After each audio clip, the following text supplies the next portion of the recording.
Good morning, everybody. I'll bring the Tuesday, November 25th, 2025 regular council meeting to order. I'll start with our land acknowledgement that the City of Fort Saskatchewan is located on Treaty 6 territory and Métis Nation of Alberta, District 11. We recognize that we stand upon land that carries the footsteps of many Indigenous people, including the Nihilwak, Dene, Blackfoot, Saulteaux, Nakota Sioux, and Métis. The City honors the First Peoples of this land and is committed to fostering reconciliation through relationship building, knowledge gathering, and education. We do have guests in the chamber this morning, so I'll just let everybody know that in the event of emergency, the exit is through the chamber doors and outside to our muster point. Alternatively, we can exit through the doors just in behind council here. Follow staff, they'll get to where you need to be, and washrooms are located in the main lobby of City Hall. Next, I'll take a motion to adopt the agenda. Councillor Nguyen. I'll move that council adopt the meeting package agenda as presented and circulated. Is there any amendments, changes? Not seeing any, I'll close the motion.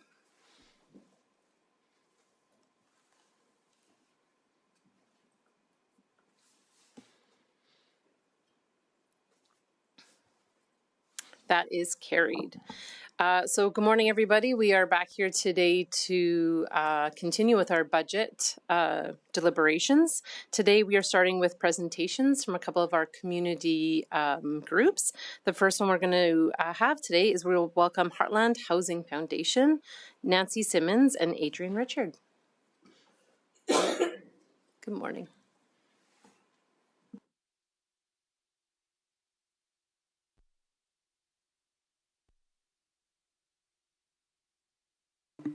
You're good. Good morning, everyone. My name is Nancy Simmons, and I'm the CEO for Heartland Housing Foundation. I'd like to begin by acknowledging and thanking our current board representatives from this council, Councillor Randawa and Councillor Wesley, for their willingness to represent the City of Fort Saskatchewan on our board. I'd also like to recognize Mayor Mackin and Councillor Nguyen for their contributions recently on our board, although I know there's many who have served on our board over the years. I'll also bring greetings from our board chair, who is unable to be with us today, Sheldon Hudson, and just thankfulness from the Heartland Housing Board for allowing us to be here today.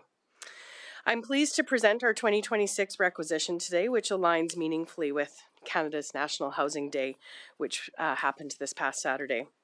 National Housing Day is an important moment for all of us working in housing, an opportunity to reflect on the challenges before us, recognize the people driving solutions, and reaffirm our shared commitment to safe, attainable housing for all.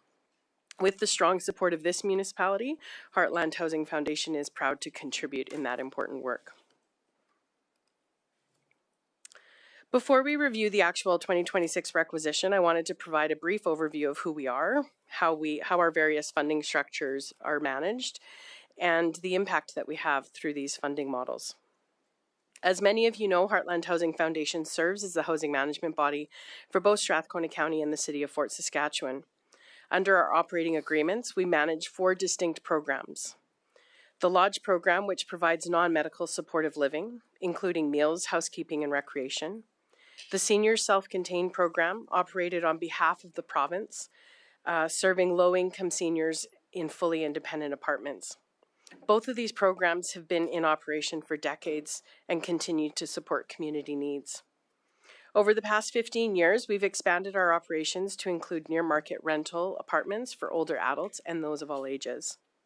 And in recent years, we also became the administrator of the Provincial Rent Assistance Benefit Program in our region, which assists households with rental subsidies and market rentals. Combined, these 4 programs allow us to support a wide range of housing needs in our community. Our ability to serve the community is shaped by the funding models designed for each program. The annual operations of our near-market lodges and apartments are self-sustaining through rental income. However, long-term rental affordability depends heavily on government capital grants that help reduce initial construction costs and overall debt loads. The Senior Self-Contained program is operated by Heartland Housing Foundation on behalf of the province, which subsidizes both operating shortfalls and capital improvements, where rental income falls do not fully cover costs. Under this program, the maximum rent for tenants is 30% of their income. The Lodge program is a long-withstanding municipal-provincial partnership unique to Alberta. It offers older adults with supportive housing that enables them to maintain independence as they age. This partnership between the province, municipalities, and the housing management bodies is established through ministerial order and governed by the Alberta Housing Act. Housing management bodies operate the lodges and manage all associated revenue and expenses. Municipal requisitions cover any operating shortfalls alongside Provincial Lodge Assistance Program, which provides additional support for residents with lower incomes. To ensure transparency and accountability, each municipality appoints representatives to our board of directors. One of the responsibilities of this governance board is to review and approve the annual budgets and the corresponding requisition amounts. While funding models form the backbone of our operations, our true measure of success is the number of people we serve.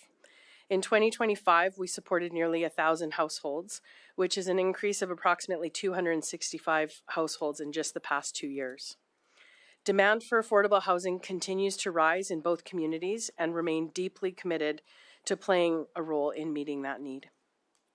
We continue to advocate for expanded provincial funding for the Rent Assistance Program, and we are actively pursuing competitive capital grants to add more affordable units for our residents. Before I introduce the 2026 budget, I want to acknowledge our exceptional team at Heartland Housing Foundation. While I'm often the face of the organization, it's our dedicated team behind me that show up every day committed to our vision of creating vibrant communities and attainable housing solutions. They consistently balance high-quality service while navigating inflationary pressures, particularly rising food costs and service costs. Yet they continue to demonstrate strong financial stewardship in this publicly funded work. For 2026, our board has approved a 1% municipal requisition increase, which represents an increase of $42,000 overall.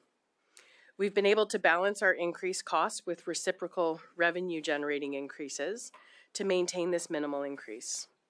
I'll provide a bit more detail in the next few slides. Our revenues have increased by 5% overall, which are driven primarily by the following factors. A $160,000 increase in rental income resulting from increased average incomes among residents in our Rent Geared to Income program. Following the province's Lodge Review Panel report, the government continues to update contribution levels, including inflationary adjustments and expanded eligibility based on income. These changes result in an expected increase of $175,000 through the Lodge Assistance Program. We also project an additional $100,000 through updated management fees from our housing programs, as well as premium rebates for strong performance history. Our expenses have increased by approximately 8% overall, driven by several key factors. Our human resources budget is up 4%, reflecting annual wage adjustments and rising benefit costs. Our operating costs have increased by 8%, largely due to higher food costs and continued increases in insurance premiums. We are projecting an increase to our building maintenance budget by 11%, supporting essential repairs and upgrades needed to maintain safe, quality housing. Our administrative and general expenses budget has increased by 6%, which includes investments in staff training, as well as inflationary pressures on IT contracts and infrastructure. Despite our general cost increases across most of our operations, we are seeing some relief on the utilities. Utilities decreased about 12%, or $117,000, due to carbon tax relief measures and lower electricity consumption. And finally, our non-operating income continues to benefit from improved interest rates on investments. We've also stabilized our long-term capital reserves, ensuring ongoing sustainability for future capital needs. Incorporating all these budgetary impacts, we are presenting Council with an overall requisition increase of 1%. In past years, we have always presented to Council the allocation of the shared requisition between the City of Fort Saskatchewan and Strathcona County. As you may recall, at the inception of Heartland in 2013, when we amalgamated, it was agreed upon by both municipalities that the shared allocation would be determined based on reported equalization assessment reports produced annually through municipal affairs. Over the past 3 to 4 years, there have been some adjustments back and forth between the allocations. However, we are seeing between a 16 to 17% allocation for the City of Fort Saskatchewan. As a result of this year's minor reduction for Fort Saskatchewan, there will be minor savings for individual property tax assessments. When we look at the direct impact of Heartland Housing Foundation's requisition on individual household property taxes, the change will be minimal, as I mentioned. The 1% increase results essentially in a rounding error adjustment for Strathcona County residents and a small decrease of about $3 for City of Fort Saskatchewan residents. For some context on those that we serve, this investment directly supports lodge residents who have an average annual income of just over $33,000. Within the lodge program, residents receive shelter, utilities, meals, recreation, and housekeeping. Residents contribute an average of 65% of their annual income towards these costs. And we'll just leave you with a few frequently asked questions that come up relating to our operation. And then I would like to finish with a general thank you. As we look ahead to another year, it's also important for us to pause and reflect on the impact the Lodge program has had on more than 420 community residents this past year. We were honored to celebrate meaningful milestones with them, such as the 25th anniversary of Silver Birch Lodge and the 10th anniversary of Dr. Turner Lodge. We witnessed the remarkable endurance and spirit of our seniors during the Terry Fox Walk, strengthened community connections through programs like Linking Generations, and continued to support activities that foster independence, dignity, and a place for residents to be proud to call home. Thank you for your ongoing partnership with Heartland Housing, and I'm happy to answer any questions you may have. Thank you so much for your presentation, Nancy. I'll open it up for questions. Councillor Harris, you're first. Nancy, I honestly don't know how you guys do your business, and ultimately I defer to the people that have sat on the board over the time, and I think they've done a great job. Question I've got, has Heartland Housing ever looked at, and I know it might be out of favor, the concept of life leases for an investment that say a senior, for example, coming in could put up a capital amount to see a decreased monthly cost of living? Is that a model that would work in any way, shape, or form with Heartland Housing's business model? Through you, Mayor Micken, to Councillor Harris, it is a program that works effectively, and I've seen it with other housing management bodies that have done it, particularly in rural Alberta. I think it's an effective opportunity.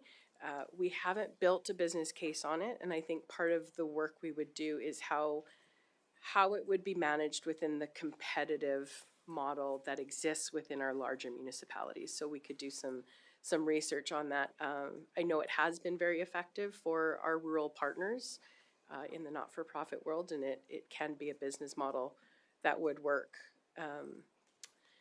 In an extension to the capital development and how we might continue to serve more individuals, a large component of that work is having the province at the table and them assessing that there's a need for us to continue building the lodge program within our municipalities. And there hasn't necessarily been that introduction at this point, that there's a growing need for more units in our communities. Yeah, I asked that question because my father lives in a facility probably similar to the lodges you operate, and he has a life lease in that context. And that life lease, from an invested capital standpoint, has helped him lower his monthly cost of subsistence, basically the housing component. And ultimately, the return on invested capital is such that you couldn't get that in the market. Now, I know it's fraught with danger, and we've seen that recently with what's happening with Christensen Developments and how they've managed their life lease program, and that's been an abysmal failure, I think, from a legal standpoint. But there are examples where it is significant, and I know that the organization that he ultimately paid into takes that capital, invests it wisely, and ultimately uses it from that standpoint. So I asked the question just, and ultimately if it's something that is there, it's in the background, it might be looked at some point in time. I'm not advocating for or against, I'm just asking the question. So, and your response? I would just add that the success of a life lease program presupposes property ownership in advance of moving on to an advanced level of care. And we don't see that as an overwhelming majority of the folks that we serve currently. So many of those folks are moving from a rental situation. They may be, potentially lifelong or long-term renters before they advance into a lodge scenario. And so the financial instrument of a life lease wouldn't necessarily serve that group either. Not to say that it doesn't serve many very successfully, but just what we see in our population, there isn't an overwhelming majority for whom that would be viable. Yeah, so your market is sustainable in the context, and I appreciate that. And you have to meet different markets for sure, and thanks for your response. Councillor Catcher. Good morning. Two quick questions, and I know you've got part of it answered in there, but when the lodge was built in 2013, there was always the anticipation of building the second building beside it with higher level of care. So that's the first question, what's happening with that? And the second one, you have thank goodness, the province has turned the empty lot over to you now. Are you able to disclose what advocacy or plans might be going forward with that? So the two on those empty lots. Sure. Through you, Mayor Macon, to Councillor Catcher, regarding the piece of land beside Dr. Turner Lodge, there isn't any initial work happening for the higher level of care. I think one thing we've recognized as an organization is our mandate isn't to be in the higher level of care space. We may contract that work out long term, but the growing need for lodge level of care is probably where we would focus our time and capacity. And there's been no further advancement from Alberta Health or the new organization of a need in the community to have that additional support onto Dr. Turner Lodge. We continue to have those conversations with them to help facilitate where their needs are for the community. In relation to the old Dr. Turner site, we have been approved for the land ownership. And so we have built that in just recently with our board. We've approved a long-term capital development strategy, and that piece of property will be the starting point for us to become more efficient in the way in which we're developing housing and using it as a model to design one, build many. And so that will be some of the initial work we start doing, working with developers on how we can build an efficient model and also align with the conditions that are being developed under the new Build Canada Homes agency. Okay, thank you. And just to follow up on the one, when you say based on need, it feels like we're losing more and more of our seniors to lodges in Sherwood Park because we don't have sufficient capacity here. So how do you actually assess that? Because when you talk about need, if we're losing them all over there, then obviously our need here is here, but if we don't have space for them, then they go elsewhere. So Nancy, can you just pull the mic closer to when you answer? Yeah, thanks. So speaking specifically to the lodge program, the benefit that we have is we are the operators for both Sherwood Park and Fort Saskatchewan, and our wait lists help us dictate the growing need for the communities. And so we have historically, at least over the last 7 years that I've been here, been able to consistently fill the Dr. Turner Lodge without having a large wait list. So there's still not a compelling argument for us for what we're seeing on the data for additional housing needed here in Fort Saskatchewan. okay, I'll agree to disagree, but I'll leave it with that.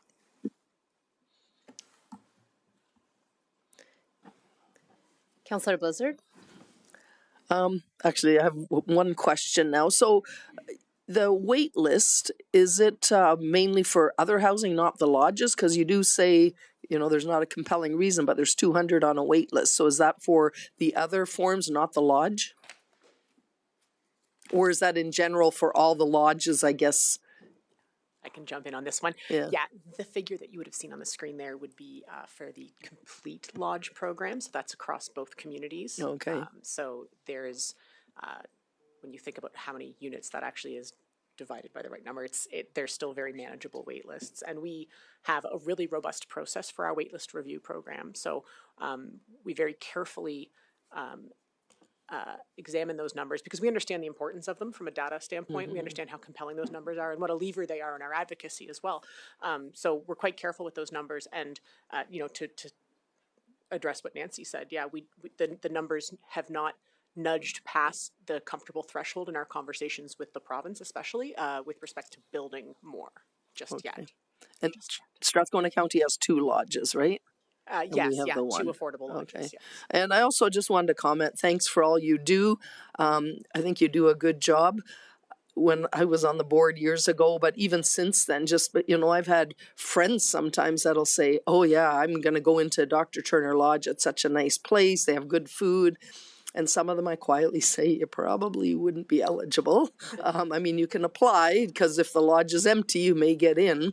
But chances are you have your income too high for it. So it's nice to hear that because, if it's not done well, then the poor will still go in that maybe don't have enough money, but well-to-do wouldn't even look at it. Whereas every time I go in there, I'm very impressed with everything in any of them. I've been in all 3, so they are well run. And the other buildings, I've been in many of them too. So thanks for all you do.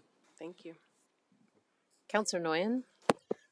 I'll take away from that. It's been my absolute privilege to serve with the Heartland Housing team for the last couple of years, and certainly is a high functioning board. And the team that you have behind you, Nancy, is commendable to say the least. The work that you're doing is obviously directly impactful, and we've made a lot of gains. And I'm excited to see with the new board structure, how the governance evolves over time here in the short term, and will affect long term as well. I have a kind of maybe a big picture question on population bubble trends and kind of how you use that information to forecast demand trending. And I understand there are many components that go into the thought process behind this, but it occurred to me as I was reflecting on Heartland Housing, and it is a demand driven enterprise that serves a niche, maybe not niche, but a certain demographic that forecasting is absolutely essential to be able to provide this information for grant funding and even looking at site selections for future capital investments. So I actually reflected on my time in university studying statistics and population bubbles and talking about baby boomers down to Gen Z, Y, X, whatever we are at now, and then thinking, what are we going to look like in 5 to 10 years from now? As you're progressing through these new capital developments and how that really weighs into everything you do, maybe. Yeah, and I'm okay with maybe an abbreviated version of an answer to that. Thanks. Through you, Mayor Macon, to Councillor Nguyen, and apologies for missing that cue earlier.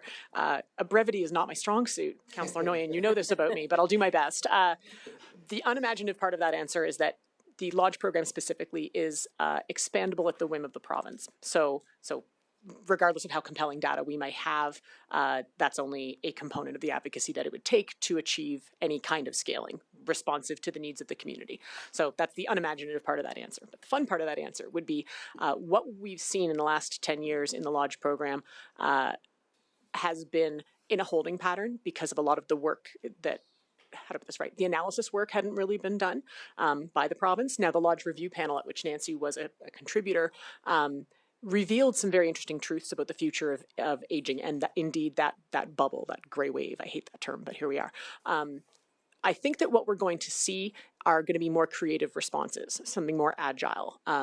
And I believe that there's certainly a move to support aging in place mechanisms.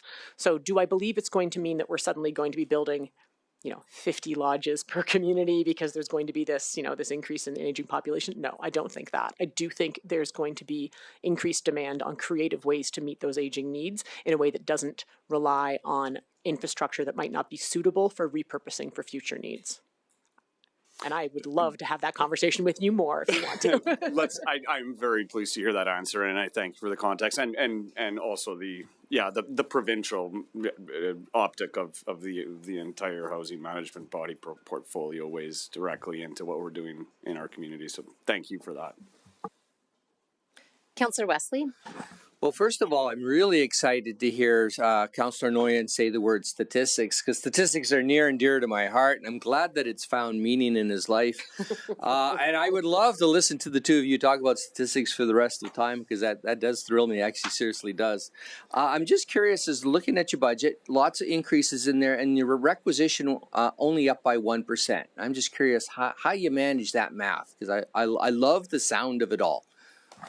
So the math this year has just been the additional contributions that we've had from the province. As Adrian mentioned, there has been a lodge review panel underway for many years, but critically over the last 2 years, where there is reform needed in this program. It's been established since the 1960s, and what was the lodge program then really doesn't match the people we're serving today. And so one of the meaningful contributions the province has done over the last couple of years is increase the daily rate that we receive for those low-income seniors. And what we had been seeing for 10 plus years is that the municipalities were picking up more of a tab than the province. They were sitting at about 10% contribution without any increase. We're seeing that slowly increase year over year now. I'm not sure it's going to be sustainable. There's rumors that there's not going to be increases in the future budget, but we have seen a meaningful contribution from the province, and it's increased up to that 13%. So they've helped alleviate. And I've given lots of reasons why our costs have increased, but I think they've increased very reasonably compared to what other organizations or other people in the industry are seeing, and that's because of the team and the work that they're doing. They've worked on the key components of our business: wages, food services, and they've focused in on how they can minimize incremental inflationary costs. And the work that the food services in particular has done really lends to why we're seeing minimal increases and how we're able to balance that budget more effectively for the municipalities. Awesome, thank you, and I really look forward to contributing in whatever way I can on the HHF board. I'm still learning my acronyms, so they still puke out a little bit funny. Looking forward to having you. Councillor Randhawa. Hello, thank you both for the presentation. Just echoing Councillor Wesley's comments as one of the two representatives on the board. Thank you for the work that you both do, and thanks for coming here and providing us with this information today on the requisition. I think anytime we can see taxpayer dollars managed so well and efficiently, despite all the growth pressures in today's economy, I think it's great to see. And as the new members on the committee, we look forward to representing council and the community, and we'll take away some of the comments that we heard today as well and work towards those as well. Thank you. Thank you. Not seeing any more questions. Thank you both so much for being here again. It's always a pleasure to have you guys here, and I'll echo what Councillor Randhawa said. Very efficient budget, and in a really tough year, we're really happy for our residents to see this part staying so reasonable. So thank you very much. Thank you.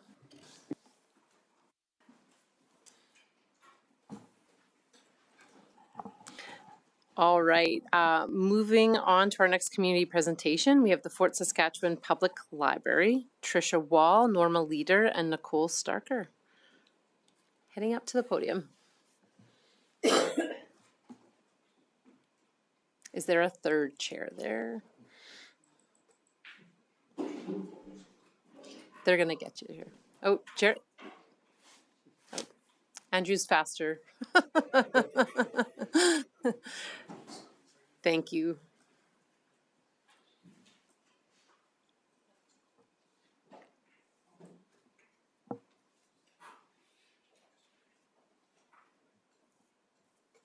You just need to click the mic on so it's red, and then you'll be good to go.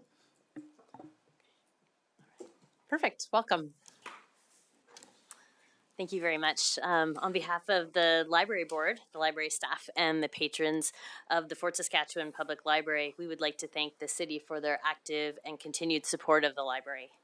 I'm Nicole Starker-Campbell, Library Board Chair, and my co-presenter today is Vice Chair Norma Leader.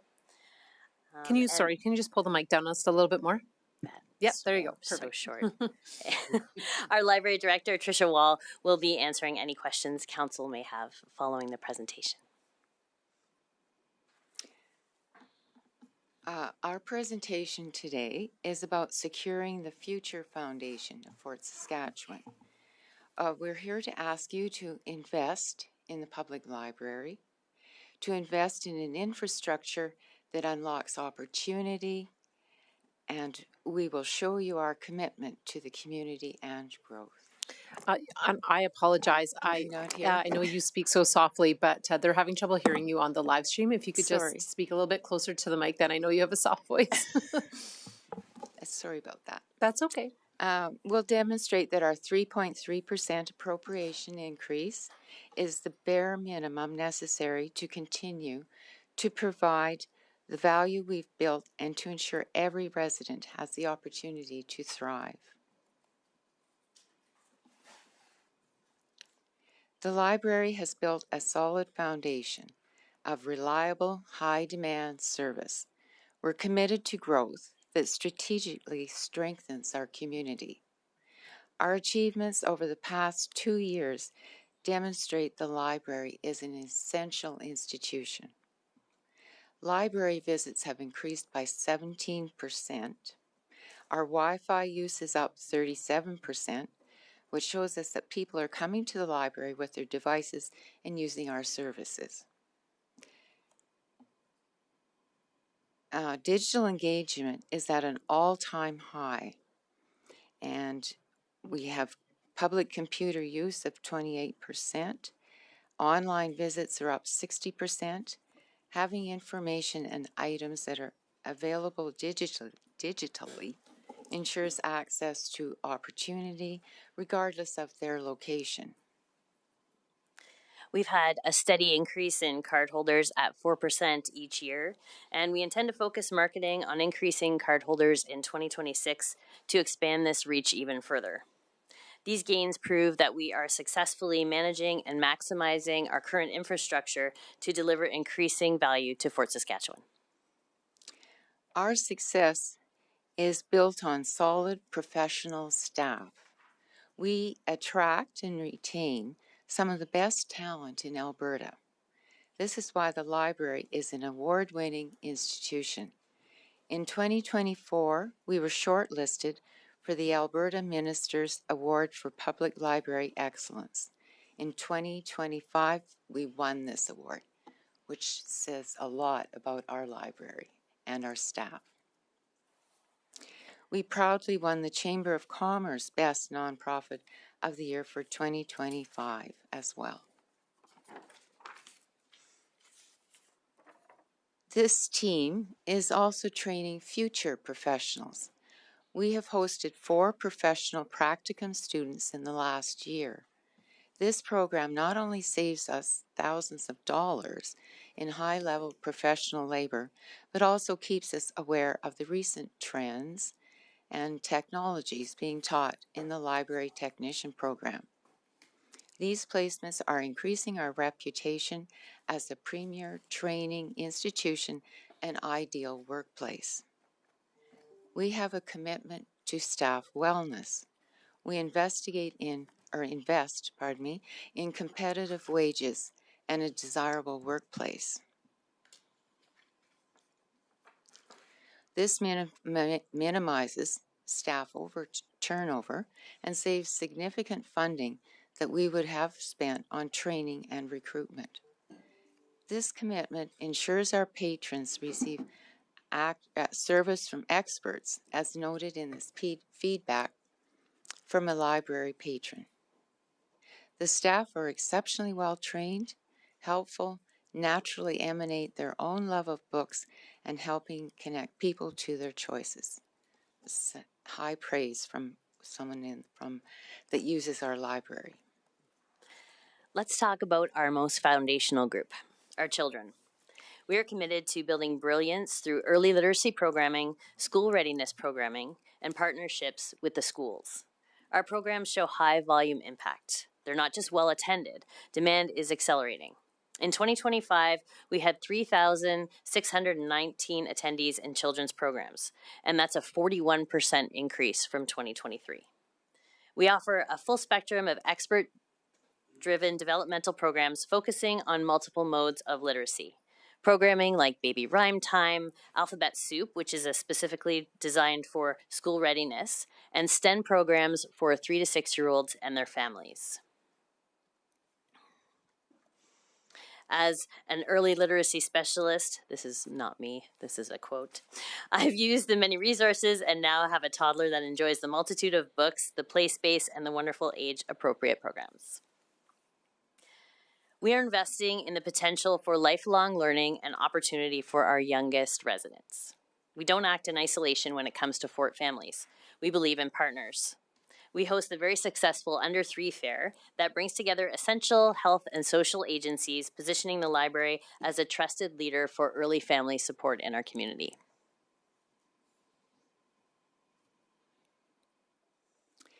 The library is a safe and inclusive space that provides opportunities for every demographic.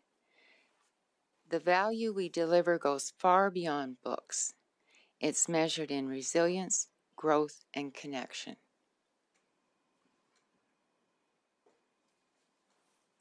There's on the screen, it shows a person who sounded very excited. I got an interview and I got the job. I'm so grateful. This testimonial came from a patron who used our free resume tutor program. We provide direct skill training that translates into local employment and economic independence.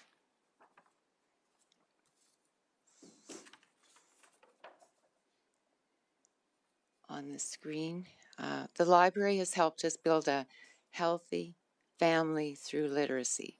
By providing free resources and programs, we are addressing community wellness as its most fundamental level. We offer that peaceful, safe haven that fosters well-being and strengthens family bonds, particularly for those who are facing barriers. I don't know about you, but every time I go in the library, it just feels like a nice place to be. We love that we don't have, this is a quote from the patron, we love that we don't have to buy books for our kids, but it is also valuable to be able to check out an item that we are thinking of purchasing to determine its long-term value. Finally, we are a financial tool. We provide resources, databases, and entertainment to save residents money.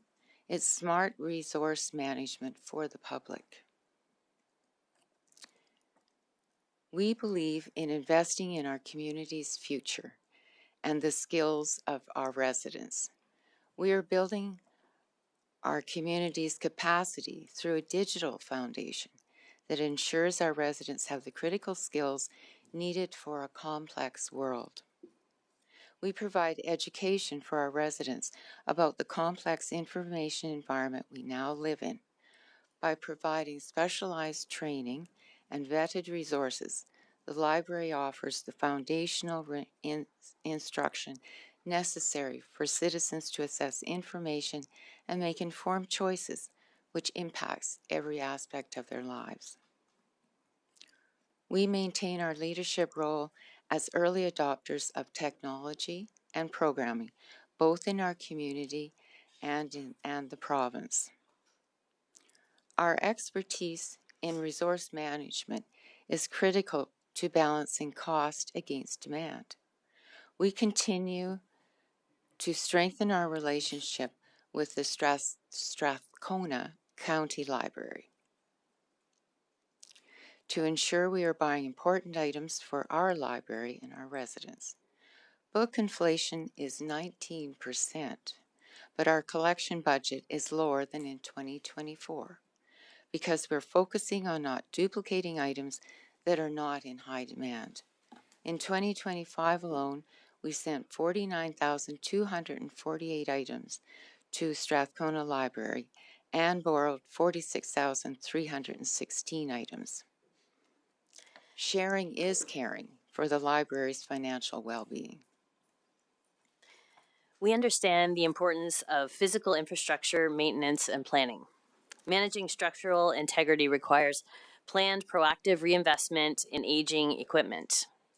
We are committed to using our reserves strategically, proving a clear long-term vision, and this is necessary for maintaining service quality. We believe investing in staff is investing in patrons. In 2025, we use reserves to improve our staff's physical working environment. This minimizes turnover and increases efficiency, which directly results in better, more consistent service for the public. We also used capital reserve funds to replace the obsolete book sorter and self-checkout machines. Replacing end-of-life equipment is part of our capital plan, and addressing this critical behind-the-scenes infrastructure prevents future unplanned crises, higher emergency repair costs, and longer downtime. More importantly, this replacement plan ensures reliable, modern, and efficient service access for everyone. We are moving from laying the foundation to building the future. We are fiscally responsible and disciplined. We have decreased some operational costs through restructuring and are actively pursued revenue. We exceeded donation targets in 2024. In 2026, we aim to increase fundraising by 67% and cost recovery by 100%. We are requesting a 3.3% increase from the 2025 budget. This is the minimum increase needed to sustain current quality operations. To substantially limit this appropriation request, we are aggressively pursuing cost recovery, donations, and grants, as well as increasing efficiency in some areas of spending. We want to leave you with one powerful statistic. The Toronto Public Library conducted research into the value of libraries in their communities. The study showed that for every dollar invested in the public library, the community receives a return of $5.63. For every dollar invested in the public library, the community receives $5.63 in return value.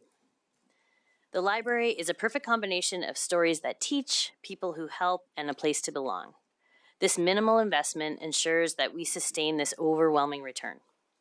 The 3.3 increase is the necessary cost of supporting this proven high-value institution, an institution that values free access to spaces, collections, and programs for families.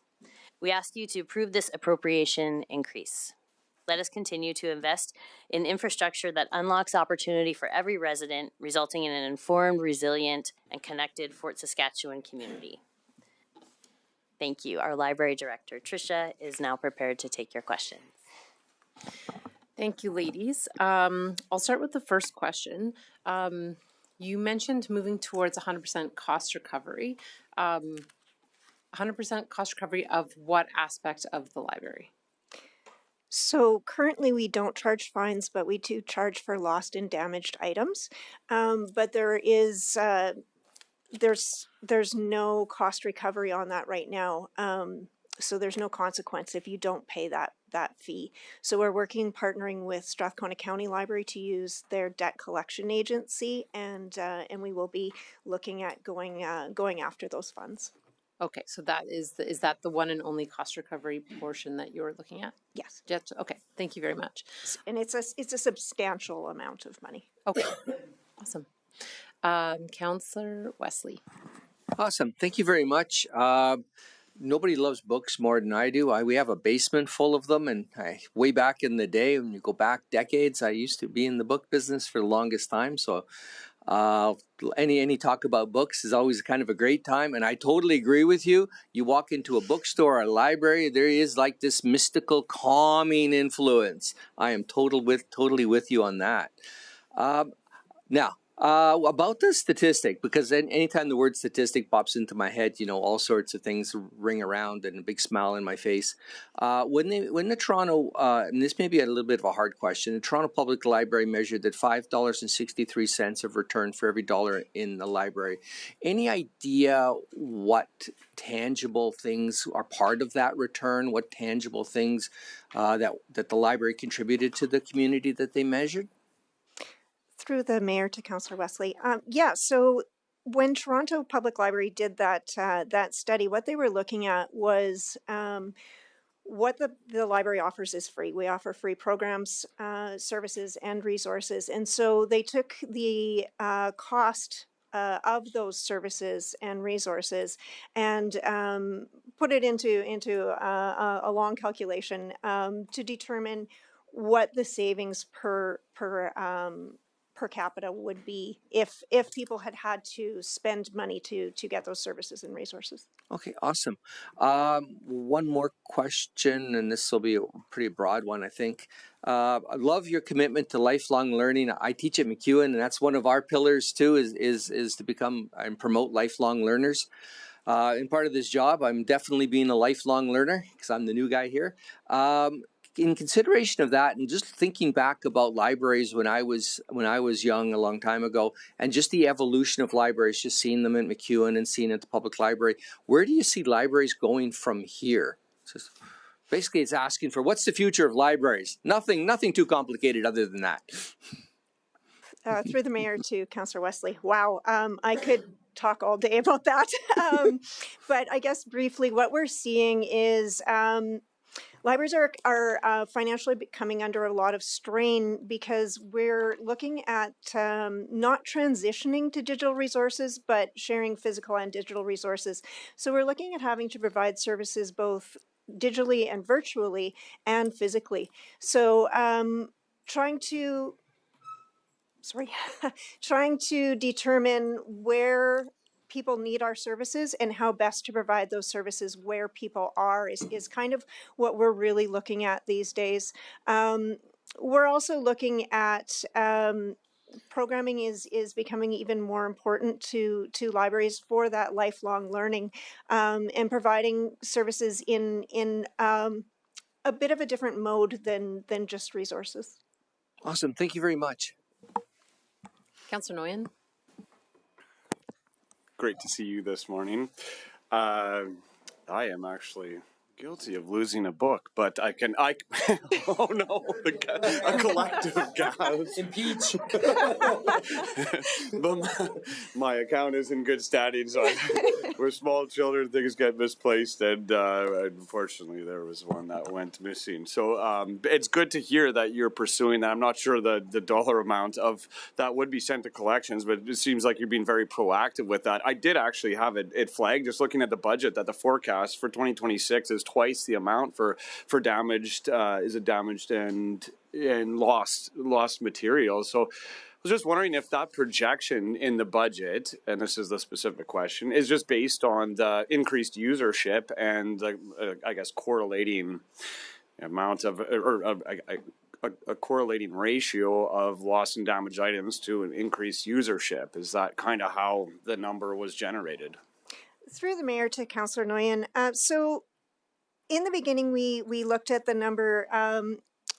We did a little housekeeping and we cleaned up our expired patron files. And through those files, we found that just from 2020 to 2024, we have an outstanding of lost and damaged items of $31,353. Yeah. So obviously, we're not going to recover all that, and we can't with a collection agency fiscally go after all of those numbers, because some people only owe $10, and it wouldn't work to go after go to the collection agency for something that small. But we looked at that number, and then we looked at kind of an average each year of what those lost and damages numbers are, and projected forward what we thought it would be in the future. Yeah, thanks for that response. And then just based on your discussion, I would assume maybe SCL has a program like that with the scale of their library for debt collection. What does that cost recovery success look like for to I guess to help you know what to expect when that program gets implemented? Yeah, through the mayor to Councillor Nguyen. So obviously we can't go, we can't take every single item to the collection agency. There is a base number, and I believe Strathcona uses a $50 bill. The debt collection agency fee will also go towards the patron. So we won't be paying for that. They do find it to be a successful program for the bigger ticket items, but we would not be doing anything for small numbers. Right. Yeah. I appreciate that answer, and it's a tough thing to implement for a library, and I get the complexity of that. I just want to ask one more question. I see there's more. And this is probably for our finance department. I reflected on the interest income, and it's lower this year than last year. In the city's budget for investment interest income, we're showing increased projections. Why is it lower for the library, given that there is we're projecting more favorable revenues through interest? And absolutely. Through the mayor to Councillor Nguyen. So the library does not have its investments in the same areas as the city does. We will be having one of the city accountants will be attending our meeting in January to discuss how we can see better return on that money. Yeah, excellent. Great to hear you being proactive in that area as well. Thank you. Good morning. Thanks for coming out and for the presentation. I've enjoyed being on the board for, I don't know if it's a year and a half or 2.5 years, but I find the work is valuable. So thanks for the work all three of you do, as well as the rest of the board. And a special thank you to Norma, because you're stepping down this year. It's been 2 terms. Yeah, so 6 years is up, and that means someone else will step in. So we will have somebody new on the board. But thanks for all you've done, especially as chair for some of that time. Good. I just want to comment that the library, I remember being a kid, and it all just meant going to the library and getting a book. I don't know if they had records at the time, but I just remember getting books, and that was what the library was. But it's so much more now. I just attended the tea and bannock that happened was it Saturday? Friday. A brand new initiative that hasn't been tried before, and I'd say it was a success. There was a lot of people there. The bannock was good, as well as the tea. I've participated in free craft classes that are pretty amazing because they're just kind of a little unique class. I've used actually a button maker available in the library now for name tags for a group that I am involved with. So I think it does way more, and I think people need to keep looking at the library to see what it does, because it's definitely not just books. If it was only for books, I gotta confess, I probably wouldn't be, I don't sign out many books. I'm a super slow reader, so I tend to find them elsewhere. It's ones that I can keep for months and months because I read slow. I also think the partnership is great. I've been to the Mother Goose program with Families First that's run into the program space there, and I know there's other ones that are done with partnerships. So I think the library does a lot. And I think one thing people don't realize, maybe because we're within City Hall, but the library is a nonprofit. So if anyone's watching that is looking for a good place, you can donate to the library. And I think we even give tax receipts, correct? Yeah, so you can donate to the library and help these programs grow and get a tax receipt for that. So thanks for all you do. Thank you. Great. Councillor Randawa. Thank you very much, and thank you to the three of you for the presentation today. Appreciate the work and the service that you all do. I had 2 questions related to the presentation itself, and then one broader question, if that's all right. Just comparing cardholder growth to physical visits. cardholder growth is about 4%, physical visits is 17%. So is that in line with the board and the library strategy to kind of get more out of the existing card members currently and try to get them more engaged into the library? Is that kind of in line with the strategy currently? Through the mayor to council. So currently we're looking at, for 2026, we'll be looking at trying to increase our number of card holders.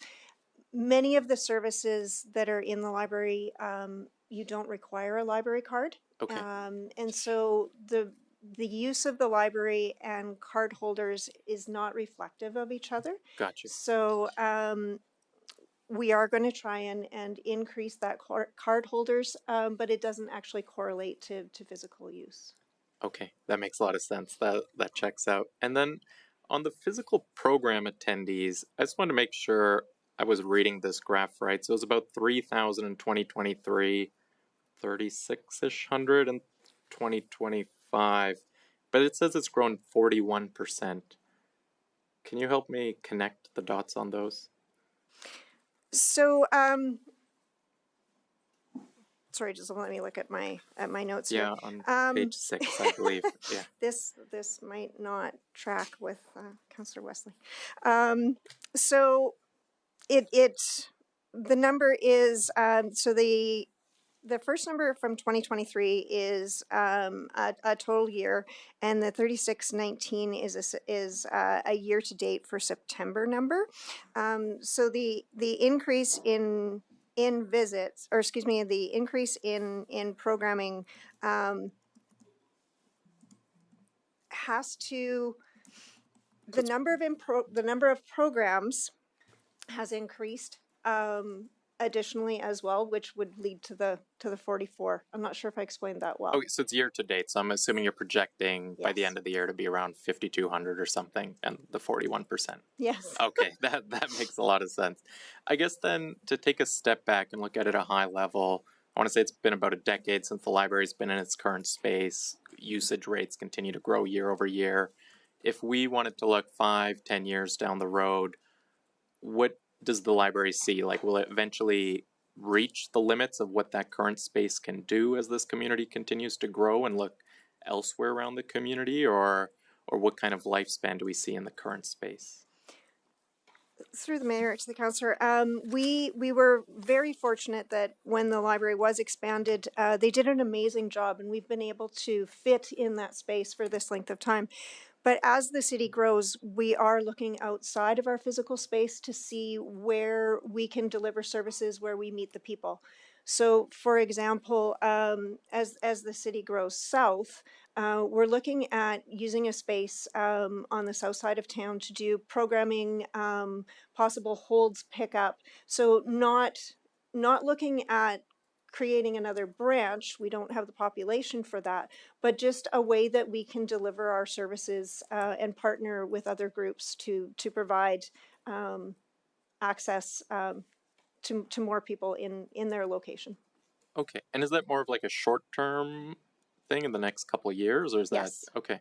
Yes, we're currently partnering with a group in anticipation of having space in their area. Awesome, thank you very much. Thank you. Great. Councillor Ketcher? Great, thank you. And and we thank you for always opening up on Lights Up, where you have thousands of people walking through. So the question that I have, I heard you say that you're doing purchases from your reserves. Now, I don't see any copy of what do you have in your reserves right now? Let me just pull up my numbers here. I'm sorry.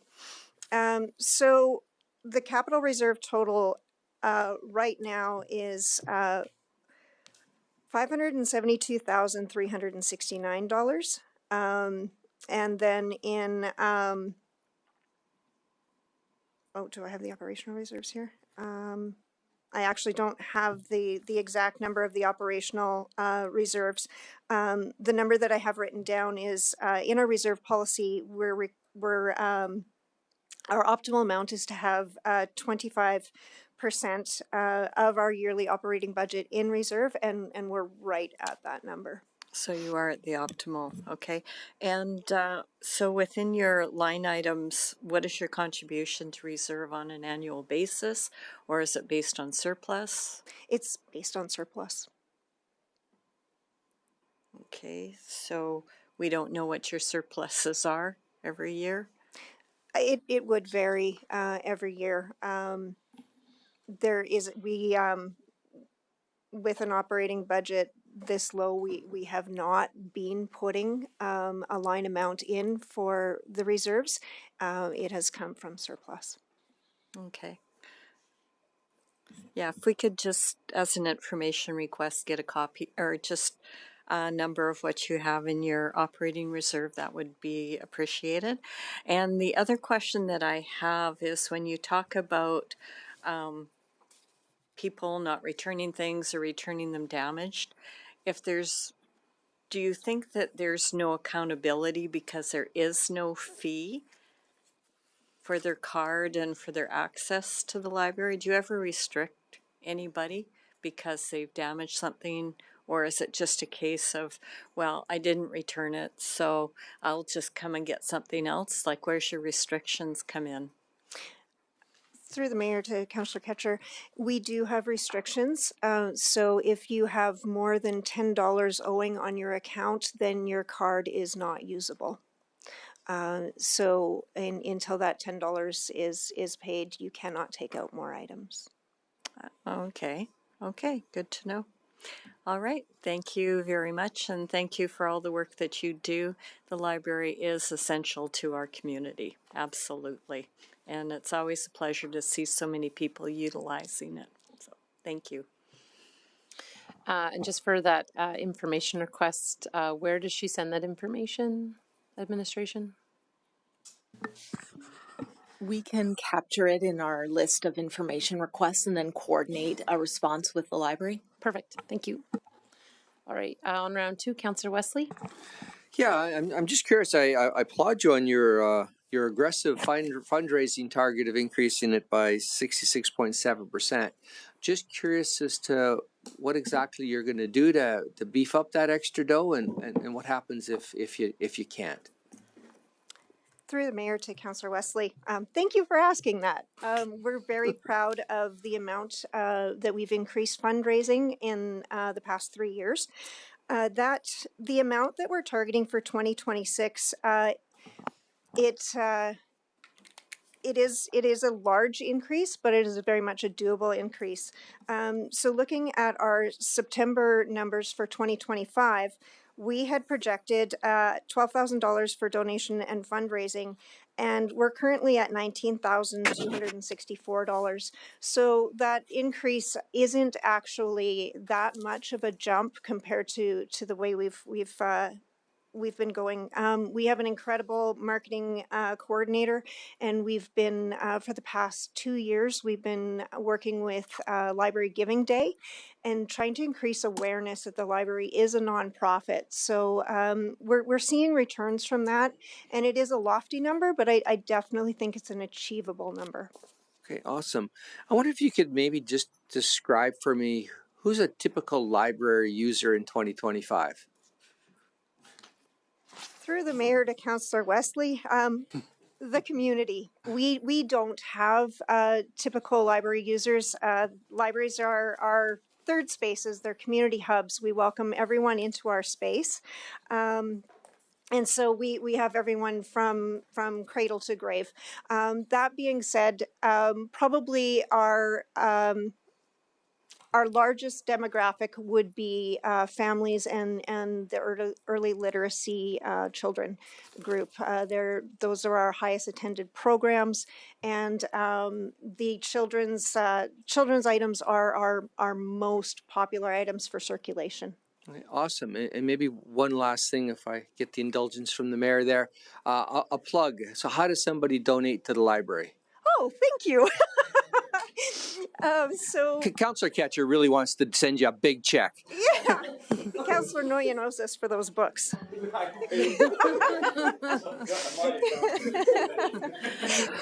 All right. So you can donate through Canada Helps, which you can find online on our webpage. You can come into the library and donate, and then we do also have our large library giving day promotion. But probably the easiest way is to go to Canada Helps through the website, and it is a tax receipt. Awesome. Thank you very much. Thank you. Councillor Noyan? Just so it's on the public record, my account's in good standing.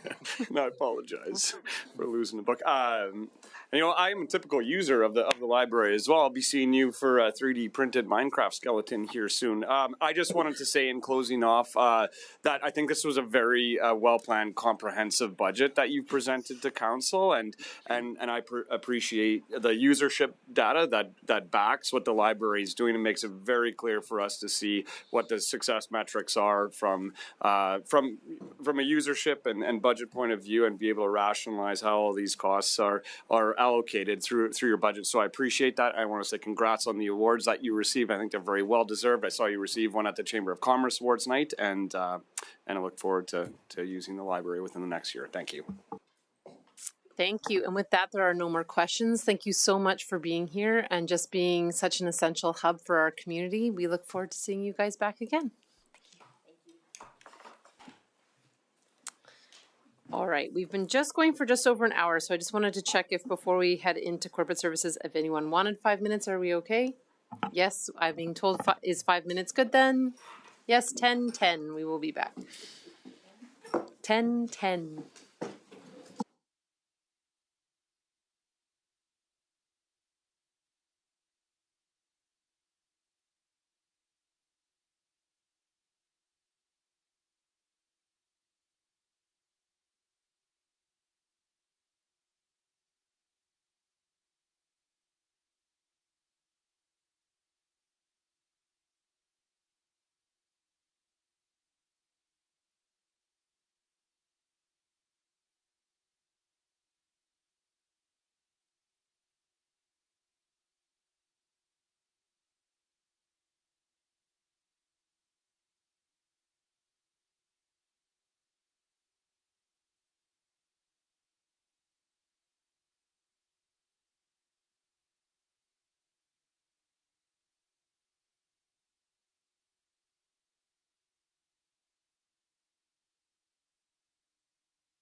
All right, we are back.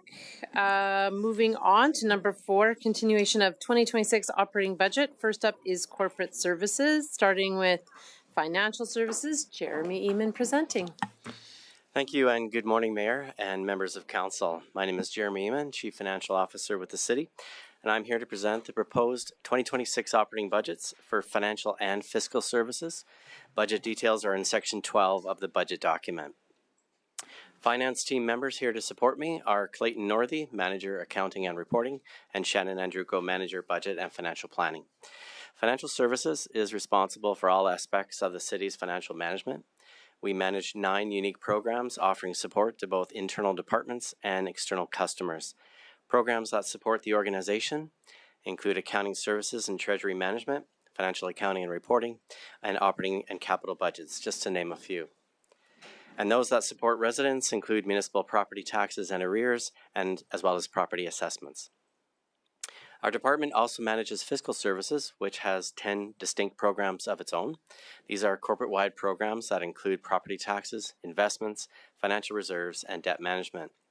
The finance team is located on the first floor of City Hall and comprise approximately 18 FTEs, including full-time, part-time, and casual relief staff, with both union and non-union represented.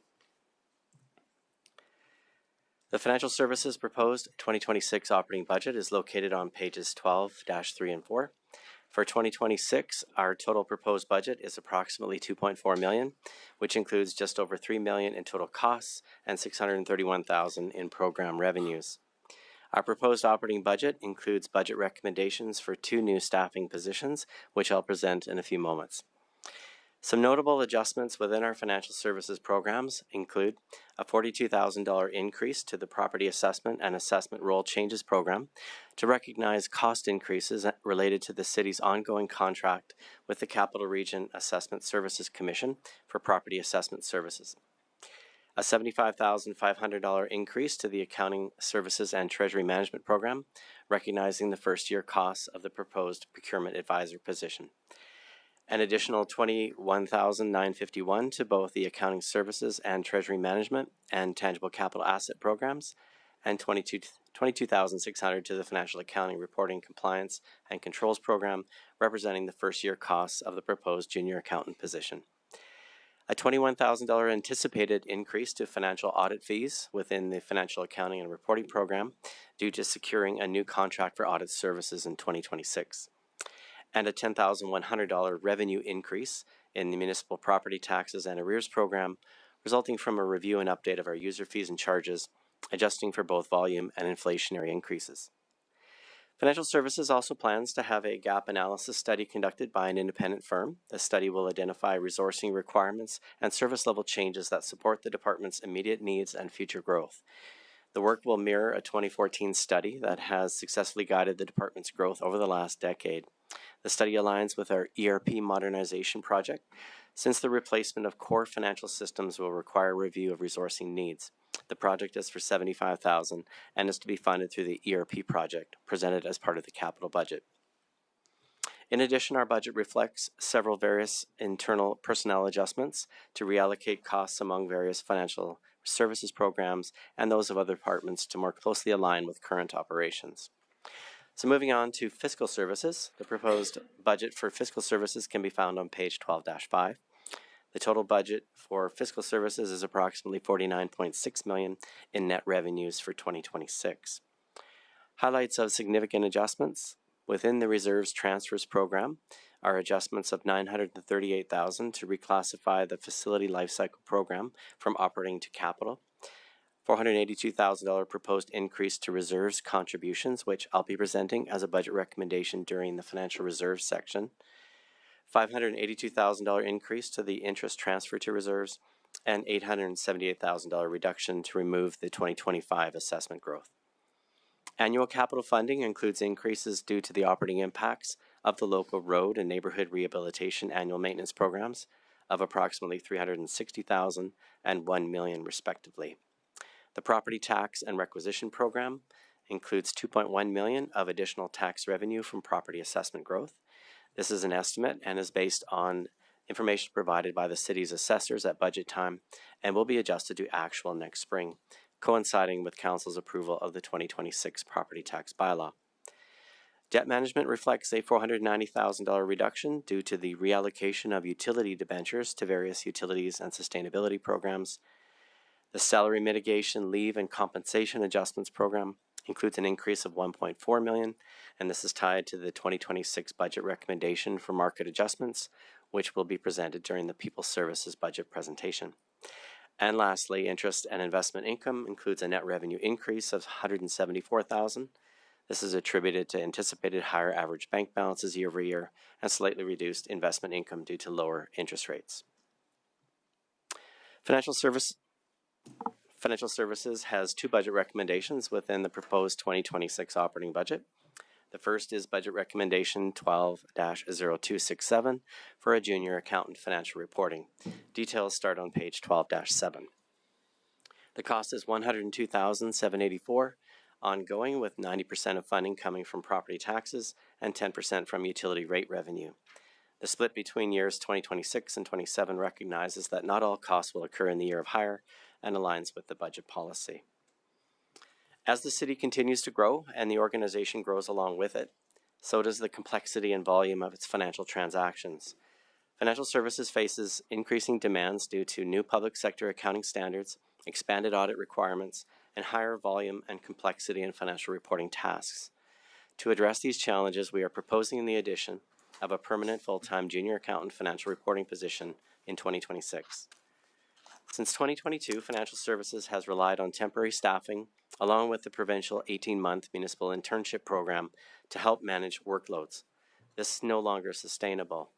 The potential risks of not moving forward with this position include audit deficiencies, delays in financial reporting that could impact compliance and service delivery, and staff turnover. This role will provide immediate and ongoing support to the financial accounting and reporting team, eliminating the need for temporary staffing and helping to rebalance workloads. Also, the position is aligned with the CPA development stream, offering a career path for early career professionals. Key responsibilities of the position include supporting triennial and year-end financial reporting and audit preparation, perform account reconciliations, journal entries, and treasury transactions, and help contribute to internal controls, policy documentation, and cross-departmental reporting. The addition of a junior accountant position will result in significant organizational benefits, such as enhancing the city's ability to meet audit and reporting deadlines, improving accuracy and compliance with accounting standards and legislation, build internal capacity and reduce reliance on temporary solutions, and strengthen recruitment and retention by offering a CPA-aligned career opportunity within financial services. The second budget recommendation is 12-0305 for a procurement advisor. Details start on page 12-10.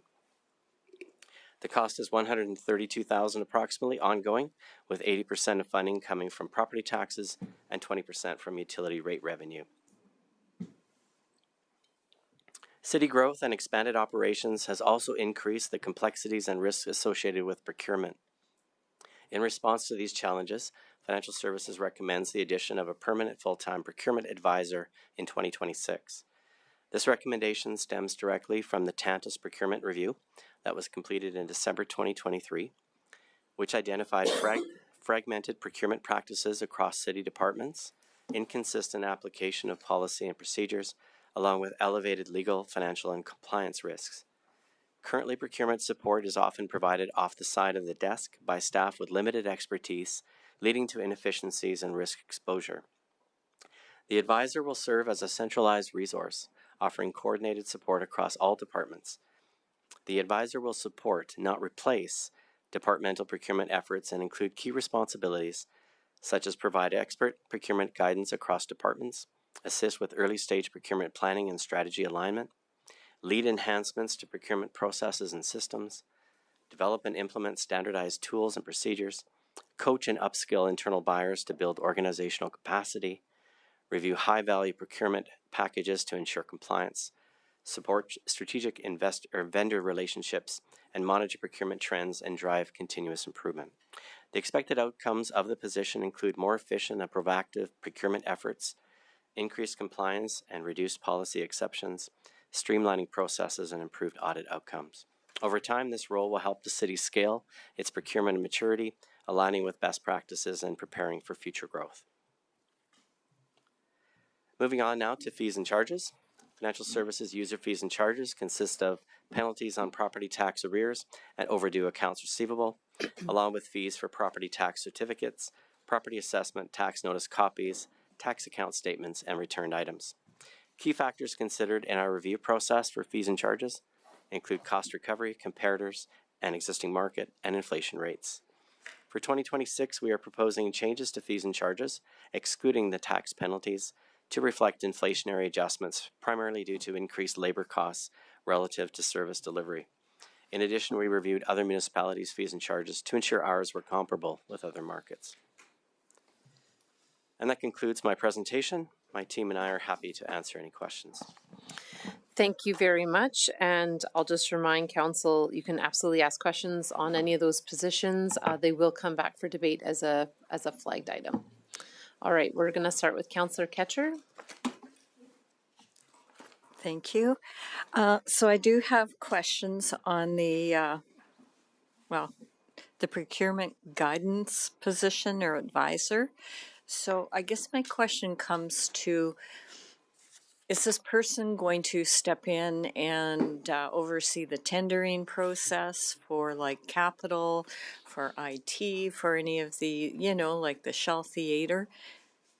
Loaded question because there's a back one on this. So through the mayor to Councillor Ketcher. So this position, we envision it as an advisor position. So this position will not actually take over and do the procurements for the departments. When a department has to procure goods and services, this advisor will ensure that all of the steps are properly taken, that if we need to do an RFP, that the RFP is built in terms of the standards and expectations that we have. And any advice that the director would need to ensure that the procurement is successful, both from a cost-benefit standpoint as well as a compliance standpoint. So then this is the secondary one that comes to this. So if the directors are doing the purchasing for their departments and this person's only an advisory one, why wouldn't we just have a policy that lays out the rules and regulations, period, so that we don't have an ongoing cost of $100,000 a year? Like, shouldn't there already be a standard? Through the mayor to Councillor Ketcher, yes, we do have a policy and procedures for procurement. However, because the city operates on a decentralized environment, so that is, we don't have a centralized procurement person or a department per se. The skill levels of the directors on procurement range from very high in terms of our grant Schaefer's in FF&E, and very low to directors that do procurements irregular, right? Maybe once every couple of years. And so as I mentioned in my presentation, is that the directors that need the assistance will go to the directors that have that experience. They'll go to the policy to refer. But it's often an inefficient process, and it raises the risk levels. Okay, I'm going to just leave it with that. Thank you, Councillor Wesley. Hi, Jeremy. Nice to see you again. I have just following up on Gail's questions with the policy procurement advisor. As I understand it, department heads do their own procurement, right? That's correct, yes. Okay. And so wouldn't it maybe be cheaper or more efficient to maybe have those department heads take a procurement class from, Supply Chain Canada or somebody like that, rather than hire an advisor with a high ongoing expense?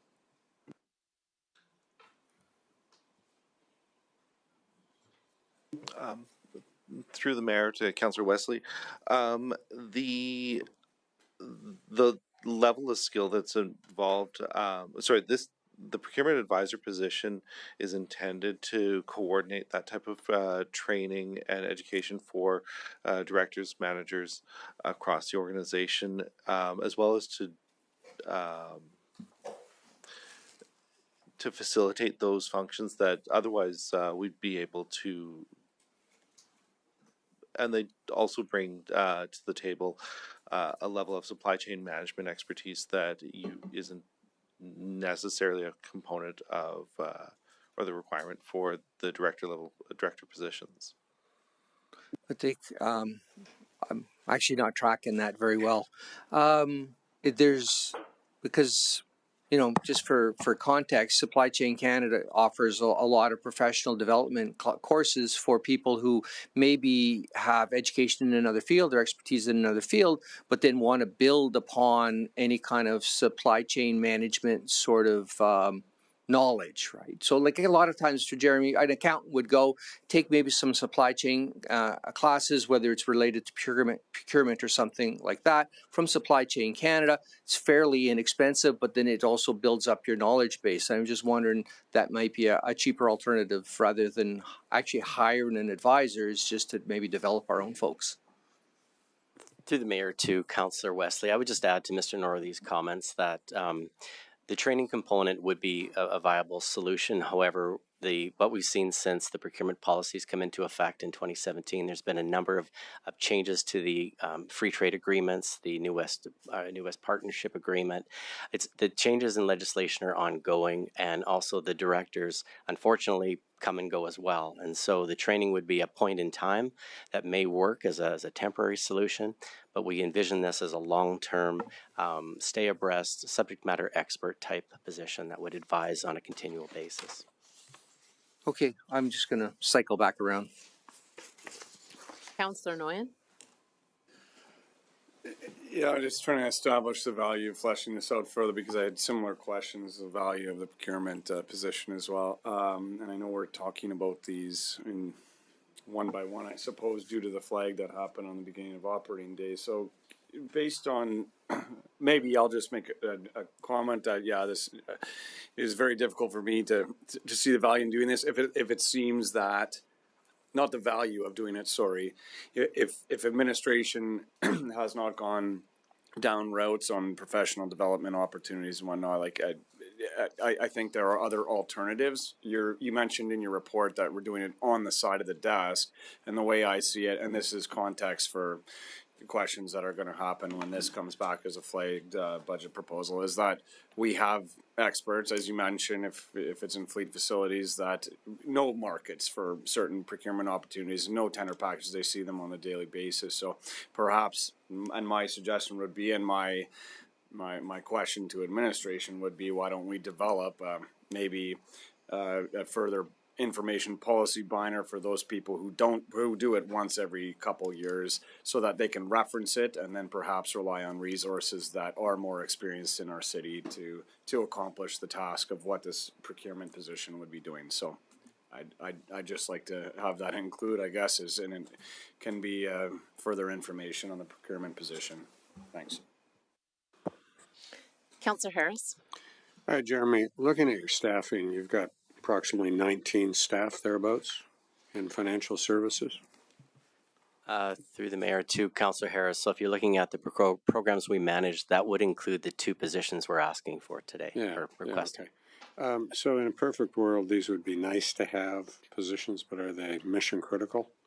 I think the questions that you're hearing from council here are that perhaps it's a nice to have, but in an extremely tough budget year, I have to look at it personally from the standpoint of really whether it's really mission critical, and whether or not other methods to ensure that our staff are competent and that our policy is clear and unequivocal from the standpoint, and that there is some level of oversight, I guess, in regards to our normal audit functions, notwithstanding the fact that materiality comes into play here. And that's pretty significant fiscal amount. So how many staff, if any, have you added to your staff complement to achieve positive financial outcomes over the last 5 years? Through the mayor off the top of your head. Through the mayor to Councillor Harris. Sorry, I would say the last budget recommendation that we put in for staffing was a 0.6 budget technician position in budget 2024, and that was outside of the financial accounting and reporting role. It was to assist in preparing the budget document, collaboration and coordination with departments, things like that. If you're referring to the junior accountant position, that position will report to Mr. Northey within the financial and accounting and reporting business unit of financial services. Excluding the manager, we have two general accountants, a senior accountant, and a clerk. So as I mentioned in my presentation, we've supplemented that role with the municipal finance intern position that comes and goes on an 18-month cycle. And we vastly need that position, is what we've experienced, and that's why we've applied for it in the past. And we feel that that junior accountant role will take a lot of the I don't want to say the mundane, but the lesser tasks off our general and our senior accountants so that they can focus on the more complex issues such as changing accounting standards, and that junior accountant would be able to take on the role of those more day-to-day tasks. Yeah, I fully support the municipal intern program, having participated in that program back many, many years ago. And I think it's a great opportunity to introduce qualified staff that can grow in the positions. So I don't have a problem with that. And ultimately, I understand the whole element of what you're asking for in terms of additional staff resources to achieve positive outcomes. I think, though, this is an extremely challenging year, and I think we flagged all of the staffing requests for a particular reason. And so if it, for whatever reason, does not make the cut, then the question is you're going to have to come back to us to determine how you're going to achieve those outcomes that you would possibly have tried to achieve with these new or recommended staff resources. And again, it's tough. Thanks. Okay, on round one, we're going to Councillor Randawa. Thank you very much, and thanks for the presentation, Jeremy. I guess starting off with the junior accountant, there's mention of like the ERP modernization as part of this. So is that contingent on this, or are they connected in a sense? Like if we don't get this position added in the budget, what impact would that have on the ERP modernization? Through the mayor to Councillor Randawa, they're actually not really related. The study that we have connected to the ERP is more or less a growth plan for financial services. It will support or identify or look at resources that financial services has in the future. The junior accountant addresses an immediate need to maintain our service levels in financial services. And so the gap analysis is more forward-looking and more what do we see down the road for additional resources that we may need, or just different ways of delivering the same services and being more efficient at that. Okay. And you talked about the intern program. Was there any thought of just adding another intern instead of just going to a full-time position? Through the mayor to Councillor Randawa, the intent here, there's three streams of the municipal internship program that typically municipalities will rotate through over a course of a 3-year cycle. We last had one in 2023-24. So the next time we would be looking at one would, I believe, 2027. The intent here would be actually to, when that position is available through the internship program, we would apply for the grant and use it to fund this role if there's a vacancy. Okay. And then I guess on the procurement advisor position, I have a pair of questions on that. So the Tantus report from 2023, it had like 22 recommendations, if I believe correctly. A couple of them were aspirational. How many of those recommendations have we followed through on since then, and how many are outstanding?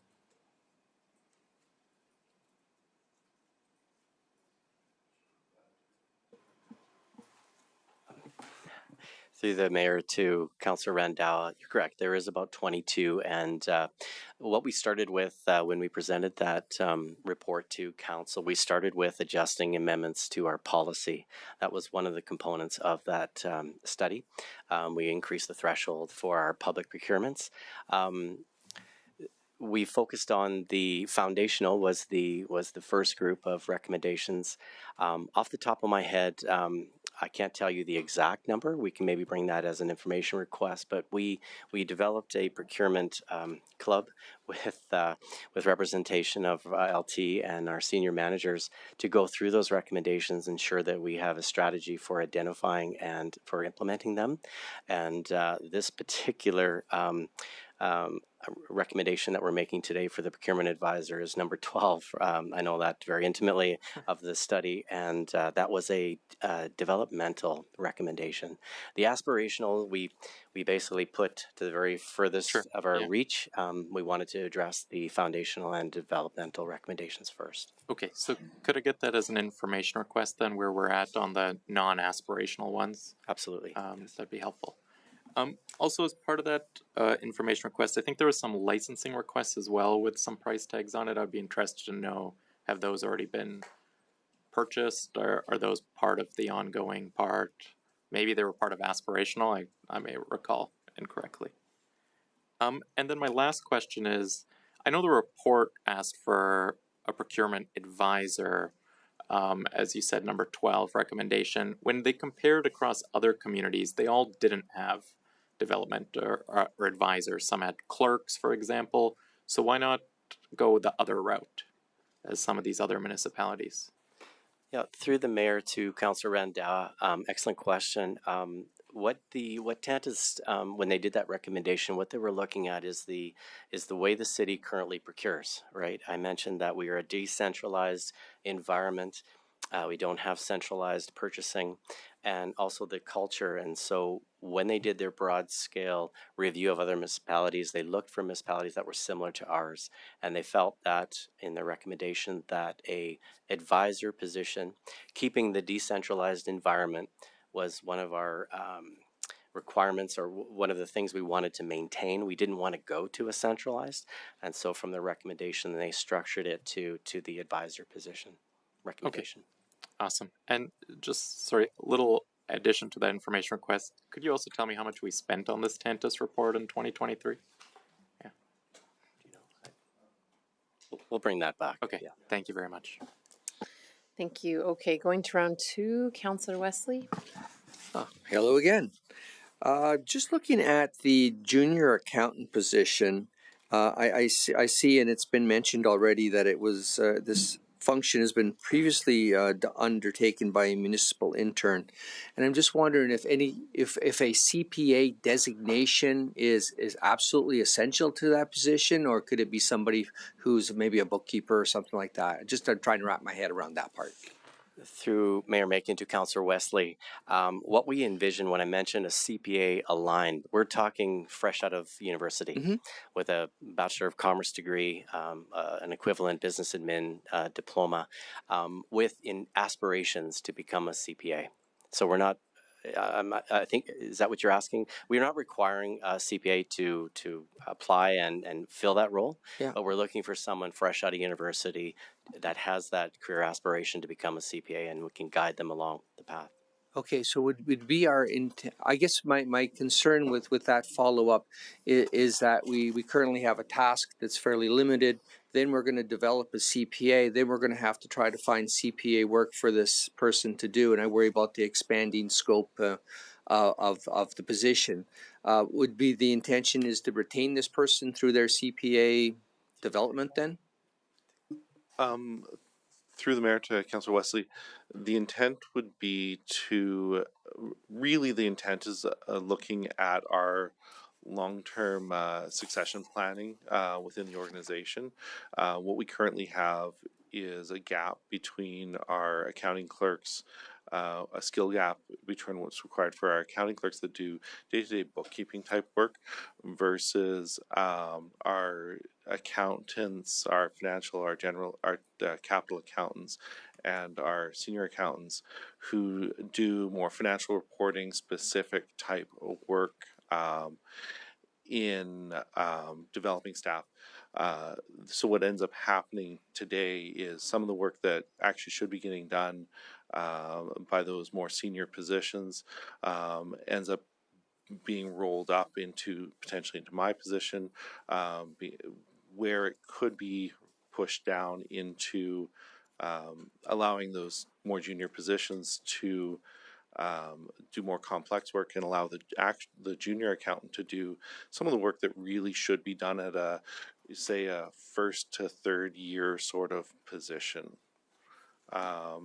It's really trying to realign how much we're where we're getting the right skills and the right resources in the group of us. Okay, thank you. And just maybe one last question, relate bouncing around to the procurement advisor. I feel like I'm an interrogator, bouncing from topic to topic. So it notes that the position will reduce inefficient and procurement efforts and build internal proficiency. So I wondered if you have any kind of intuition or estimates to how much we could possibly save through the procurement process potentially with this advisor. Through the mayor to Councillor Wesley, I'm going back to actually a study that predates the Tantus one. Mm-hmm.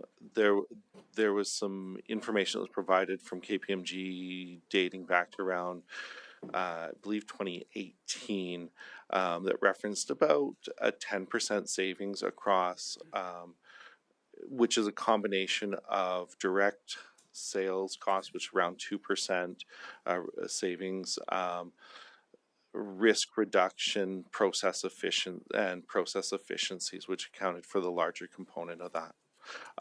That wouldn't necessarily be realized though in the first couple of years, however. Okay. Any idea of a dollar amount so we can kind of compare dollars to dollars?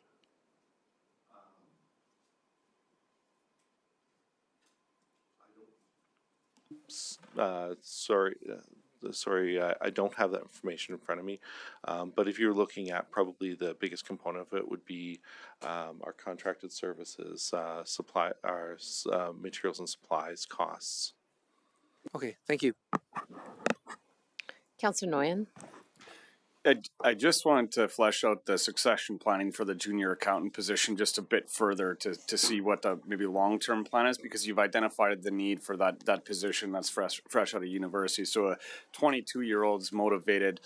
They complete their CPA PEP program, right, in 2 years. They talk to our auditor. Wow, you pay twice as much.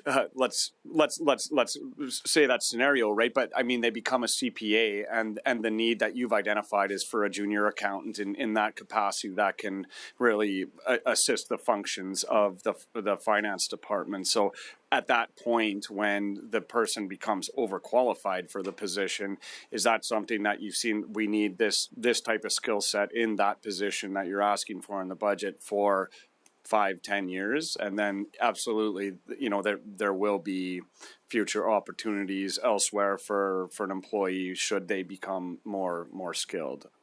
Yeah, through Mayor Macon to Councillor Nguyen, we run the risk of any employer of employees reaching their limits, so to speak, and going on to other things. But what we see lacking in terms of this, because we're getting the municipal finance intern, is that entry level position. People that start with the city. First of all, we're kind of up against a bit of a wall that a lot of graduates from the commerce programs don't know that a job in municipal finance is even available, and so the municipal internship program is that introduction. So what we'd like to do is get more word out there that this is a great place to work.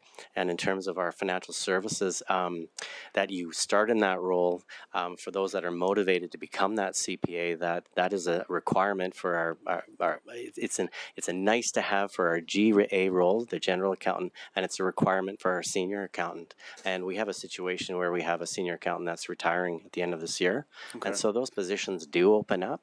And what we're trying to do is keep that employee motivated and have some opportunities in the future to advance and use those as skills that they would obtain through the CPA program. Excellent. Thanks for that answer. It paints a bigger picture of your department and what you're trying to achieve through the position. Thanks. Thank you. And that looks like it's it for financial and fiscal services.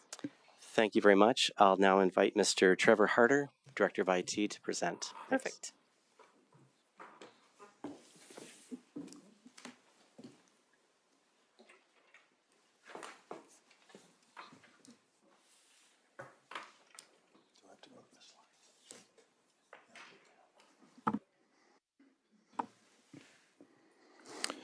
All right. Good morning, Mayor and members of Council. I'm Trevor Harder, Director of Information Technology. And I get you to refer to Section 13 in your binder there for our the IT operating budget. The Information Technology Department consists of 12 full-time employees who provide hardware and software support, network infrastructure planning and maintenance, cybersecurity services, and network and data management. Supporting nearly 400 city staff across all city departments, the team maintains approximately 600 user devices, 63 business applications, and numerous servers, network switches, and security systems. With roughly one IT staff per every 33 employees, we align closely with municipal averages. Our team is dedicated to developing innovative and sustainable technology solutions while collaborating with all departments to enhance service delivery and operational efficiency.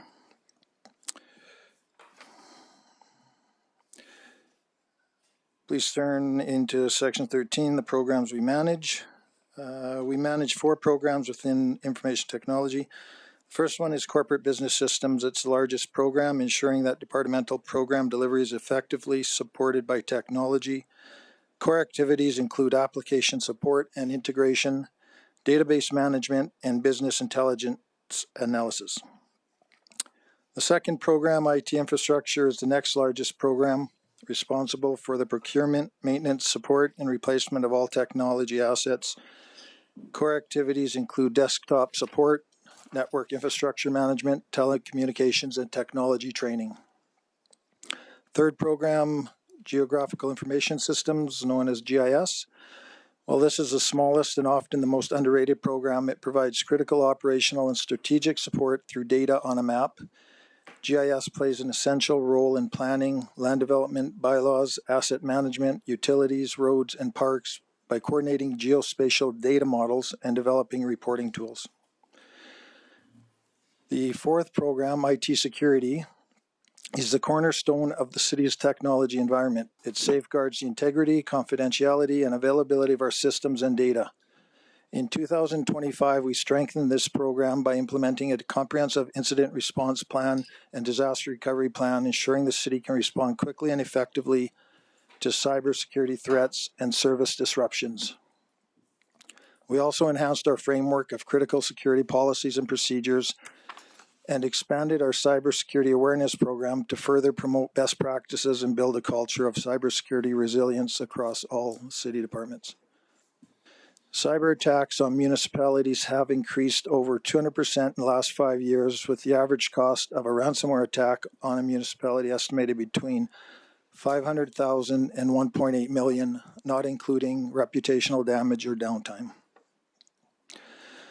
To continue improving efficiency and managing costs effectively, we're also introducing a new BYOD, Bring Your Own Device program. Starting January 1st, eligible staff will move to a reimbursement model for using their personal phones for city business.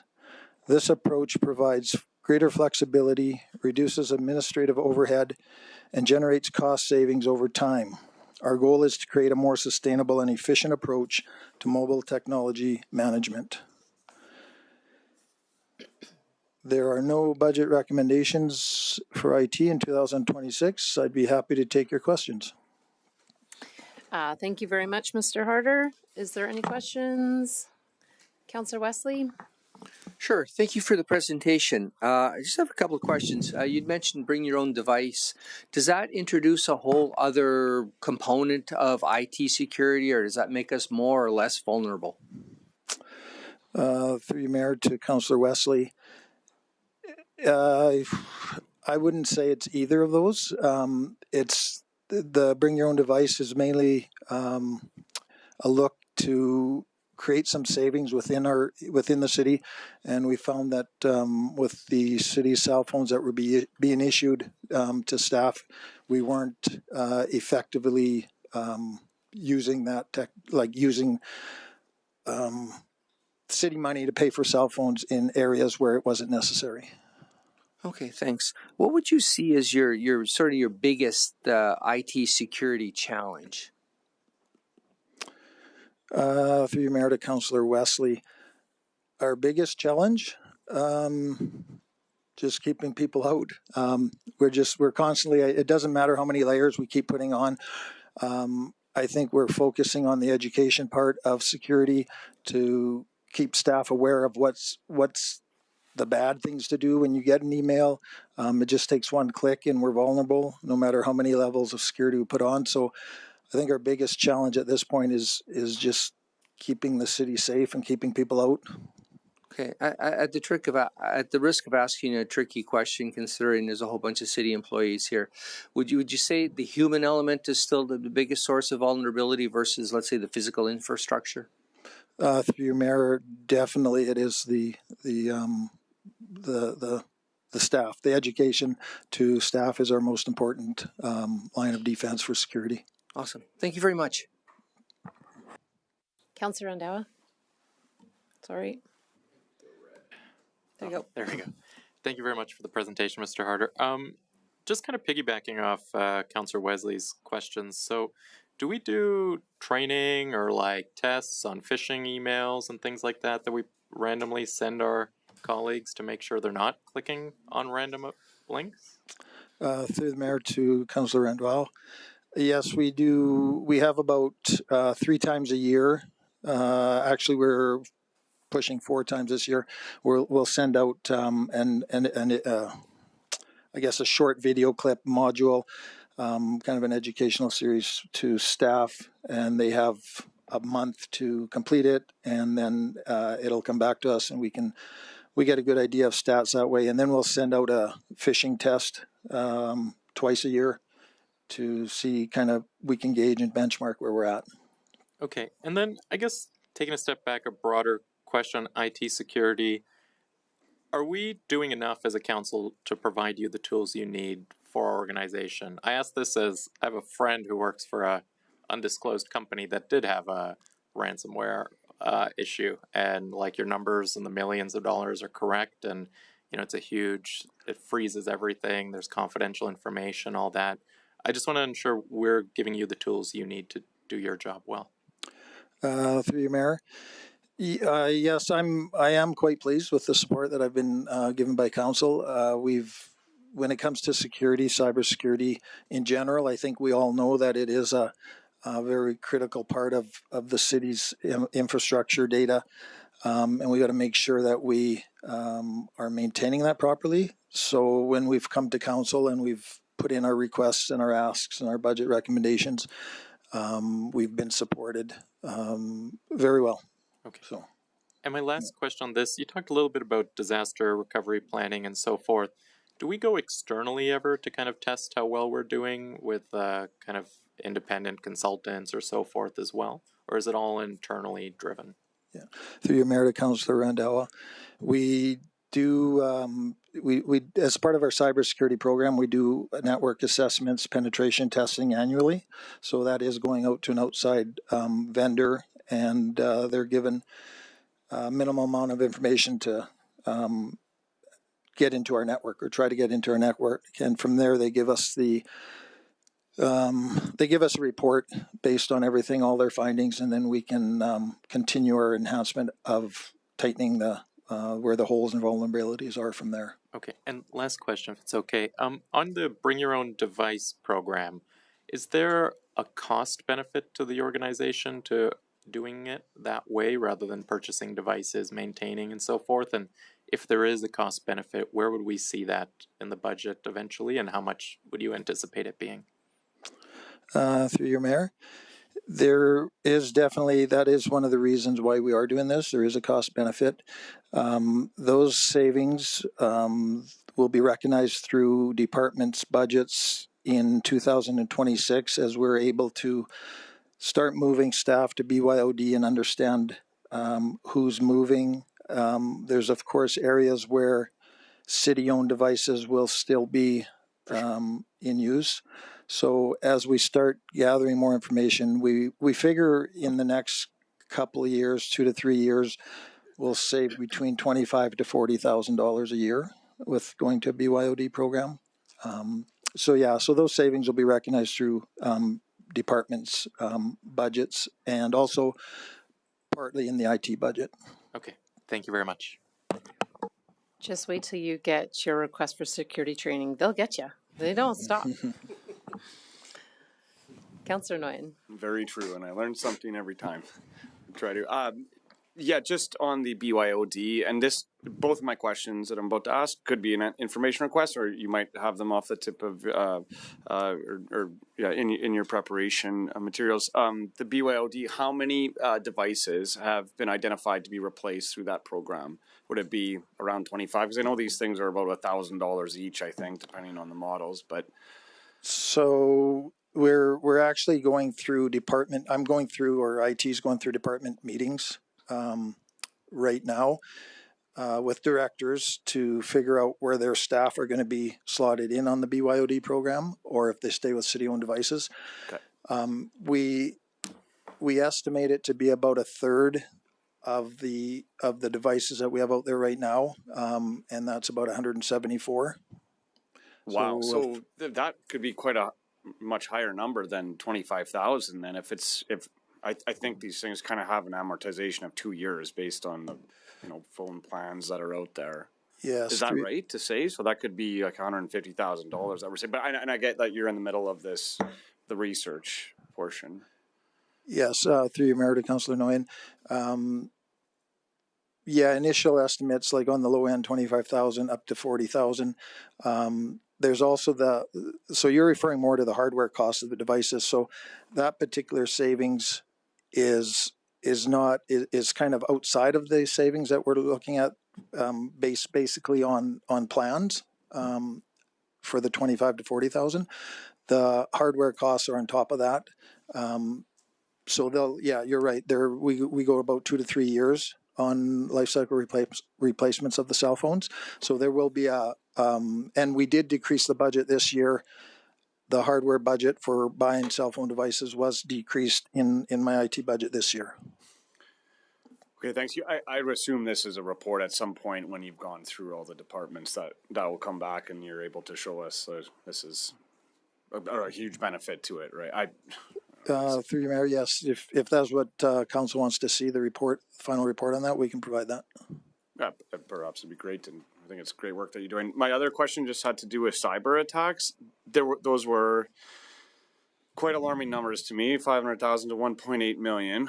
I'm assuming that's for a municipality of about our size. Can you give us an idea of how many cyber attacks and what the cost has been to the city, if there has been in the last maybe 5 years, and how it gets funded? I would assume through insurance, but... Through your Mayor to Councillor Nguyen, I hope you didn't jinx us now. But we haven't had we haven't had any cyber attacks to date, or any kind of breaches that we've had to pay anything. Okay. To recover from. Excellent. So thank you. Councillor Harris. Picking up on the questions about the training that we've done from time to time, the last council obviously went through that. And I would imagine staff do the same thing? Yes. Okay. Has everybody passed? 100%? Through your Mayor to Councillor Harris, no. Okay. What do you do when somebody, I think there was one question I didn't answer right, so that's not 100%. And I look back and I said, yeah, it was a matter of interpretation and the way the question was worded. Fair enough. But what do you do when somebody fails miserably? And I would imagine some people are really kind of obtuse in that regard. What do you do? Through your Mayor to Councillor Harris, we handle every situation differently, and that is one area I'm looking at to see if we can come to some kind of process where, if you fail once, that's bad. You fail twice, we'll talk to you. You fail 3 times, your supervisor is going to hear about it. Depending on who it is, and we get to know the staff pretty well. If there is a pattern of someone constantly failing the tests, we will have a discussion or bring it up with the supervisor, director, and let them take care of it from there. But you are right, that is, and other municipalities are actually in the same place as us, trying to figure out how do you reprimand staff, or what do you do, what are the steps to take to make sure that they don't continuously fail these tests. Yeah, I think part of that has to be written into the job responsibilities, that you are required to be competent in this regard, and we provide the training that ultimately allows staff, and in this case elected officials, not to do stupid things with their devices when they are accessing electronic records. So I support what you're doing. I think that's a good thing. So if the training for all people, including the 7 of us sitting up here, is something that is ongoing and can be as robust and comprehensive as possible, I think we all support that. And I don't ask those questions to be vindictive against anybody that just didn't get it right, but sometimes you just don't get it right. And as you mentioned, our staff and our people are our weakest link and our greatest opportunity or strength in many regards. So if you can find ways to balance that out through the training program, that I think is laudable. So keep it up. Councillor Ketcher. Okay, thank you. And as you laugh at us, yeah, I got one wrong too, but you will also get your test, so we'll see what everybody gets. Thank you very much for everything that you do for us. I always call you our superheroes because when technology goes astray, we are all in flux. The question that I have again is on your bring your own device. So you said there's about 174 that you're looking at?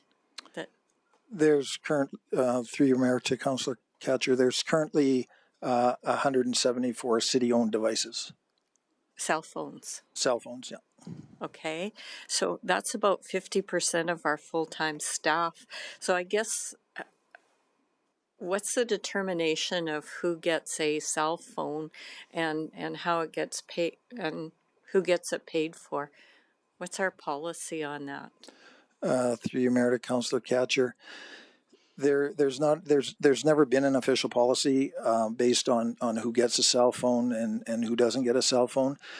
We got to the point where we were quite complacent, and as people were hired, we'd have an employee checklist of what applications, what they needed to do their job. I think it got to the point where it was just kind of, oh yeah, we'll get them a cell phone, away you go, sort of thing. And it's never been, well, as we've seen these numbers rise now, we've noticed there's a problem, and that's why we're, taking it seriously now to develop this program and scale back on our city-owned devices. Okay, and I appreciate that. So the other question that I have is phone plans are so different. We even see that amongst council. So some people go out and we're allowed $100 maximum a month.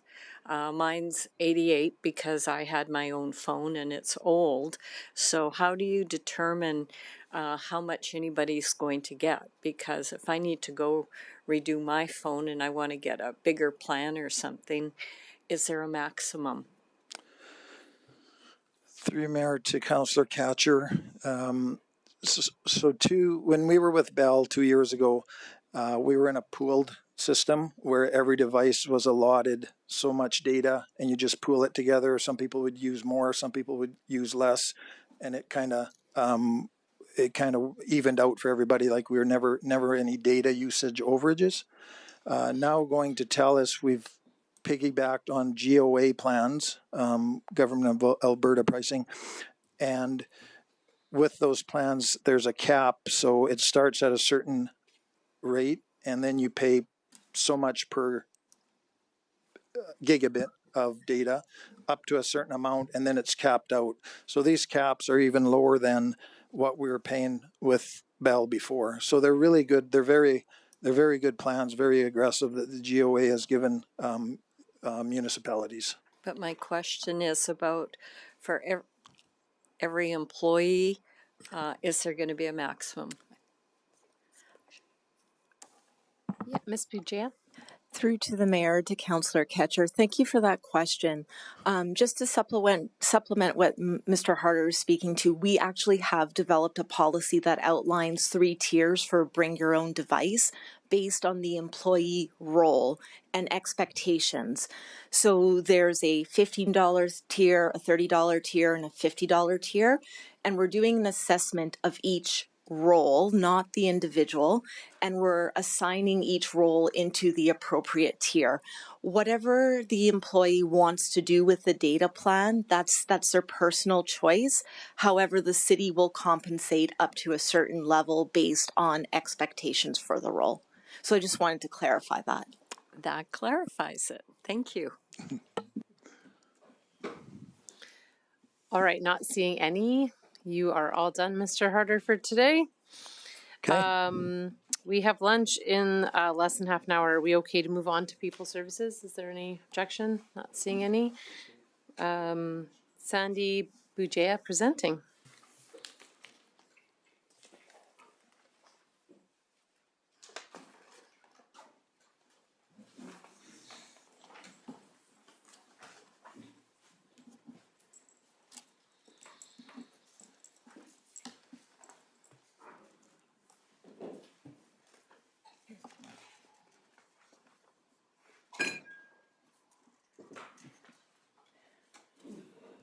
Thank you very much, Mayor and Council. I'm Sandy Bujaya, General Manager for Corporate Services, and I'll be presenting the People Services budget with support from several members of the People Services Department.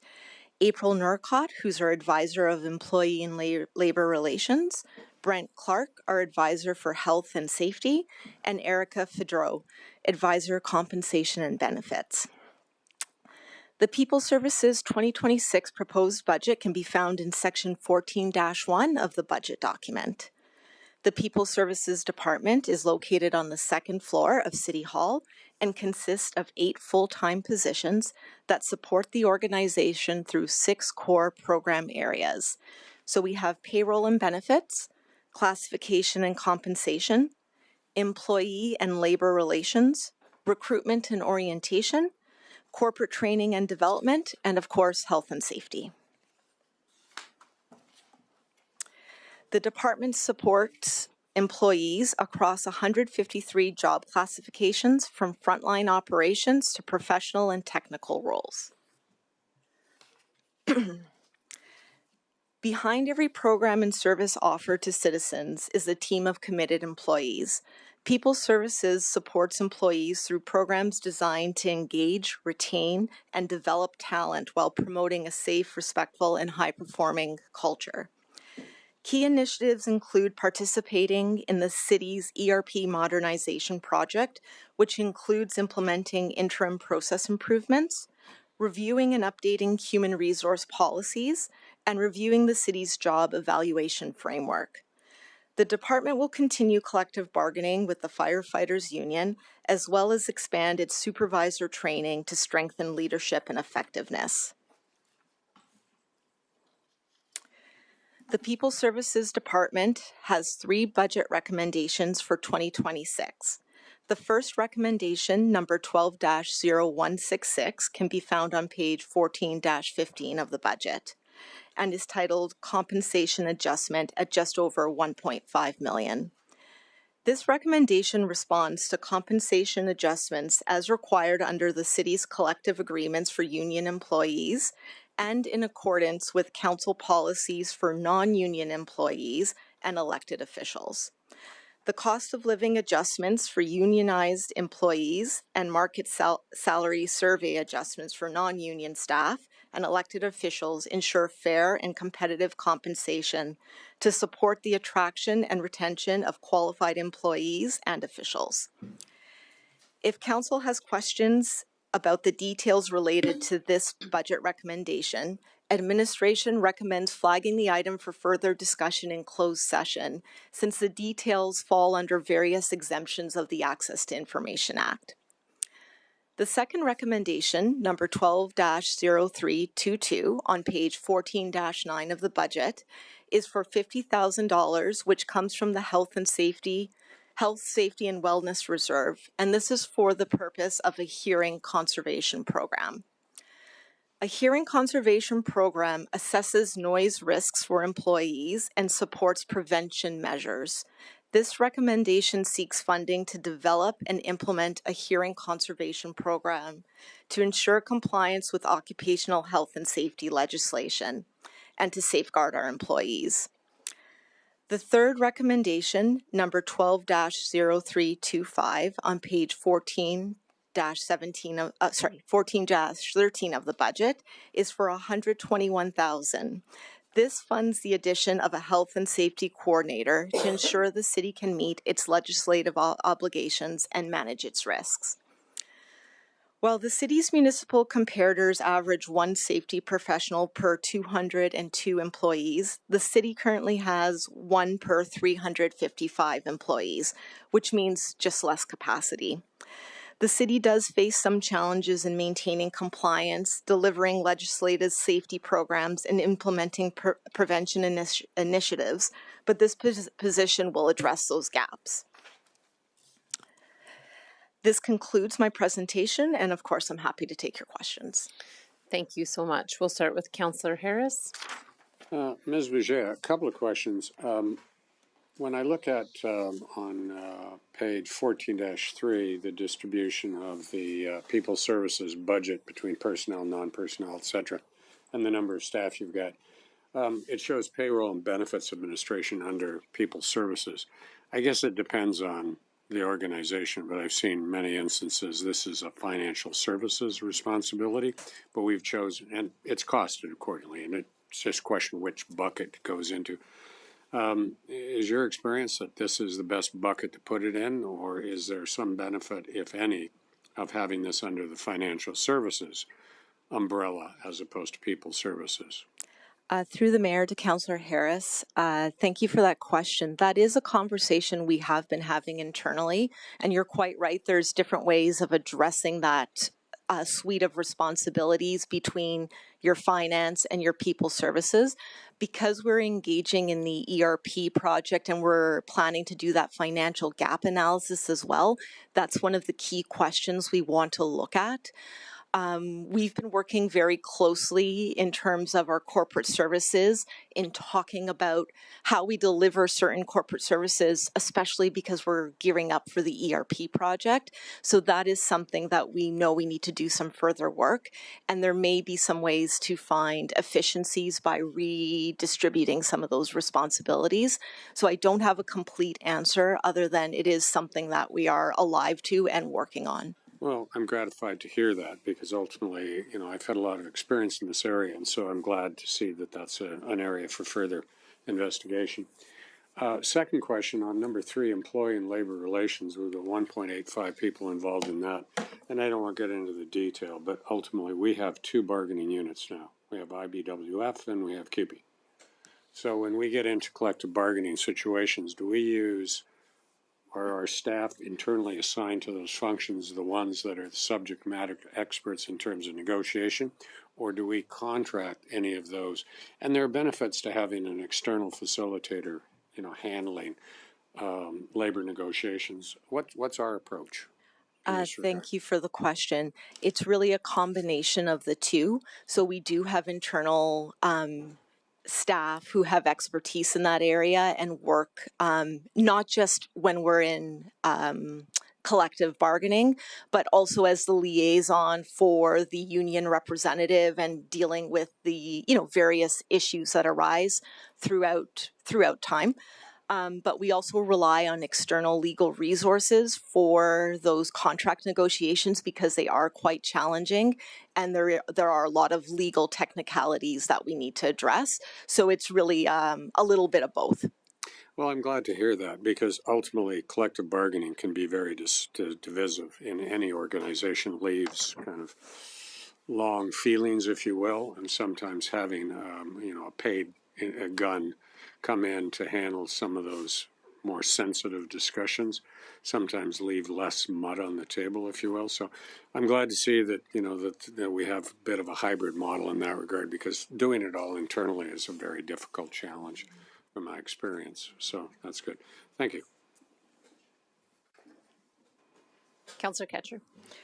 Okay, so I worked for the city for 17 years and then on council for 18 years. I think we've approved health and safety coordinator, maybe 1, maybe 2 times. What happens to these positions that they disappear and then they come back again? Through Mayor Macon to Councillor Ketcher, So I'm going to try and answer your question. I don't have the history that you have with the city, but we do have a couple of positions that work in different areas of the city that help with the implementation of various health and safety programs. Different areas of the city, like I think about our public works, they have a much heavier burden when it comes to health and safety measures than maybe departments that are more of an office environment. But then there are the corporate health and safety programs and policies and procedures that need to be addressed. So when we're talking about the positions in people services, it's the positions that are focused on the corporate program for health and safety, not necessarily the day-to-day implementation of those programs.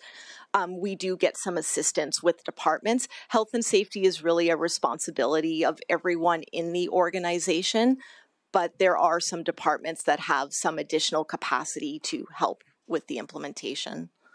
Okay, so the answer is we don't know where they've gone, but we've had them over time, but they just go somewhere. And that maybe is the city manager who has reallocated them somewhere else. Yeah, through your worship, I can only go by memory, and we've never asked for an OH&S position in my 13 years. There's always been one since I've been here. They've always been in people services. And then there was a reallocation we did of a clerk level position over at JIG. I think it was 2 or 3 years ago, and that person's still there, but it's primarily related to kind of like paperwork and just supporting others doing OH&S. So those are the only 2 dedicated positions that we have that I'm aware of. I don't recall a request for any others in my time, but my memory's not always necessarily perfect either. So. Okay, and then my next question comes to the hearing conservation program, which I put OMG on. So in 35 years, and especially working over in Public Works when I worked over there through workman's compensation and everything, that there was always requirements for hearing analysis and stuff like that. So what happens to these things? I mean, it's not like we just start from scratch again. Thank you for the question through Mayor Macon to Councillor Ketcher. We're not starting from scratch by any means. We definitely have precautions that we take to protect hearing.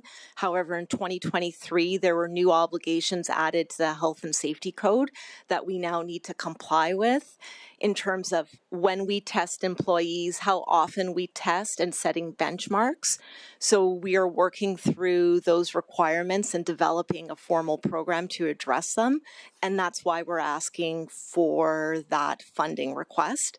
That is really to address developing the hearing conservation program as it is envisioned in the legislation now. Okay, I'll leave it with my OMG on here. Thank you. Councillor Wesley. All right. Hi, Sandy. Hi. Just wrapping my new guy head around some things here. We want to hire a health and safety coordinator. We have a health and safety advisor. Could you tell me what's the difference between the 2? Thank you for the question through Mayor Macon to Councillor Wesley. The advisor is a higher level position than the coordinator. We are also going to reclass the advisor into more of a management role just because that position right now is really taking on the lead for developing and overseeing our corporate health and safety program. So there will be a little shift in how we use those 2 positions. We'll have one that's providing the oversight for the overall occupational health and safety program, and then one position, this new position would be supporting that person. Okay, so as just so I can clarify some stuff in my head, as we shift the advisor into another role, is there any risk that the function that we want this coordinator, the advisor is overworked, we want the coordinator, but then we're going to shift the advisor to doing some other things, perhaps not directly health and safety related? Am I messing it up? through Mayor Macon to Councillor Wesley. Sorry, I probably didn't explain that well. The advisor is already doing the manager level work, so we're really just acknowledging the fact that the advisor is doing the manager level work, just to put it plainly, and the coordinator would support the person who is currently the advisor. We don't think we need anything above a coordinator level in terms of supporting that position. So we feel that having one overseeing and one direct report would be a good structure to manage our health and safety needs. Understood. All right. Thank you very much. One more question. Just on 1414 here, it says the city risks falling further behind. And so those are kind of concerning words. How are we behind now? Thank you for the question. We're not fully compliant with all the health and safety obligations that the city has. We are working towards becoming compliant, but we are short some resources in that area. Could you give me a couple of examples? The hearing conservation program is a good example. So that's one where we are not currently complying with what's required in legislation. Our commercial vehicle program needs some additional fine-tuning and support. So there are things we would like to do. And in terms of our vendor management, we've been actively making changes to how we verify and document the health and safety requirements for vendors. So those are three examples of areas where we're either making improvements actively or we know that we have improvements to be made. Okay. I'm good. Thank you. Thank you, Cancer. Thank you, Sandy. Councillor Andawa. Thank you very much for your presentation, Sandy. A few questions across the couple items that you've presented. So, following up to Councillor Wesley's good questions, when we're non-compliant, is there any penalties or fines that are incurred to the city, or is it more just a general liability that grows? Thank you for the question through Mayor Macon to Councillor Andawa. I'm not aware of specific fines, but we do have increased liability, especially if we were to have an incident. So that's where our biggest concern is at present. Okay, and when we talk about the need for the position and how we're kind of behind on the ratio to comparable municipalities, has that resulted in anything beyond the compliance issues? Like, are we having more employees getting injured year over year, or we're having any issues around sick leave? Like, anything else that this is contributing to? I thank you. That's a great question. I might invite Brent Clark to speak to that, our current health and safety advisor.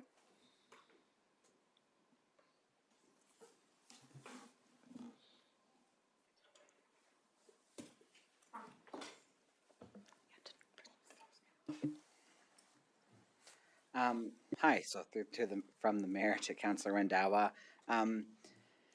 There's nothing that's going to tell us currently at the moment if we're going to be seeing more. We can see basically from a safety metric when we look at our key performance indicators like our total recordable incident rate and things like that. We are high. Now, I've only been here with the city about 2 years now, so it's a lot of the management of a lot of things. So our WCB claims, how we're filing all of that, has driven up our TRIR, and we're bringing it down so that we will hopefully within the next year and a half be able to see, okay, well, what is the actual number versus what have we just not been managing correctly. So yes, we're hopefully going to see a more proactive approach with that position so that a person can be out there and actually doing inspections and seeing that kind of stuff so that we can stop somebody from saying like, oh, well, Councillor Wesley isn't wearing safety glasses, isn't following the rules, so we stop him, right? That and we change that correct. now versus instead of currently right now we just go, oh, well, I might have driven by or, maybe Sandy drove by and said, hey, this is what's going on or this is what I saw. And we say, okay, well, we're being very reactive to it now, saying, hey, you now need to tell, Councillor Wesley to do this, right? Instead of just being able to be right there saying, hey, we need to do this. So I guess the short answer to that is hopefully within the next year or so, we'll actually be able to level out what is just not been managed and what we are actually going to be seeing. Okay, that sounds good. My other question, Sandy, last one on this position is, you talked a little bit how adding this will allow us to kind of reclass within that team or pool of employees. Where does it say that in the report? Did I miss that totally? It's in the budget notes, I believe. Okay. Yeah, I can double check and Maybe I missed it. Yeah, it's okay. We can track it as an information item. I'm 99% sure it's in the budget notes, but it might take me a couple of minutes to find it. And then the hearing program, is that going to be just a one-time thing? Like, I know it says there's going to be something in 2027 also added on. Why just a one-time reserve request? Like, are we going to have to maintain this going forward, or will we be able to just maintain it internally? So the one-time request is to develop the program. It'll take us 2 years to fully develop and implement the program, and there will be an ongoing cost because we have to do future testing. Those costs will be addressed through future operating budgets, and they're much lower than the $50,000. The initial heavy lift is really about getting the program up and running. Okay, that sounds good. Thank you, Sandy, and thank you very much. Councillor Nguyen?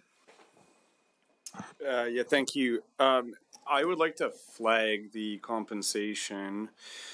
Sorry, the name of it. The compensation adjustment. Yeah, 12-0166 for discussion in camera. And the reason, to give council context for the flag, is that I don't want to cross any line of questioning that may be deemed under ATIA sensitive. I will ask just one question about it, and I think this is a fair question to ask and open, is that there is allocation to different job classifications based, and we saw this a couple of years ago, based on the COLA increase as applied to the policy. Would that be correct? Because last time we had the conversation showing different job classifications and levels of employment under the org charts were deemed different applications through COLA program. Through Mayor Make and to Councillor Nguyen, you're mostly correct. Our market survey analysis looks at compensation in alignment with the P50 benchmark for the comparators as set out in our council policy on remuneration. But years that we do the market survey, any adjustments, if approved, get applied January 1st of the following year. So that'd be January 1st, 2026. But we do not do COLA in those years. So we only address cost of living increases in the years that we don't do the market survey. So for 2026, there is no proposed COLA increase for non-union employees. Thank you for that. Yeah, and just to take off from this, I clicked on the link for the non-union staff compensation policy, and it looks like the policy is currently under review, and the last revision was done in it's either 2019 or 2022 based on how I'm reading this, but when is that policy due for update? You're quite correct. The last review was 2022. The policy says... the policy was due for review in 2022. The policy says that we will do a review in the year of a general election. So we should have done a review this year. Right. We haven't done the review of the policy, but that is a priority for next year. Okay, great. Thank you very much. Okay, on round 2, Councillor Randawa. Thank you for those questions, Councillor Nguyen. I had similar questions. I guess a question to that question is, as a new councillor, I don't have much or any information on our bargaining agreements really beyond what's on this page. So by flagging this now, will we be able to ask further questions and details during that time? Is that the best use of our time, or? I think that would be appropriate. Okay. And I apologize, I didn't actually go back to confirm the flag after you were done talking. So was there any objections to that flag? Just through the mayor, is there just a desire to ask more questions in camera, or is there a desire to actually flag it for like debate later on in questions? Yeah. If you and you still can flag it anytime, but I would just say, instead of taking it as a flag, why don't we do lunch and then go in camera after lunch and just continue this particular item? Does that work for everyone? Sure. I'm not seeing any objections to that. Anything else? Awesome. No, that was everything. That's great. Thank you very much. I don't have a text message that says lunch is here, however. Mr. Kaiser? Nothing yet. I will keep you posted. Okay, can we squeeze in corporate communications, or is there any significant objections to that? All right, let's do it. Okay, great. So then I will introduce Jessie Bailey, Director of Corporate Communications. Thank you very much.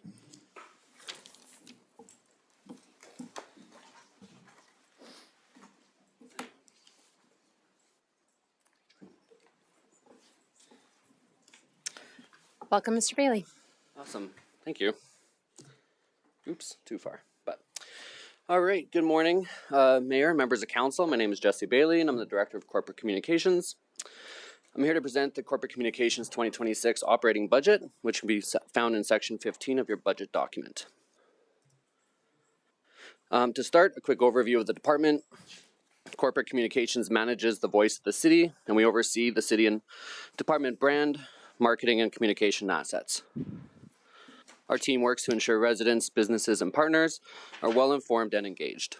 We lead the internal and external communications, including the city's website, staff intranet, social media platforms, media relations, and all marketing and advertising campaigns. We're a centralized department with 5 full-time staff. We don't collect fees or charge for services. Our work is divided into 5 program areas, outlined on page 15-3, focused on communications, marketing, advertising, creative services, and public engagement. As you may recall, Corporate Communications completed a brand review in 2024. This was a comprehensive internal and external review of the city's branding, marketing, and departmental integration. The review led to several key recommendations, many of which we have already implemented.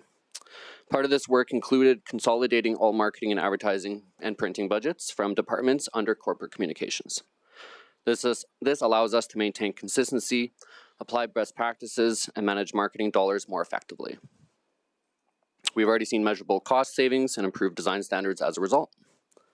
Looking ahead to 2026, we'll continue working through the remaining recommendations from the brand review. This includes developing a master brand strategy that will outline ways to further streamline our large family of brands, tone, marketing channels, and messaging to ensure all communications materials reflect a consistent and cohesive brand experience. On the budget side, you may notice some budget adjustments across several operating line items. Most of these adjustments relate to the consolidation work that I just mentioned, but we've also slightly adjusted some line items such as advertising, printing, training, and consulting to account for standard growth and inflationary pressures. These adjustments help keep our budgets in line and ensure the communications department can continue to support the various departments' goals and work. This year, Corporate Communications has one budget recommendation. Budget recommendation 12-0295, outlined on page 15-5, requests a one-time $25,000 fund to complete public engagement consultation for the city's 2027 to 2030 strategic plan. This plan will set the vision, goals, and initiatives for the city's future, guiding both corporate and departmental work plans and future budgets. The engagement process will mirror the My Fort, My City, My Say consultation completed in 2022. We plan to partner with the same engagement vendor to ensure comparable data and consistent methodology. They'll support us through the entire process from planning and facilitating the engagement to preparing a What We Learned report and contributing to the final strategic plan document. The project will kick off in early 2026 and will allow both the city and council to ensure the organization's direction aligns with the long-term aspirations of our community. That concludes my presentation. I'm happy to take any questions. Thank you so much. Go with Councillor Harris.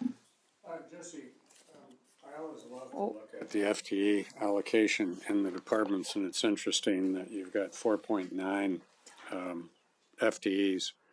I'm always curious to see who that 0.9 FTE is. I'm just kidding, but where do you sort out? Obviously, you're the head of that area. Are you split equally between these 5 program areas, or how do you deal with the allocation of staff to these various functions? Sure. So we do go through the roles and we try to apply how much of their time per year is put towards one of these 5 program areas. So that's generally it. I think the 0.9 is probably because we had an in-house designer hired last year, and the role is just catching up to be a full person this year because she started a little bit later. Yeah, so how many actual bodies do you have sitting upstairs on the third Including floor? myself, there are 5. 5? Yep. Okay, good. Okay. Second question goes, a long-standing question I've had. We had to develop, obviously, a branding strategy and come up with, I guess, a corporate imagery that befits appropriate context for the city. When are we going to get things finished to get those entrance signs up and installed? I mean, we've been looking at that for, like, it's got to be 43 years at least. Yeah, absolutely. When are we That's going a to good get question. them up? Through the mayor to Councillor Harris, great question. We wanted to go through the brand review first, so that was paused for that. Good. And then we had some park entry signs that needed quick attention. They were just falling apart, so we worked on that first. But to answer your question, we will be in front of you, I think, on January 20th with draft designs for the city entry signage and some public engagement motions. So January 20th, you'll see things. Yeah, and you said public engagement on that? That will be a discussion for that 20th date, if you guys want engagement, etc. Yeah, and thanks for asking that question. It isn't bad to look at that potential, but at some point in time, we've got to make decisions and move on. Yeah. And so ultimately, you will ultimately come up with a design, you'll present that, and then ultimately it gets turned over to somebody else to actually, I guess, our engineering department to get it installed. Is that kind of the way it would sort out in the long run? Yeah, that's correct. We actually have designs right now. They're just getting costed. So you'll have a briefing note, we'll be there for the 20th to present that. If we go to public for engagement, we'll do that. And then it goes to Grant Schaefer's team in Fleet Facilities Engineering to take it over. And the plan is to have them installed next year. Yeah. So just one supplementary to that. So we've got a different sign that's been there for a long time at coming in off the Highway 15 to turn onto the Ring Road. Well, and that looked to me like it was a Chamber of Commerce sign, if you will. Will that be one of the ones that ultimately gets totally updated and changed and whatnot so that we have something that's more up-to-date and current? Yeah, through your mayor to Councillor Harris, that is one of the signs that will be replaced. Good. Yeah, there are 3 in total that will be replaced. Well, all of the entrance areas are of critical welcome to Fort Saskatchewan, and so that people get a warm and fuzzy feeling when they hit the boundary. Yep. But that would be one that I'm glad to see that has been flagged for a potential update. So that's good. Thanks. Yeah, absolutely. All right, and sorry, Councillor Randawa, I clicked yours off by mistake. You are next. It's okay. It happens. Thank you very much for the presentation. A pair of questions just kind of regarding the significant adjustment notes for your department. So one is around personnel professional development to historical actuals. I want to say it's like 14,000. So if we're budgeting to historical actuals, does that mean we've gone over budget in your department for professional development, or do you have context on where that's originating from? Yes, that is just a slight increase for the inflation and growth pressures. So just a little bit of a larger team plus all the professional development stuff is just more expensive in general. So there's a number of line items under that one, including the conferences, seminars, travel, accommodations, all that kind of stuff. So I believe, from my understanding, working with the department accountant, is that most of this actually does zero out. They're just moving money from one to another. So you'll see some it says plus and some it says minus. So at the end of the day, I believe it does balance out. Okay. And then my second question is in regards to like increases in advertising and marketing. Like there's an increase in videography and design costs for 11,000, increase in printing for 9, increase in advertising costs for 30, city advertising budget smoothing for 20, increase in printing costs for 19. So I understand like some are inflationary or whatnot, but when you add those up, that's like $90,000. So I guess maybe this is a question for Mr. Fleming or so forth. At what point do some of these not just get bucketed together as a request? Because we've talked about $20,000, $30,000 swing sets for a while, and I add some of these together, and that's like 3 swing sets. That's a really good question through your mayor to Councillor Randawa. Some of the increases, they are the inflation and growth, and some of them are consolidation. So it's us moving money from departments into our budget. So they're not all increases, but Anything to do with the videography, for example, the printing costs, those are external costs to the city. And they're not going away. We definitely need them still. So there's just to do the exact same amount of money or work, we just need to increase those costs a little bit. And it's really important to note that we are centralized now. So all of these funds do get split between the 14 departments throughout the entire year. So it might look like a lot, but when it gets broken down, that's maybe one more video per department, for example, per year. Okay, I somewhat understand that. Like, for example, city consolidation is 60,000, so I understand that's consolidation. But under adjustment notes 5, those are all new items, and I guess I would like to then flag these like new increases under budget notes or adjustment notes 4 and 5 for further discussion and debate. Because I understand it's like one more video per department, but it's a tough budget. So I think we need to look at these and kind of bucket some of these together, if that's okay. Sure. And if that's okay with the rest of you all. So the flag is significant adjustment notes 4 and 5. Yeah, I can. They're corporate communications. I don't want to go into all those. Do you want me to go into all those lines, or we can just do it later? No, we can just bucket it as item 4 and 5. Is that okay with you? Yeah. Is there any objections to that? Not seeing any. Thank you very much. Captured that flag. Okay, Councillor Wesley. And just so we all know, I still haven't got a text, so it's not waiting for us. Yeah, but we will take a break regardless after this. Go ahead. All right, awesome. Jesse, just looking at the strategic plan engagement, and this question that I'll ask is pretty much directed at every time you do this kind of activity, at least in my mind, is how do you ensure that the people that respond to those are truly reflective of the overall community? My concern always is that we get a little highly biased sample.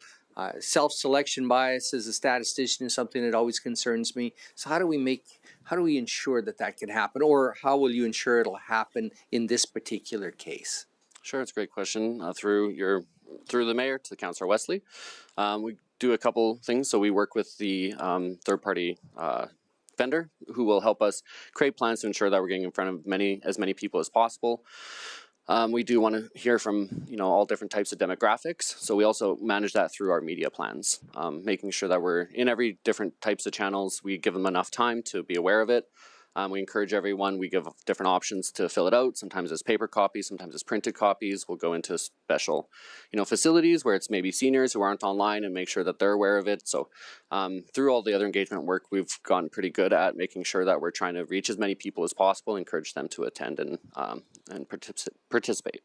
And how would you evaluate your section's performance so far in ensuring that all those samples for all those questionnaires are reflective of the community as a whole, that no one's left out? Through the mayor to Councillor Wesley, you can't force anyone to participate. So all you can do is just really encourage them and give them enough notice and make sure that it's getting into the right channels to educate them. And do you think we're doing a good job on that? I think so. We do see more engagement for certain topics than others. Even, with high media budgets to promote the same amount of awareness. The pool saw tons of engagement. The census saw tons of engagement, but sometimes we'll have, the same amount of weight behind the media, but people aren't as interested, so they won't engage. Okay. And when you use those magical words, data analysis, what kind of data analysis are you thinking about there? Well, it depends on how we approach the engagement work. So I believe last time, it was mostly done through questionnaire. So that's digital. You can do a lot of data analysis through that. If we want to integrate any new engagement options like stakeholder interviews, etc., that's a different type of data analysis, a little more qualitative. So yeah, it really depends on that. But the vendor that we would select would help us with the data analysis.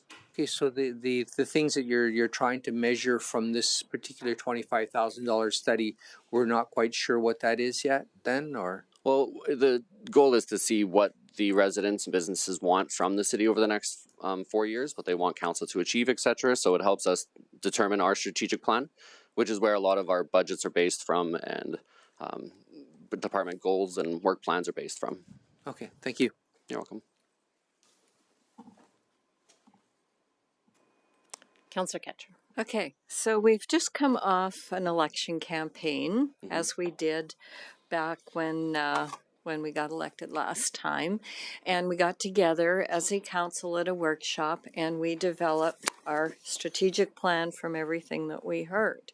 And we didn't go out to the public to further ask them what more they wanted or was the strategic plan right. So why do we need to do this? I am really struggling with this because it's not administration's strategic plan, it's council's strategic plan based on what we've heard over the campaign. So I'm really struggling with why we need to go out into next year after we've just come off a campaign. So I don't know if you can answer that, but I will ask for this one to be flagged at the end of this question. Sure. Well, I'll definitely try through the mayor to Councillor Catcher. I think to Councillor Wesley's point, we are trying to get to hear from as many people as possible. So I understand there was some campaigning that just happened, and you spoke to a lot of people through that, but you might have missed a couple people or certain demographics. So it's really just to give the community a chance to contribute to the project. Of course, it's just one voice, one collection point.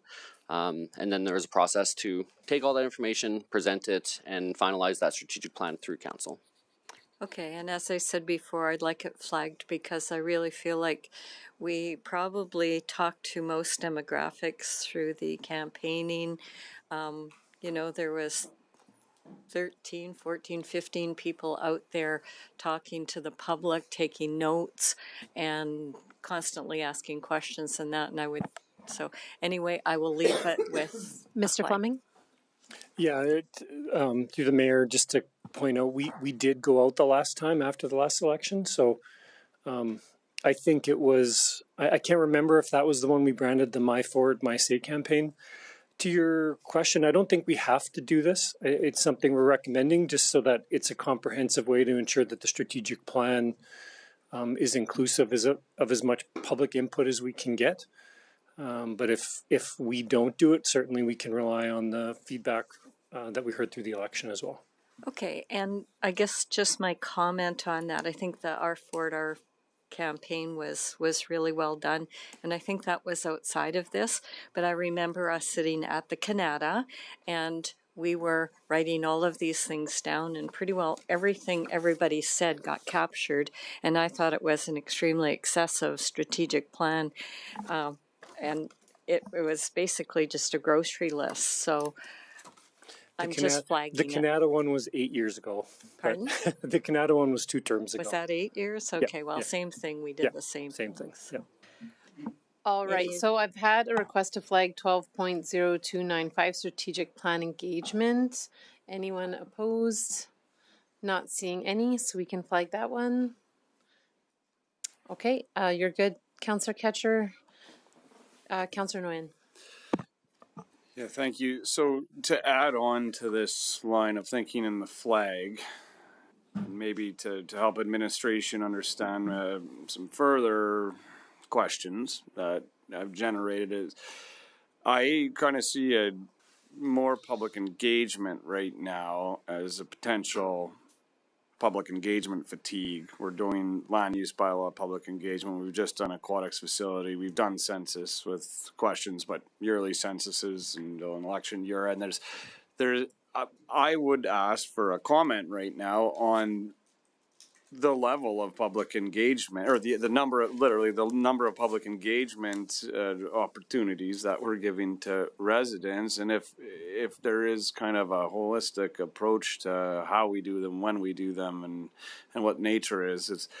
And my question is driven from the sentence in your report saying that we want as many residents as possible to hear what they currently think of our community, and that is a wildly generalized statement to say, hey, we want everybody to say what you think of Fort Saskatchewan. Because I can tell you exactly what Pineview residents think of Fort Saskatchewan right now, giving a development proposal in their backyard, right? So, I mean, I'm just like, it's so general that I can't really see the focus, and it has nothing to do with the cost for it, but we've done public engagement for specific large scale projects, land use, and so this is my concern on going and throwing out to everyone in Fort Saskatchewan, hey, make a comment on Fort Saskatchewan. I don't quite see the value, but if you want to add some color, it'd be great. Well, through the mayor to Councillor Noyan, I think it's a fair comment. There is possibility to saturate them with too much engagement, and there are a number of things going out next year.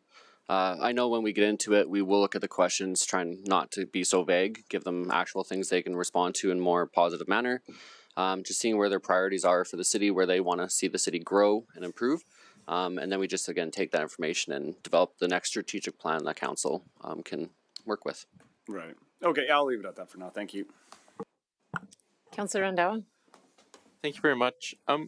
Just kind of going off the last couple comments from other council members, I'd like to understand how many times do we roughly go out to our community members? I may have asked this before on another budget meeting. I made a lot of info requests, so I apologize for that. But like, if I'm a resident in Pineview, how many times does the city come out to talk to me? Like, if the rec master plan gets approved, there'll be once there, once on the strategic plan, once on a land use bylaw change, couple politicians knocked on doors. Like, it's a lot. I kind of want to understand, if this budget were to be approved as is, how many times in the next year would we be going out to residents? I don't know if you can provide me a specific number, but it seems like a lot in a time and age where 30% of people come out and vote. How many times do we go out and bug them?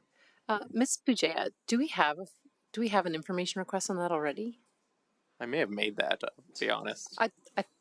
I'll need a moment to check. We'll capture it for now, but if it duplicates one, of course, we'll just consolidate. Okay, thank you. Yeah. Go ahead. And through the mayor to Councillor Randawa, I believe you asked Troy that question during the last budget I might have been there. Yeah. I don't know if you flagged it or did the information request. I don't have an exact number though, but there are a number of those master plan requests. I know RCMP does a policing priorities one. We'll do this one if approved, etc.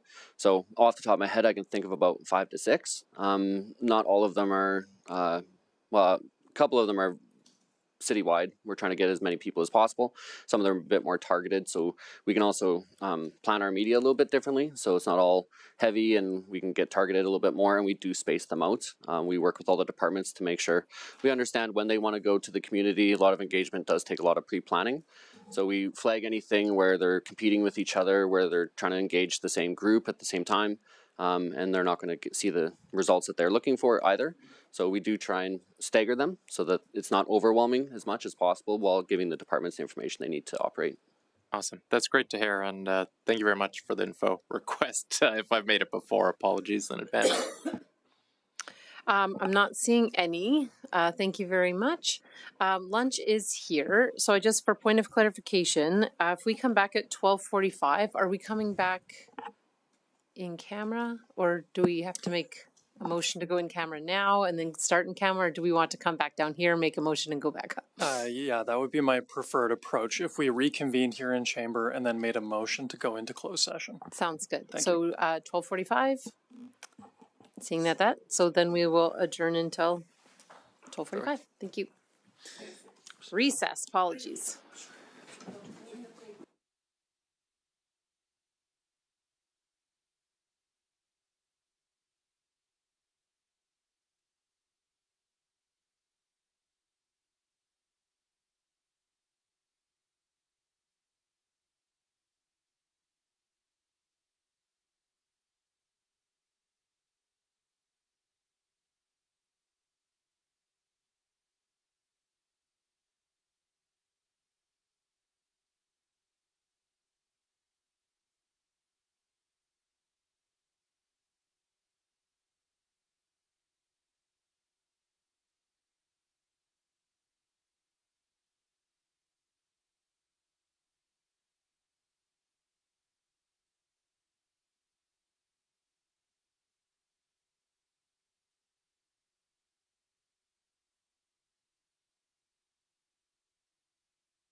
All right, we are back from recess. I am looking, we did have a request to go in camera to discuss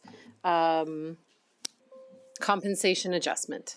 Councillor Nguyen, did you want to move that? So I'll move that council enter in camera to discuss compensation adjustment proposal as set out in the budget. Sorry, I'm not on the page here right now, so I don't have the number if it needs to be read, but to be discussed under the ATIA. Oh, thanks. There's a motion right there. Council move to close 12:43 pursuant to Section 29, advice from officials to the Access to Information Act to discuss the following items: budget recommendation 120166 compensation adjustment. Okay. I'll close the motion. Please cast your vote. Sorry, mine's up here.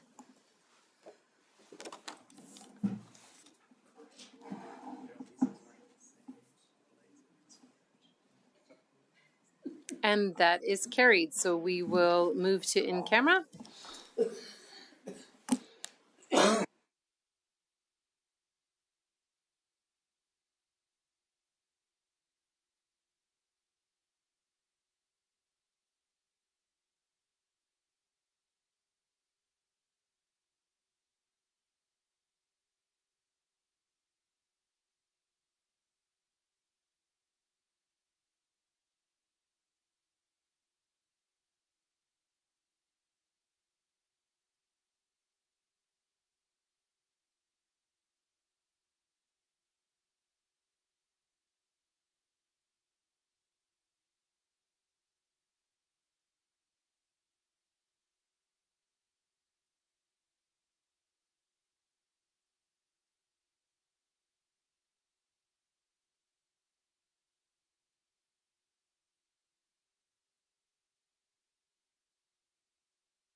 All right, we are back from closed session. We'll move on to 4.1.5, Legislative Services. Andrew Kaiser presenting. Good afternoon, Mayor and Councilors. My name is Andrew Kaiser, and I am the Director of the Legislative Services Department. You can find the Legislative Services content in Section 16-1 or page 239 of the 2026 Operating Budget document. The Legislative Services team has 11 department programs, along with, of course, supporting the elected officials' programs. Department programs include council and council meeting support, legislative and legal support, insurance and risk management, contract administration, records management, as well as programs such as the city's Access to Information Services, Subdivision and Development Appeal Board, and the Assessment Review Board. You can see all of these programs in the Programs We Manage document on page 241 of the budget document.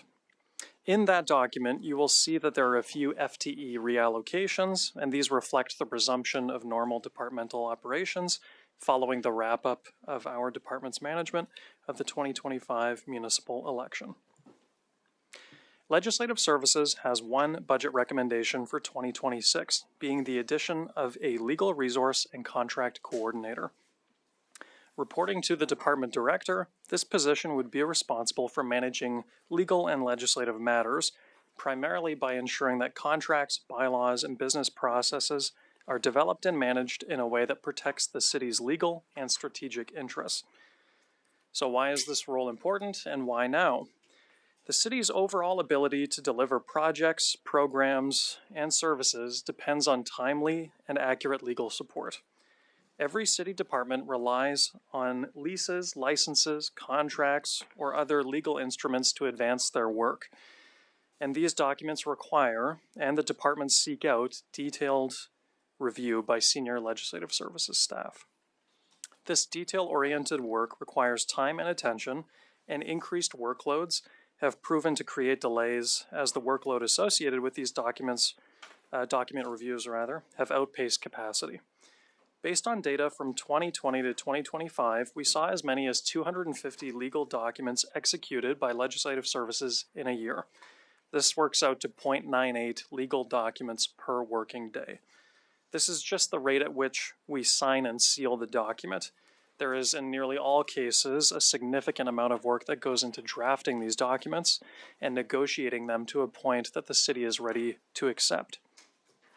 Assessing current trends, we see that the volume and complexity of contracts continues to rise.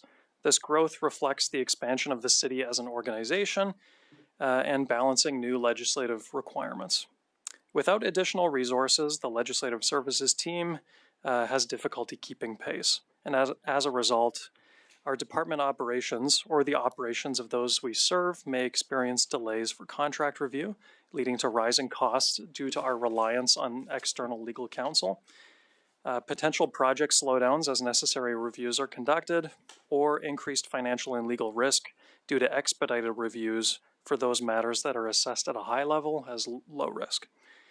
In recent years, we have seen continued pressure on our departmental programs, as well as the programs of other departments that make their way to legislative services, as city staff look to our team to help them navigate the continually changing legislative landscape and pressures on municipalities, emerging legal and risks and best practices, or to ensure that new or existing bylaws and policies are in alignment with the organization at large. With the exception of a reallocation of a position from the Office of the City Manager, along with their existing responsibilities to our department, our Legislative Services team has not seen a new position since 2016. Now, moving on to fees and charges. Nearly all of the Legislative Services fees and charges are regulated and capped by the province. The Access to Information Program, formerly referred to as the FOIP program, has a provincially established fee structure, which we mirror in our own fees and charges bylaw. With the new legislation came a new fee structure and descriptions, so our fees have been changed to reflect those new descriptions and maximums.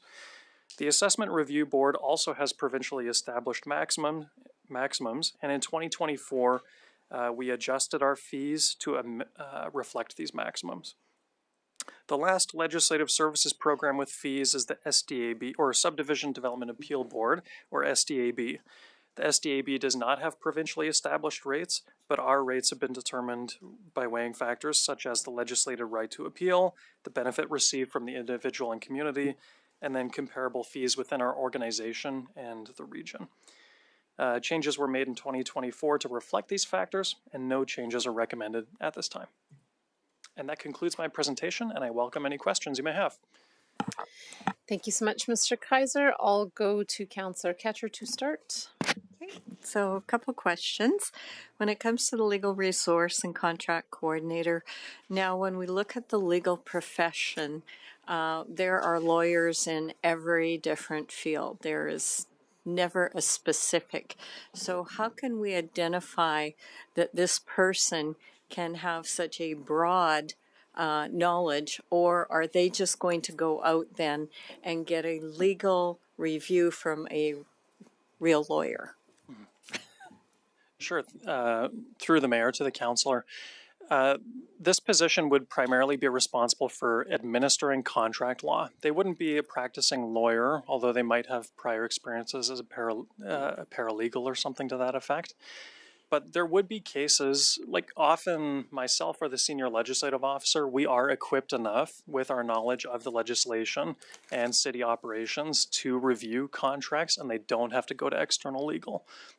There may be cases where this position would still have to go to external legal, but the issue we're running into right now is that we're tapped out on capacity, and we're sometimes relying on external legal to case manage contracts because we simply don't have time to review them.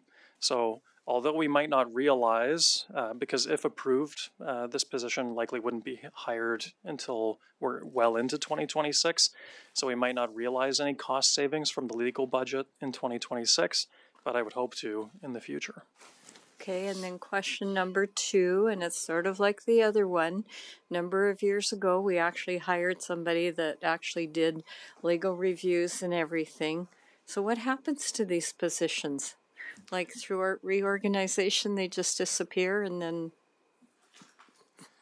Well, through the mayor to the councillor, I certainly wouldn't let a position disappear. I can't say I'm familiar with the title you're referring to, but our legislative services team hasn't lost staff, so to speak, or positions, but we certainly haven't been gaining them, but I'm not familiar with which position you're referring to. Yeah, and we used to have one, I can't remember what her name was, Patty or something. Doesn't matter, but we did have a position, and then we seem to, I don't know where they go. They disappear into the night. Just a comment. No response required. Understood. Thank you. Councillor Harris. Well, when I ran the department that you're running now, I was manager of whatever we called it back then, we did hire a non-practicing lawyer. And I can't remember her name. She was a bit of a wingnut, but that's beside the point. Well, whatever she was. Councillor Harris. She was, and no names are being, anyways, she was hired for that particular purpose, and she provided that, and eventually it turned out to be a poor placement, and we didn't replace the position. And so ultimately, then we did have somebody that came in with some paralegal experience, and that individual was in the position for quite some time and eventually became a general manager. So.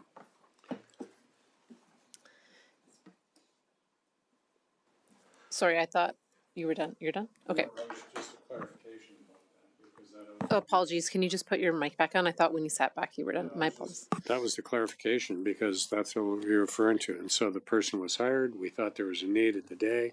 That would have been in about 1998, 1999. And I think the position existed for about a year and a half.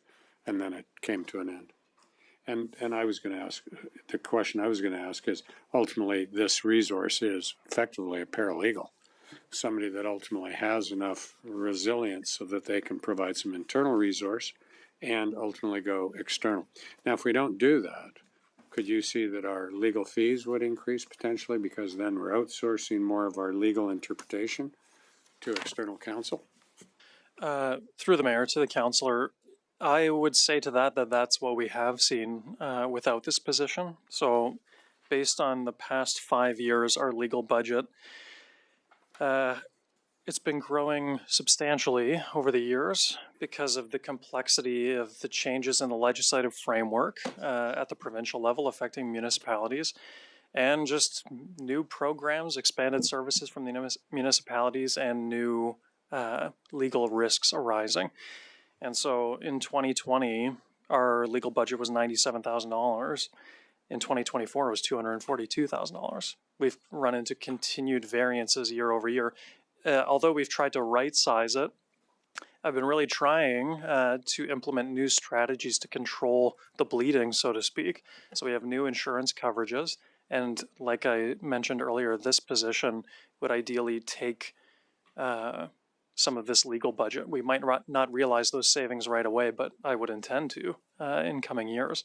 Because the average cost for legal counsel, it varies obviously, but $350 to $550 an hour usually, because obviously they have staff to pay and stuff like that. So 2 months of continued legal counsel on a high-profile matter or whatever would be this entire position costing.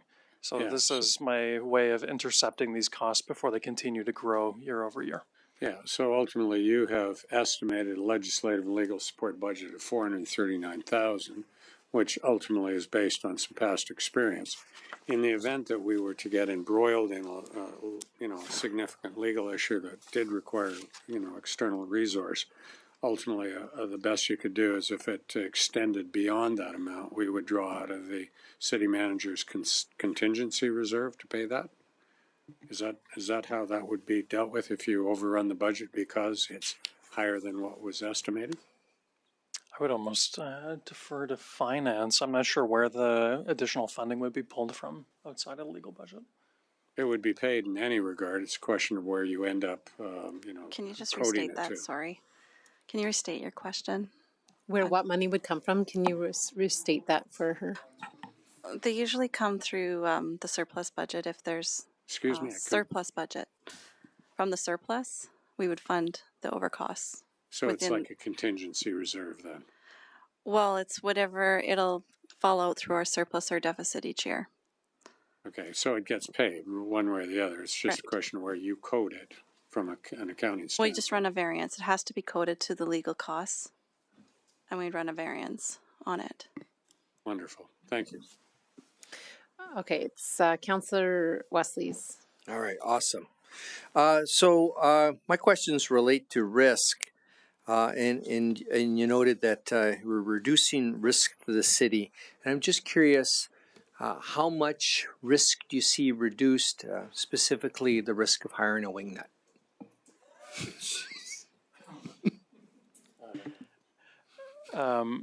Through the mayor to the councillor. There are many risks that arise from contract administration. And although it's hard to see, I don't have a crystal ball to know what aspect of a contract might become the subject of a dispute years down the line. We are seeing right now certain litigation matters that arose from contracts of years past that we're trying to work through now. And the idea of adequately staffing on the front end and conducting these necessary reviews in a more robust manner is to try and identify those risks and address them appropriately through the contracts. When our department has capacity to do so, we receive requests from departments saying, hey, we have this need. We want to make sure we're procuring this thing appropriately, let's say. For instance, a fleet purchase recently for a fire truck. Basically, the legal instrument we received in order to facilitate the purchase was a glorified invoice. And that doesn't adequately address warranty provisions, performance measures, even the time of delivery. So we, from the ground up, built a purchase agreement to address these kind of risks. And so the examples like that happen across the organization in every working unit. And so although I can't say exactly what types of risks, there are many. I hope that helps answer your question. A little bit. I'm just trying to get my head around what would be a successful, we're talking about this a year from now or 2 years from now, and this hiring this position has been a success. Just what does success look like as far as this expenditure goes? Sure. Through the mayor to Councillor Wesley, I would say almost to a point, hiring this position and hearing anecdotes from staff saying, oh, this person was so helpful. They helped us get this contract executed and it was a timely review. And then you never hear about it again. That's the measure of success, is that these things don't result in some sort of litigation or a legal matter that then they have to case manage, because they would also help on the back end should something go sideways. But ideally, you don't hear that kind of story. That's what success looks like to me. Okay, awesome. And great job with the tie clip, really elevated the fashion quotient here. Yeah. Are you good? I'm good, thanks. Councillor Rondeau. Thank you very much for the presentation, Andrew. I just want to clarify for myself, because there was a couple numbers thrown around. How much do we currently spend a year on legal support and going out to get legal opinions? Sure. So, yeah, I mentioned the budgeted amounts, but those don't actually reflect the actuals. So I have last year's figures, obviously. So we budgeted for $242,676 in our legal budget. We spent $301,000, $387. The year prior, in 2023, budgeted $192,000, expended $325,000. This is the thing with the legal budget, is that it's a bit of a punchline budget because you don't know what's coming down the pipe, and when it does, it requires legal intervention then and there, and the costs are the costs to a point. Obviously, we try and pick the right lawyer for the right job. That isn't exactly a bargain bin lawyer. We want, obviously, to represent the city in the best way possible. But sometimes this comes at a cost, evidently. Okay. So those are the numbers that we actually spent. Does that give you enough? Yeah, that's helpful. I guess my question then is, by adding this position, are we going to stay within the 240-ish budget for next year, or like is that the intent? Like are we on track for budget this year, or are we on track for like 300,000 again this year? We're on track, but I expect at month end I'll receive some invoices. But yes, the idea, through the mayor to Councillor Rendau, I would hope to divert, like the legal budget is what it is right now, and it likely will be for 2026.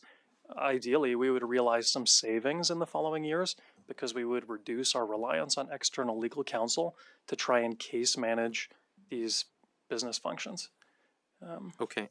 I guess I have a question maybe for someone else in administration. This is another line item I've come across throughout this budget where our actual tends to be a lot more than our budgeted, like year over year. At what point do we start changing these budgets then? Because if we spent 300,000 one year, 325 in the other year, I'm gonna guess we're gonna be in the 300s again this year. Mr. Fleming or Mr. Eamon, who wants to? Mr. Fleming? Yeah. So through the mayor, every year we sit down and look at, especially at the director level, every line of their budget gets analyzed, and they'll look at, and that T2 report really helps in addition to looking at your previous year's actuals. And a determination will usually be made at that time are we overspent here and this is a pattern that's going to continue? Then yes, the budget needs to get adjusted at that point. Because we have no way around it. There's no efficiencies, there's no reductions. You know, we have to spend this and it has to go up. I think in this case, I don't know, my feeling on the legal budget is that there's been some things that have hit us that have probably drove it up a little bit more than what I would say is normal, but we would have to look at the historical trend to really determine if we're looking at, if we need to increase it. I don't know that did we increase it this year, Shannon? We didn't, yeah. So we're probably getting close to that point where it is going to need an increase if we don't see the trend reverse itself. And maybe just to add on to that, I mentioned a little bit earlier that we got new insurance coverage to try and divert some of those legal costs. That policy, since it's taken effect, we have utilized a little bit more. So year to date, we are under, our legal budget for this year is $269,000, and we've expended $238,000. getting close, obviously, but I'm hopeful that we won't see an overrun again this year. And so we're trying to implement some more strategies to stay within that budgeted amount. You know, that's fair. I guess my last question on this is, if we look at the legal bucket, it's like 400 and something, roughly, let's say 120 for this position. We spend about 300 a year, 269 this year. At what point do we just upgrade this position before we hire it and try to turn it into a lawyer? I think I've asked you this before during orientation, but at some point, I don't know what lawyers go for these days, but our bucket is getting close to that, I think. Through the mayor to the councillor, that's a good question. And the road to in-house legal, this very well may be a stepping stone. Being that I'm looking for someone with a paralegal skill set, if we did make the decision to, in the future, go to in-house legal counsel, this person could operate as a true paralegal under the direction of a lawyer. But I'm not quite ready to make that transition yet because, as Councillor Katcher mentioned earlier, there are many areas of practice of law within a municipal context, and finding the right person to be a general counsel to the city might be a bit tricky, and it would come at a price tag. So you might want to take different strategies where you have lawyers per business function or area. But I don't think we're quite ready because they're a bit expensive.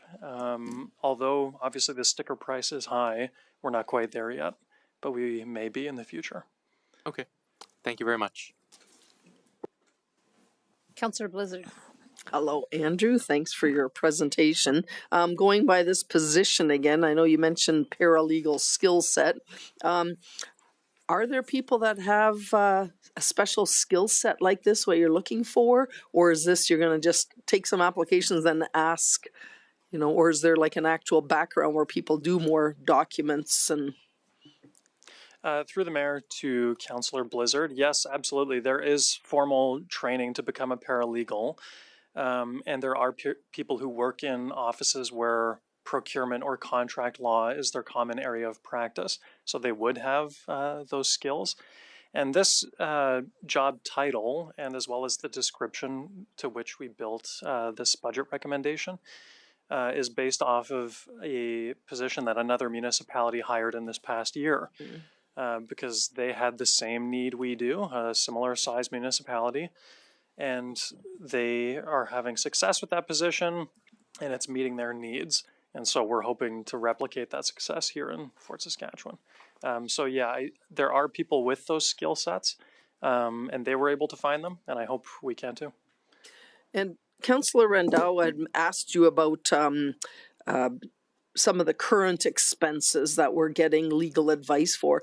Would this person be able to do some of that, a portion of that, so that would help keep those costs down? Through the mayor to the councillor, yes, absolutely. The exact breakout of what they could intercept before it makes it to the external legal counsel budget, I'm not totally sure, but I would say maybe around a quarter of our legal budget is just contract administration matters. So this position would be directly responsible for that. And while they may have to go out sometimes to just ensure that things are above board legally, so to speak, I would hope that it would divert from the legal budget. Yeah. And one more, and I know this might be an odd thing, but and maybe make it tough to get somebody, but because it sounds like we're not quite sure where we're going with this, whether we actually need an actual paralegal, not just the paralegal skill set, would it maybe be better to have this as a temporary position, like put it in for a year or 2 years and then see where we're at, how it's worked out, and do we need to upgrade it? Through the mayor to the councillor, the contract administration, year over year, that work never goes away. The idea of a temporary position, we had discussed that internally, but I just didn't feel that would be a good fit, and sometimes you don't really find the person you're looking for with a temporary position. You might not get the right talent, so to speak. But can you restate your question? I just want to No, make sure no, your answer was good because that's exactly. I was thinking, would it make it hard to hire someone, or you want to lure them away? You know, they've got a position, and gee, do they quit that even though they have the right skill set for temporary? So I guess that answers that question. I think you're yeah, right. and you had also mentioned about the paralegal skill set. Like their past areas of practice or experience are obviously very important in our hiring decision. They wouldn't operate truly as a paralegal in this context because they wouldn't be under the direct direction of a lawyer. But that past experience would be extremely helpful for this position. Yeah, and you know, the lawyer side of it, if a lawyer was willing to come here for the pay the city offers, I think it'd almost be nervous to, were they disbarred or, you know, why are they coming here? So we would do a background check. Let's stick with the paralegal skill set. Thank you very much. Councillor Nguyen. Yeah, thank you. Obviously, a very important portfolio that this person would have with day-to-day applicability.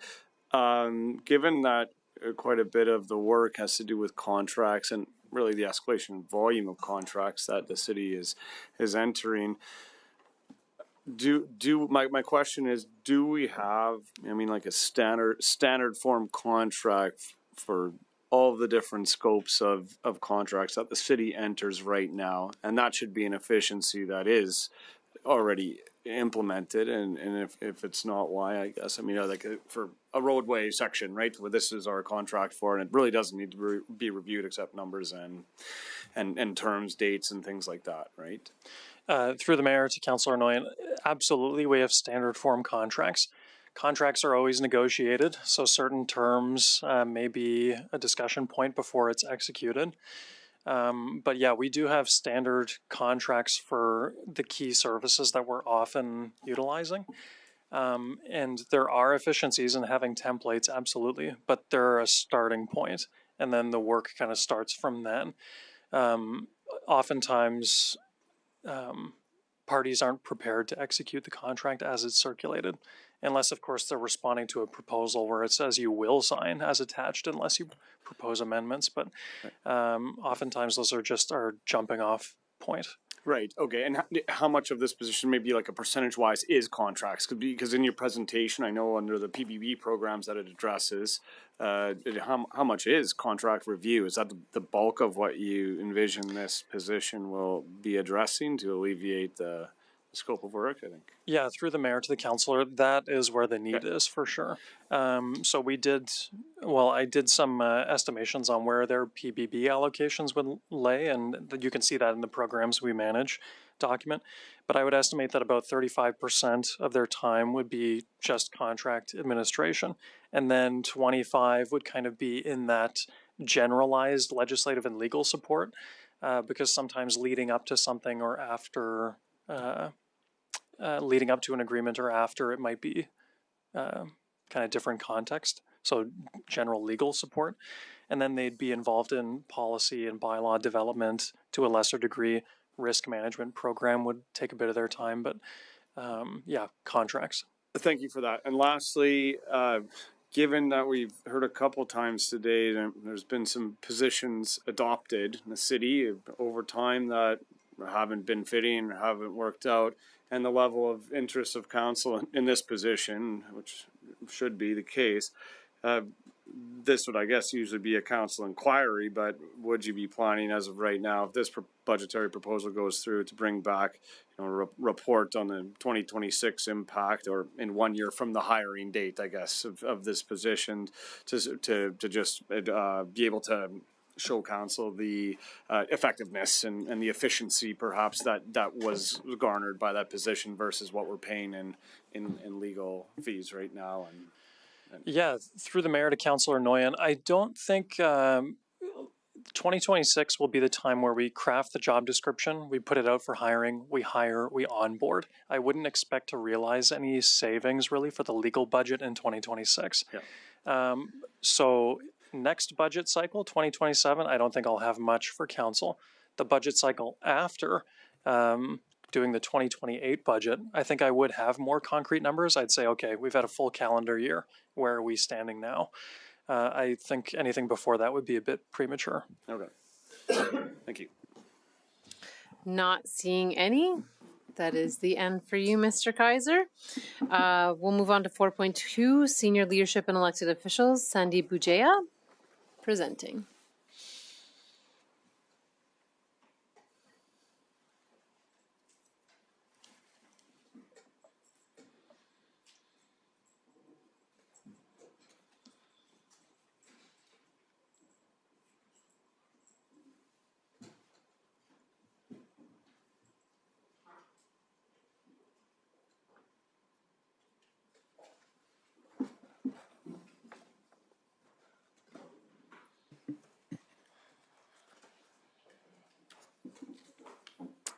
So good afternoon, Mayor and Council. I'm Sandy Bujaya, General Manager for Corporate Services, and it's my pleasure to present the operating budgets for the senior leadership team and elected officials. The city's senior leadership team includes 2 general managers, the deputy city manager, and the city manager. The leadership team is also supported by 1 administrative assistant and 1 special projects position. In addition to the city's senior managers, the city's asset management program is also reflected in this portion of the budget.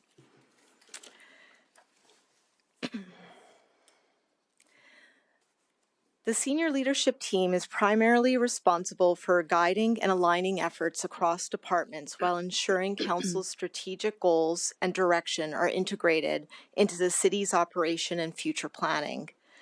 Within this section of the budget, there is 1 budget recommendation related to transitioning a 2-year temporary position into an ongoing full-time position in support of the asset management program. Before I speak this item, I'll take a moment to introduce Stuart Gerber, our asset management advisor, who is here to help support this discussion. Recommendation 12-0275 can be found on page 17-5 of the operating budget. Asset management helps the city make informed strategic decisions about maintaining and investing in infrastructure to ensure reliable, cost-effective services for residents. By tracking asset condition, performance, and life cycle costs, the city can maximize value, reduce risk, and plan sustainably for the future. The city began formalizing its approach to asset management in 2020, based on recommendations arising from the long-term financial sustainability study and based on an asset management review conducted the year before in 2019. Ultimately, this work led to the approval of a council asset management policy, Gov 025-C. Initially, the city had 1 dedicated full-time position supporting the asset management program, but an additional 2-year term asset management technician position was added to support this work in 2024. Having this position has allowed the city to make positive progress towards the implementation of asset management software and supporting staff training and buy-in of asset management processes.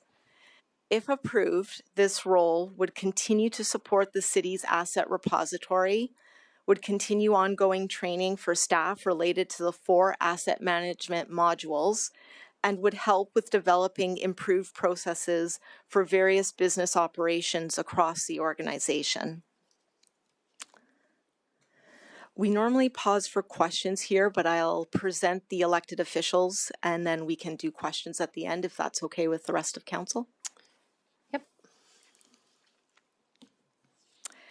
So the elected official section of the budget can be found in section 18. Elected by the residents, the city's mayor and 6 councillors are the decision-making body for the municipality. With input from citizens and community partners, elected officials approve the city's strategic plan and annual budget, which are the key documents that set the overall direction for the municipality. The city's elected officials also represent the city on various committees, boards, and commissions. This representation ensures that the well-being and interests of the municipality are considered and promoted both within the community and within the broader region. While there are no significant changes to the proposed 2026 elected official budget, there is a proposed increase in elected official remuneration. In accordance with the Council Remuneration and Expense Policy, an independent third-party review of remuneration was conducted in the first half of 2025. And this review recommended an increase to councillor remuneration at an amount of $4,800 per year. Further, the review recommended very slight increases to councillor per diems. The total impact of these recommendations is approximately $30,000 per year. So with that, I will end my presentation and invite questions from council. Thank you very much. Councillor Ketcher is first. Can you remind us where the 2-year position was funded from? Because I don't see any reductions in the, at least unless I don't see it, there should be some reductions somewhere in the budget. Through Mayor Macon to Councillor Ketcher, I'd have to look into that. I don't have that information off the top of my head. We can put that as an information item and we could get back to you on that. Okay. Unless our friends in finance can answer that. Okay. We'll take it as an information request. Yeah. Okay. Anything else? Councillor Wesley? Yeah, maybe just a follow-up on Councillor Ketcher's question. Is what was the? Do you know what the annual cost of that position was when we did have it, or if we what it is now? Currently have it. Yeah. Thank you.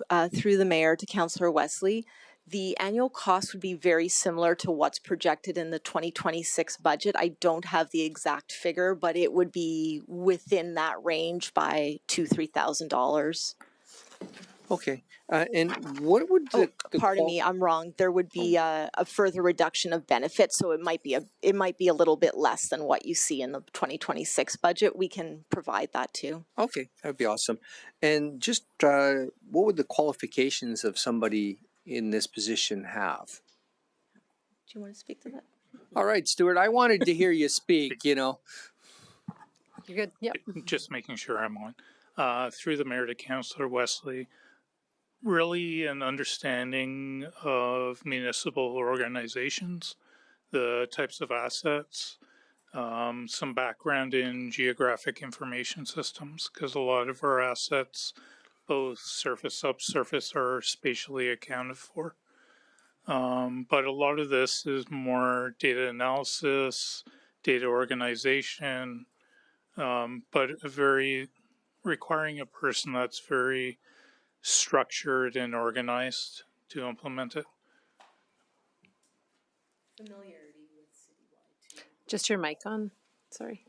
I think familiarity with the asset management software system Citywide would be an asset too that we would seek in that position. Awesome. Thanks a lot, Stuart. You're welcome. Councillor Nguyen? Yeah, I just wanted to refresh my memory on asset management programs. So right now there are 2 staff, including yourself, I believe, and then we're adding a third staff member. Or I thought we had one other person, because in the report it says community size of Drayton Valley. I think Hinton typically have 2 FTEs. So this is just there's only going to be 2 at this point. Correct. Okay. So we have one continuing full-time position. Right. And one that is a temporary position that's set to expire at the end of this year. Right. So this request is about converting that temporary position to an ongoing position. Okay, thank you for the clarification, that's all. Councillor Blizzard.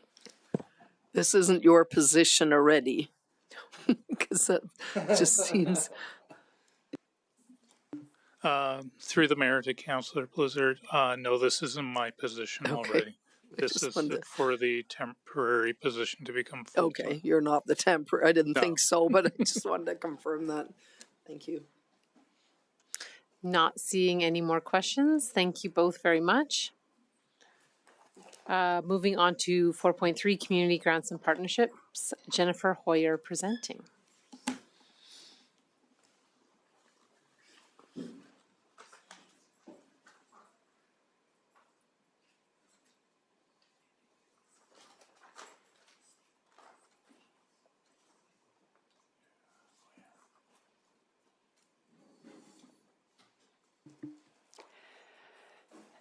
Good afternoon, Mayor and members of Council. My name is Jennifer Hoyer. I am the Director of Family and Community Support Services.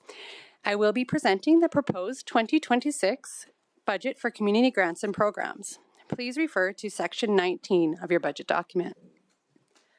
Sorry. The city provides an annual grant opportunity for nonprofit organizations. Grant applications are received in June of each year. They are then reviewed by an administrative panel comprised from financial services, protective services, culture and recreation, and FCSS. The review is based on eligibility as per the grants to organizations policy. The criteria considers several factors, including alignment with city priorities and the health of the organization. Of the 9 new applications received this year, 6 are recommended for funding. In addition, there are 3 multi-year agreements in place from 2024 to 2026.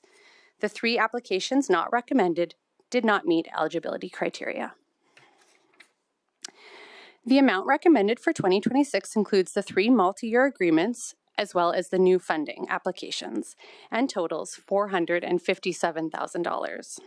This represents a decrease from the 2025 approved grants. However, due to the change in the Heartland Housing Grant, it is an increase from what was actually awarded. Administration recommends that other city grant programs hold the same budget as the previous year at $71,500. The Fort Saskatchewan Public Library is requesting an increase of approximately $45,000 to the local appropriation. And the Royal Canadian Legion continues to be supported for their partnership on the Meals on Wheels program. Economic Development has proposed the Business Support Fund remain the same at $85,000 for 2025. And lastly, the city provides an annual contribution to the town of Bruderheim's Carol Mashmeyer Arena, which is seeing an increase to $7,000. That concludes my presentation. I would be happy to answer any questions. Thank you very much. Just waiting for some to buzz in. Councillor Blizzard. Just a couple of them. So the music festival, so it is happening, because I had actually read that they were saying that it may not happen due to lack of volunteers. Through the mayor to Councillor Blizzard, they have applied. They haven't let us know that they are struggling in that way. So certainly we can look out for that information, but that's not information we've been given. Okay. And then there's 2 groups that get a significant increase. Can you just maybe explain those? And one is the Wellness Hub for Youth. It's just a little more than doubling. And Linking Generations, maybe a justification from jumping from 2,700 to 6,000. Yeah. Through the mayor to Councillor Blizzard, their applications come in independently each year for a program they want to run each year. These programs are often similar to what they've ran the year before. However, sometimes they increase what they want to offer the community, expand their services, and so it looks like they're getting an increase could potentially look like they're getting an increase for the same program. However, they've applied for an expansion of the program or additional services. Okay, thank you. Councillor Wesley. Hey, Jennifer. I noticed that the 2026, I think you mentioned this, the 2026 proposed amount is about $35,000 less than the 2025 approved amount. And I'm just trying to wonder, is that for lack of applicants that met the criteria? So that if there was a 7th applicant, let's say, that fit the criteria, they might have qualified for that $35K? Yeah. Through the mayor to Councillor Wesley. So there's a few things I want to make sure I add into this answer. And first is to say we don't have a targeted amount that we're trying to reach. So it really is based on the applications that come in. Secondly, I would say that there was a bit of an anomaly within the fact that in 2025, there was an amendment to the MGA, which meant that Heartland Housing no longer received the grant that they'd been receiving and that they'd been awarded. So that changed the amount of money that went out in 2025, but it doesn't show up in terms of what was approved. Okay. Thank you very much. And then I know also just reading that 77,000 is funded from a provincial grant. Is that a typical amount? Just again trying to benchmark things in my head. Through the mayor to Councillor Wesley. I don't know that I would call it typical throughout the region. FCSS offices do this very differently. Some fund out a great deal of their grant, some fund out none of it. There is no obligation to fund out through that grant. So the decision was made by administration years ago to put that at $77,000. And because there hasn't been increases to the FCSS grant, it's remained there. Okay, awesome. Thank you very much. Councillor Ketcher. Okay, so we'll talk about the $60,000 reduction for Heartland Housing. That was just really a journal entry change. It wasn't actually cash going out to them, correct? Through the mayor to Councillor Ketcher, that's right. Okay, so I just want to be clear on that. It's not cash going out to them. So when we look at this, it looks like we're actually having some savings here, plus the furniture bank folded as well. But I guess the question that I really have for the ones that are above the top that are coming back and making fairly significant requests, have you considered actually saying to them, you know, as a municipality, if we're looking at a 10% increase, maybe you could curb back what you're doing as well, or you could go out and look for additional funding other than just city because it is taxpayer funded? Through the mayor to Councillor Ketcher, we do work with all of the groups that apply for funding and try to help them to access any grants that they can. There has been reduction in grant programs from some of the bigger funders like the province, like United Way for various reasons. But we do work with groups to try to, if we can write letters of support, if we can send them grants they may not be aware of. As far as advising them on what they should apply to the city for, that's not something we typically do. Okay, and I guess my only comment on that is when we hear the provincial government is cutting back on grants and other places are cutting back on grants, I find it's difficult for the city to be able to be the ones that have to pick that up because it's still tax dollar funded. And I really struggle with that. So I'm going to listen to what the rest of council has to say and see where we go with this one.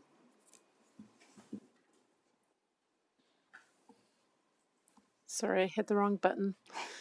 Councillor Blizzard. Just a couple on the in-kind support. So the Golf and Curling Club gets 61,000 of in-kind support. Is that, do they not pay any rent? They're just given the facility? Through the mayor to Councillor Blizzard, I may have to bring that information back for you. It's not a group that I work directly with. I will just note that often in kind, so I'm not sure of their exact lease, but in kind often is a lot of the things that we do for the building as well, property taxes that are not being paid because we own the building. All of that gets encompassed into in kind as well, but we can bring you back what their actual lease looks like if you would like. Sure, and maybe tied in with that, same thing for the Pioneer House, because that's got like 200,000. So is that the same? They get the building, we do maintenance, they pay no rent? Through the mayor to Councillor Blizzard, I am more aware of that one. And yes, they are paying what's called a nominal rate for lease.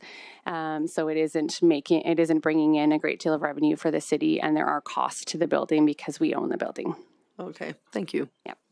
Just through the mayor, I believe the Golf and Curling Club is related to the fact that the curling club is not paying a full market rent for the curling building. They do own and operate the clubhouse, the golf side, but those costs would be related to the difference between what they pay and what the market rate would be for the for the curling rink. And then it's just, as was stated, same with the Pioneer House. If you add up everything they're getting on a market rate basis, that's about what it would come to. Okay, so they do pay some rent? The difference there, I don't think they pay any rent, and I believe we pay all the utilities as well, and do building maintenance and curling club. Pioneer House. Oh yeah, but the curling club, then they pay some ice rental.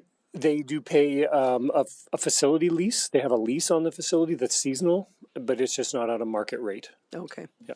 Okay, that'll do. Thank you. I am not seeing anybody else. Oh, see, I always talk really slowly because I feel like somebody's got a question brewing.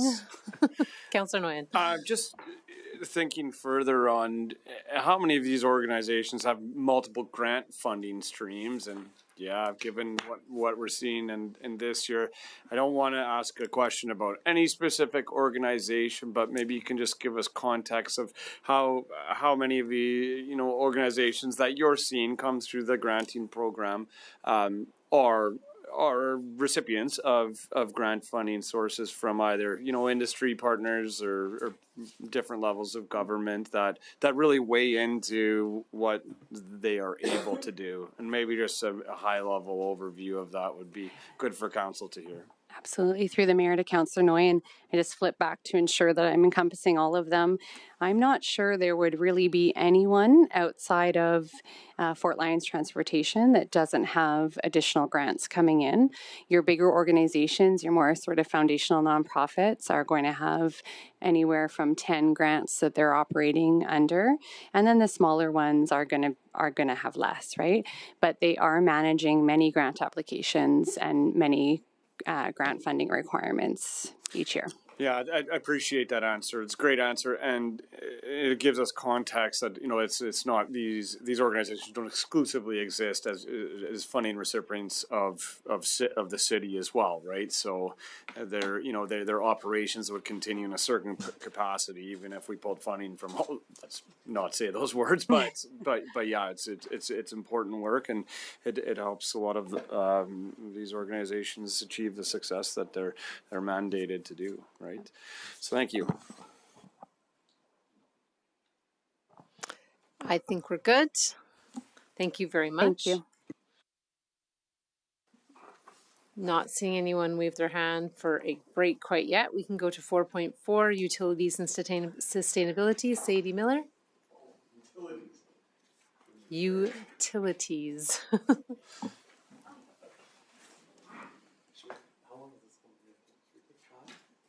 Well, that's what I was looking. Okay, apologies. It's 2:30. We're coming back at 2:35. Sorry, Sadie. Almost got there.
Welcome back. We'll continue with the budget 4.4, utilities and sustainability. Sadie Miller presenting.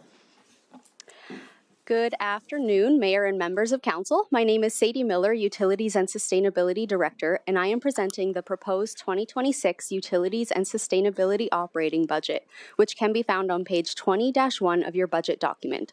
Joining me today is our Utilities Operations Manager, Brad McDonald. The Utilities and Sustainability Department oversees programs that protect the safety and well-being of our community and environments. This includes service and maintenance activities related to water, sewer, and solid waste programs, as well as environmental stewardship initiatives. We currently manage a total of 17 programs, examples of which include the water distribution system, bulk water station, and sanitary sewer collection system, as well as programs related to the transfer and eco station and residential waste collection. The Utilities and Sustainability Department has just over 28 FTEs allocated to utility programs, with operational staff working from the James E. Graham Public Works site and utility billing staff located at City Hall. On page 20-15, you will find a list of programs that fall under the Utilities and Sustainability Department. The 2026 proposed budget for utility programs is about $28.5 million. Within utilities, the revenues equal the expenses and are primarily generated through monthly utility rates, with additional revenue coming from user fees and charges, fines, and grants. We anticipate a decrease in the purchase rate of water from the Commission, reducing the rate to $1.42 per cubic meter. User rates for water will remain the same as 2025, which includes a proposed increased transfer to reserve of about $495,000. As is customary each year, this is a projected rate based on the most current information available to administration. The 2026 rate will be finalized at an upcoming Water Commission board meeting. A sewer cost increase of 80 cents per cubic meter, or 24.1%, has been budgeted, which is primarily due to approved rate increases from Aero Utilities. This reflects an increase of $2.7 million to the sewer budget. Included in the adjustments for both water and sewer rates are additional funds for infrastructure repairs. These adjustments, totaling $300,000, ensure large and critical repair work such as water or sewer line breaks or pump failures don't compromise our ability to complete other, less urgent repairs. Any surplus at year-end is transferred to the Utilities and Infrastructure Equipment Reserve. For solid waste collection, the rate increased slightly, which is primarily due to contracted collection and disposal costs. As of April 1st, 2025, the producers of single-use products, packaging, and printer paper materials assumed responsibility for all costs and contracts related to the collection, hauling, and processing of these materials. The remaining cost savings from this extended producer responsibility program transition have been applied to the 2026 budget. The Utilities and Sustainability Program that historically captured costs associated with residential recycling collection and disposal has been removed from our Programs We Manage list, and all remaining costs associated with that program have been reallocated to existing waste programs.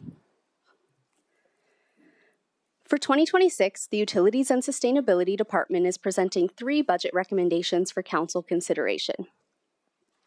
The first recommendation is number 41-0036, the Utilities Growth Plan, which can be found on page 20-19 of your budget package. The Utilities Growth Plan is a multi-year approach to bring water and sewer utility staff and equipment to levels that meet our community growth demands. 2026 is year 2 of the 5-year plan, and recommendations include a temporary staff member and an update to our unidirectional flushing, or UDF, program. Growth results in an increase to the number of assets that utility staff installs and maintains. Every new utility account that gets opened is tied to a series of new assets and appointments, and every new street or neighborhood brings more block valves, hydrants, and CCs that require ongoing maintenance. The bulk of the preventative maintenance activities for most utility assets occurs during the summer months. The temporary staff position will help utility operations maintain its current preventative maintenance schedule and keep up repair projects throughout the city. If approved, this will be the 3rd seasonal labor position within the Utilities Business Unit. The UDF program is a preventative maintenance program for water mains where water is pushed through pipes at a high velocity to clear debris. The current model used for the UDF program does not include mains in newer or upcoming developments, such as Windsor Point and the annexation lands. An update to the hydraulic models and flushing maps will ensure these new and anticipated developments are captured and that current processes remain effective. The combined cost of these growth plan recommendations is about $56,000. The second recommendation for council consideration is number 43-0029, an automated organics detection program, which can be found on page 20-25. Higher contamination rates have been observed in the city's Green Cart program over the past couple years, signaling that some households in the community may be getting complacent with the Fort Sask Waste program. A curbside education and enforcement program was implemented on a one-time basis from May to August this year to help reduce the contamination being sent to the processing facility. Visual audits show that this program decreased the amount of contamination collected at the curb, and households with a history of contamination improved sorting efforts following personalized feedback or enforcement measures. The automated organics detection program is being proposed to provide year-round opportunities to identify and communicate directly with households that consistently contaminate their green cart. Using images of cart contents as it's being collected, this software identifies contamination and provides daily reports to administration. These photos can be shared directly with residents, helping them clearly understand what was found in their cart and how to improve their sorting habits. This tailored and continuous feedback encourages learning and fosters greater accountability, leading to improved waste sorting and a cleaner organic stream. This program also supports enforcement efforts by documenting non-compliance, allowing administration to issue penalties in accordance with the waste bylaw. The cost of this software and associated information is $15,000 per year, with hardware being funded and owned by our current waste collection contractor. The third and final recommendation is number 43-0032, Transfer and Ecostation Seasonal Attendant, which can be found on page 20-29 of your budget document. In 2025, the Transfer and Ecostation saw an increase in both the number of users on site and the quantity of material being dropped off. Spring saw an average of 3,300 paying customers per month, or one customer every 5 minutes, compared to 2,100 paying customers per month in 2022. This doesn't include users who visit for free services like recycling yard waste or ecostation drop-offs. Staff on site are also responsible for managing citywide cart delivery, repair, and replacement requests, which have increased in part because of our growing community and aging cart inventory. These requests require staff to leave the site for extended periods of time, reducing the number of attendants remaining on site. This position would be responsible for maintaining the site, whether that be removing contaminants from recycling bins, collecting and properly disposing of litter, assisting users, or processing incoming materials and payment at the scale. If approved, it would increase the number of FTEs from 5 to 5.5 for 6 months of the year. The total cost of this position recommendation is about $35,000, which would be fully funded through the transfer station disposal rates. Please refer to page 20-33 of your budget document for details on the fees and charges for utilities. The fees and charges procedure for utilities guides the fee-setting philosophy for water, sewer, and waste programs. These fees have been reviewed to ensure they reflect the true cost of providing each service, including direct and indirect costs such as equipment, labor, and applicable third-party rates. Most fees have received inflationary increases as a result of this review. Transfer station fees are priced for cost recovery on a per kilogram basis. However, the program itself is not cost recovery. Fee waivers for internal operations and select materials from local nonprofits are provided throughout the year. Water, sewer, and waste rates are determined through the utility model, which integrates detailed information on costs, revenues, accounts, volumes, and growth formulas. The model calculates fixed and variable rates to achieve full cost recovery. Some notable changes in this year's utilities fees and charges include the introduction of a new fee for the waste collection contractor to return to collect a rejected garbage or organics cart. When the contractor identifies a collection issue, such as an overfilled cart or a placement concern, the infraction is documented and the cart refused. In these situations where the household is found to be at fault for the rejected material, they can choose to correct the issue and have the contractor return to collect their cart for a fee of $5.50. This provides accommodation to residents who are not able to bring their rejected materials to the transfer station for disposal. If the resident is not at fault for the miscollection, the contractor will return free of charge. Lastly, the scale fee and minimum charge fee at the transfer station have increased to capture inflationary increases and the recommended addition of a seasonal transfer station attendant. I'll now provide you with a summary of the proposed 2026 utility rates, starting with water. This slide shows the changes in the water rates compared to 2025. The fixed rate goes from $9.64 to $10.64, which is a $1 increase. This increase is a phased strategy over several years to provide stable revenues for future infrastructure replacement. In 2026, the fixed rate coverage for infrastructure replacement will be at 63%. The fixed rate will be gradually increased over time until it covers 100% of infrastructure replacement costs.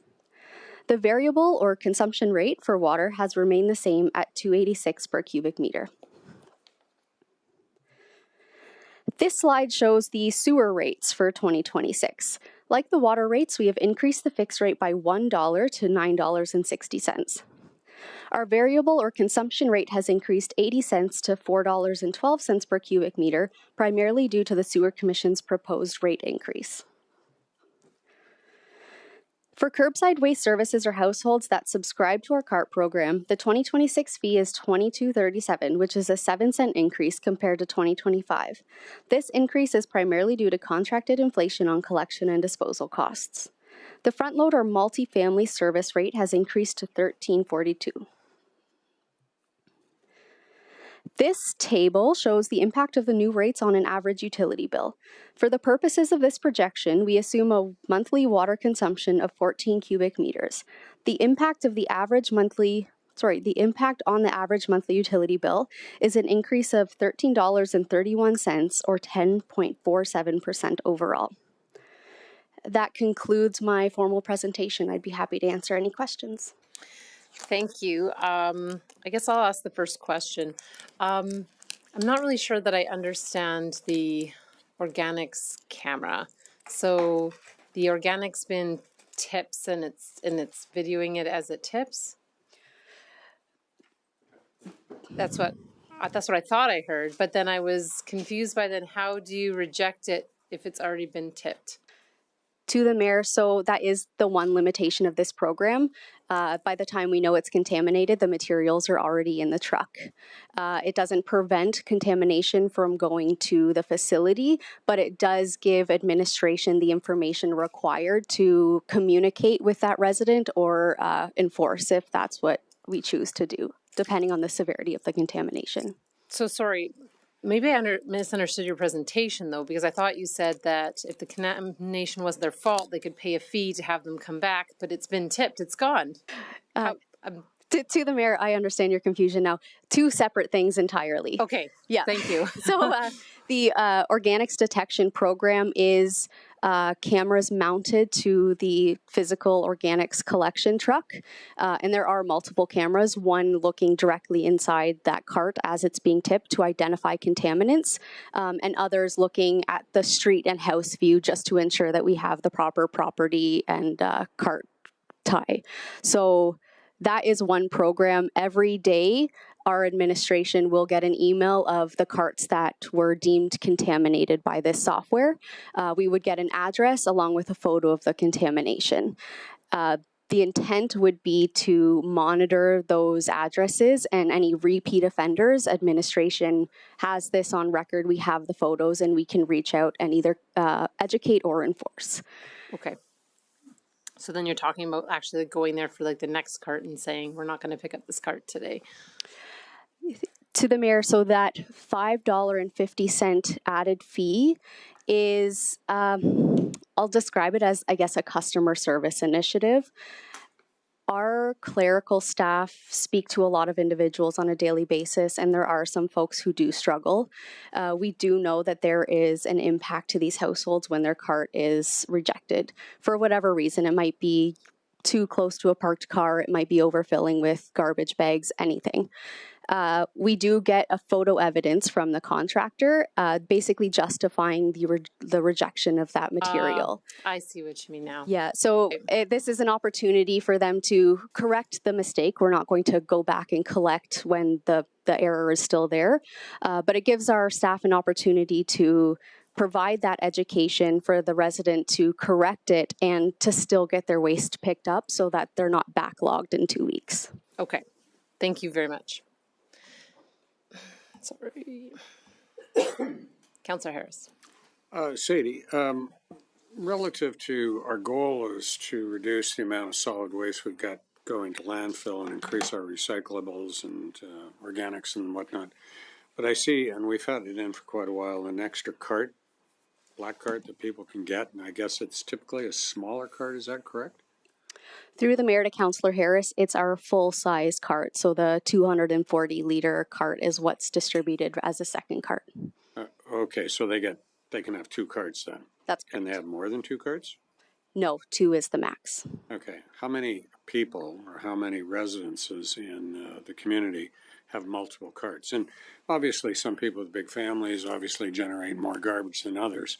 And we've got a lot of kind of retired people, and I suspect they probably make up for less garbage.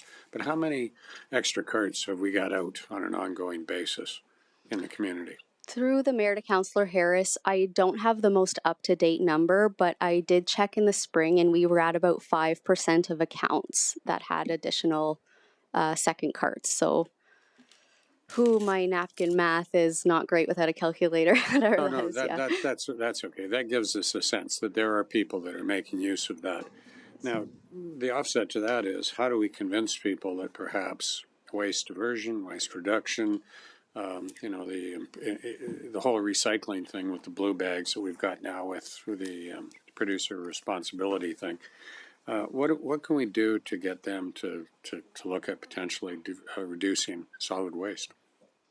Through to Councillor Harris, our team is very dedicated and is open to working with households who want to explore ways to reduce their waste. So we do have one-on-one conversations often to help families with that, either from the sorting perspective or just, what to purchase, what's recycling, what's not. To be honest, there are some folks in the community who just don't want to know. Some folks who do have 2 carts, we do ask if it's a quantity issue. Are they struggling with sorting? A portion of them just don't use their organics cart or their blue bags, and they're happy to do so. So I don't know if there's opportunity to reach some of those households, but I do think we make an effort with the ones who are willing to learn. So I'm not suggesting we do this, but is the extra cart a punitive cost? To suggest, it would be better if you tried to reduce your waste, if at all possible? Through your worship, it is priced at cost recovery right now. It is not punitive.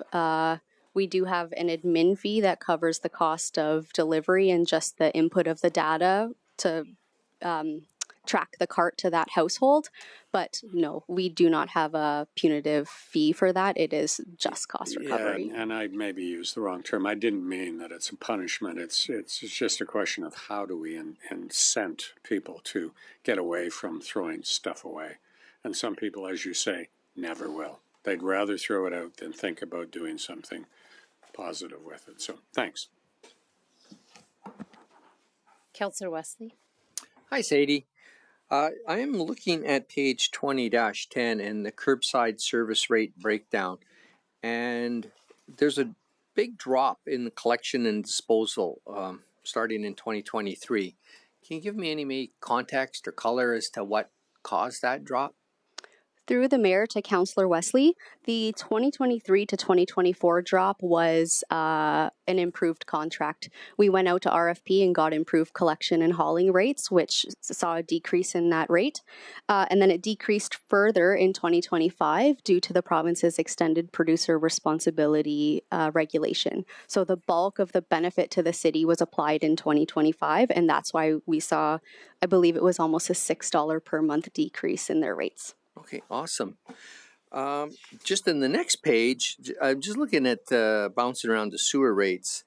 And I'm just curious, I know sewer and water rates are always a fun thing to talk about, but the sewer rate for Fort Saskatchewan is quite a bit higher than Spruce Grove. And is there any reason for that? Through your worship to Councillor Wesley, in that chart, I believe we are comparing 2026 rates to 2025 rates. Spruce Grove will be receiving the same increases for aero utilities that Fort Saskatchewan is for 2026. I imagine that chart will evolve as their budgets are approved. Okay. So why our rate was still, even looking at our 2025 figure and their 2025 figure, ours was still higher. So why was it higher this year then?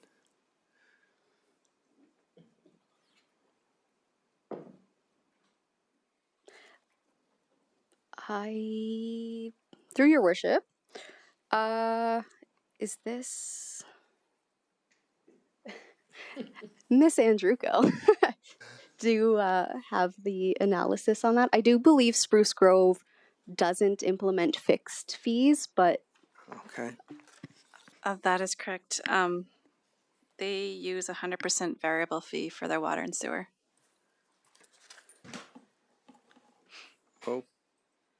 Okay. Since these are, all right. I guess I'm getting mixed up with the word rate. Usually means a variable component, and fixed is usually not a rate because it doesn't change. So could you help me make sense of that to my little math brain? So the utilities for sewer and water have both a fixed rate and a variable rate. So the variable rate is based on the consumption, and the fixed rate is to help replenish our life cycle replacement and our assets and utilities. Okay, so this would then be a total charge for a typical household in each of the two communities then? That is correct. Okay. I'll cycle back again. Thanks a lot. Councillor Blizzard. I'm going to start at the beginning, and one is just the comment that was just made. It's very concerning, the rates from Aero Utilities. I hope we're going to get them out for some more presentation and information. I'll just leave that at that. So looking at the EPR, Extended Producer Responsibility, and I know when it came forward, we had quite a discussion on, oh my goodness, there's concerns. Maybe we should stay with us doing it temporarily. Have you had any concerns? Because I don't, as a homeowner and putting out my recycle, I shouldn't say that, my husband puts it all out, but I don't think we've had any concerns at all. Has there been any issues noted on the city's part? Through the mayor to Councillor Blizzard, no, the transition was quite smooth and we're pretty happy with it so far. So a lot smoother than we initially thought it would be, hey? Yes. That's good. Good news. I have a whole pile, so let me just add another one. So looking at the water rates, we're upping our fixed rate. And not that I'm against that, because it does tend to be a bit of a smoothing so that the people that use a ton of water, which we happen to do in June, it ends up smoothing that out, but it also provides a little less incentive to use less water. What portion of, what does the variable rate, or what ultimately will it cover? Or are we going to go so that we have 100% fixed rate? Through the mayor to Councillor Blizzard, the intent with increasing that fixed fee is essentially to guarantee infrastructure replacement costs. Right now, the fixed fee covers a portion of infrastructure replacement costs, and that variable or consumption fee covers the remainder.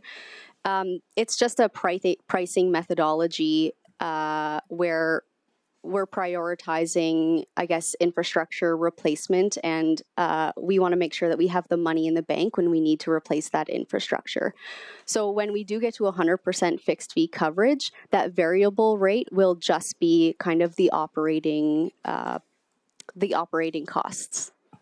So it would be consumption and like the operating costs. So how much further do we have to go? Because, I'd hate for the variable rate to be so low that there's no incentive to limit our water usage or think twice about it, because I think we should all do that. You know, water is a commodity and it's limited.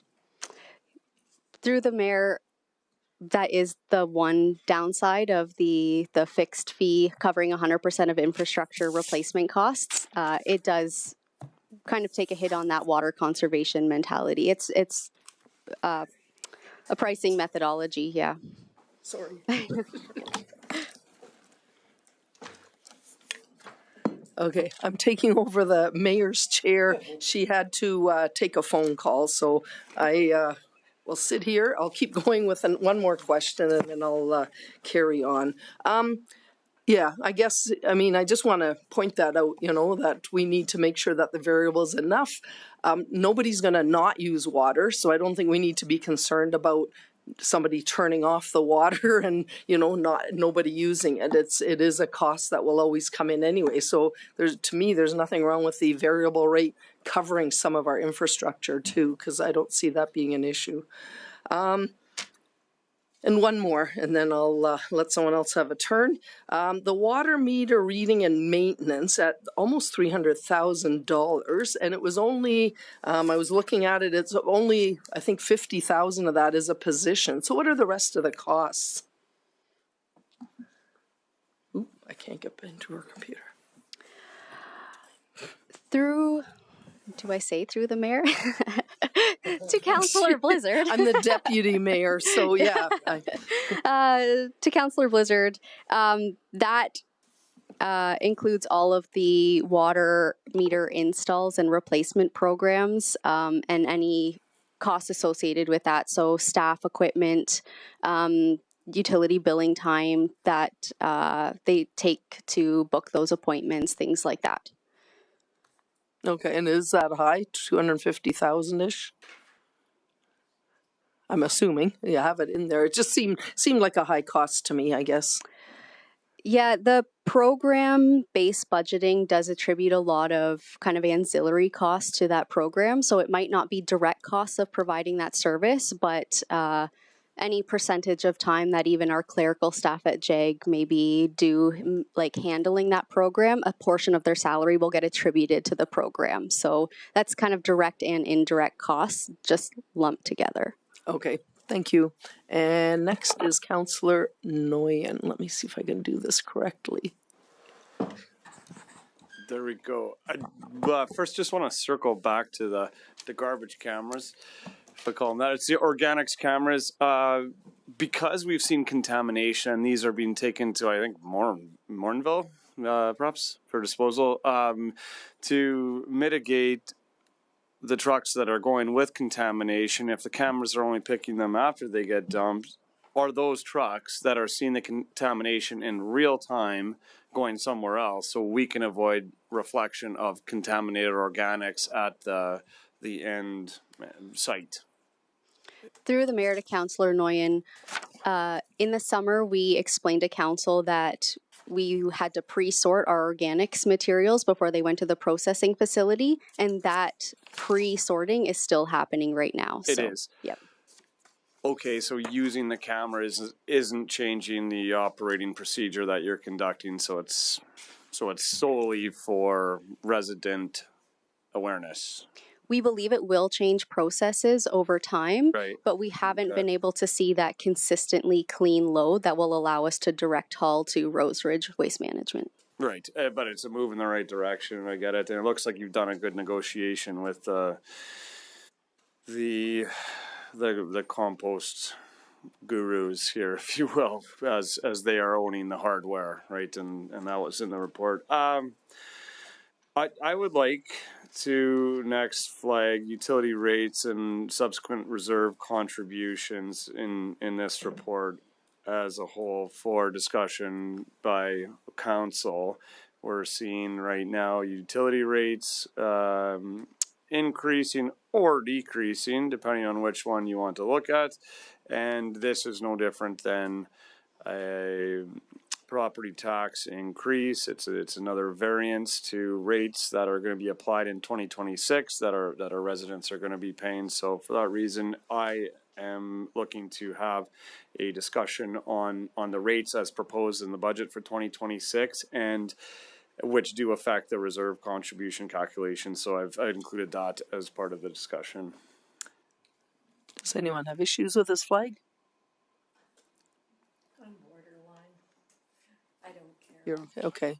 We'll flag this item then. You have any other questions? That'll be all for now. Thanks. And next, Councillor Randawa. Hi, Sadie. Thank you so much for the presentation and the Q&A thus far. So I'm kind of back new to council. I just want to understand around this utilities bill impact. So we're looking at about $13 on average for an average resident household, about $160 a year. It's a very large increase, and it's all coming primarily from sewer. So can you educate me, like, what happened there to necessitate or like have this increase come up? Through to Councillor Randawa, the information that we've received from Aero Utilities to date is just the increased need for more revenue due to their Train 4 expansion, which is being constructed to accommodate regional growth. And they've had a lot of unexpected capital projects pop up over the last couple years just to sewer lines degrading before they're up for life cycle replacement. So they've communicated a few challenges to communities to justify that rate increase. And that's, I think, the extent of what administration knows at this point. So that helps. I guess that we don't really know a lot then, right? Like, is that a fair assessment? Like, where this increase is coming from? Like, you know, we debate a lot of other things year over year on operating expenses, but this, I feel like Aero hasn't provided a lot of councillors a lot of information. Is that fair, or am I missing something?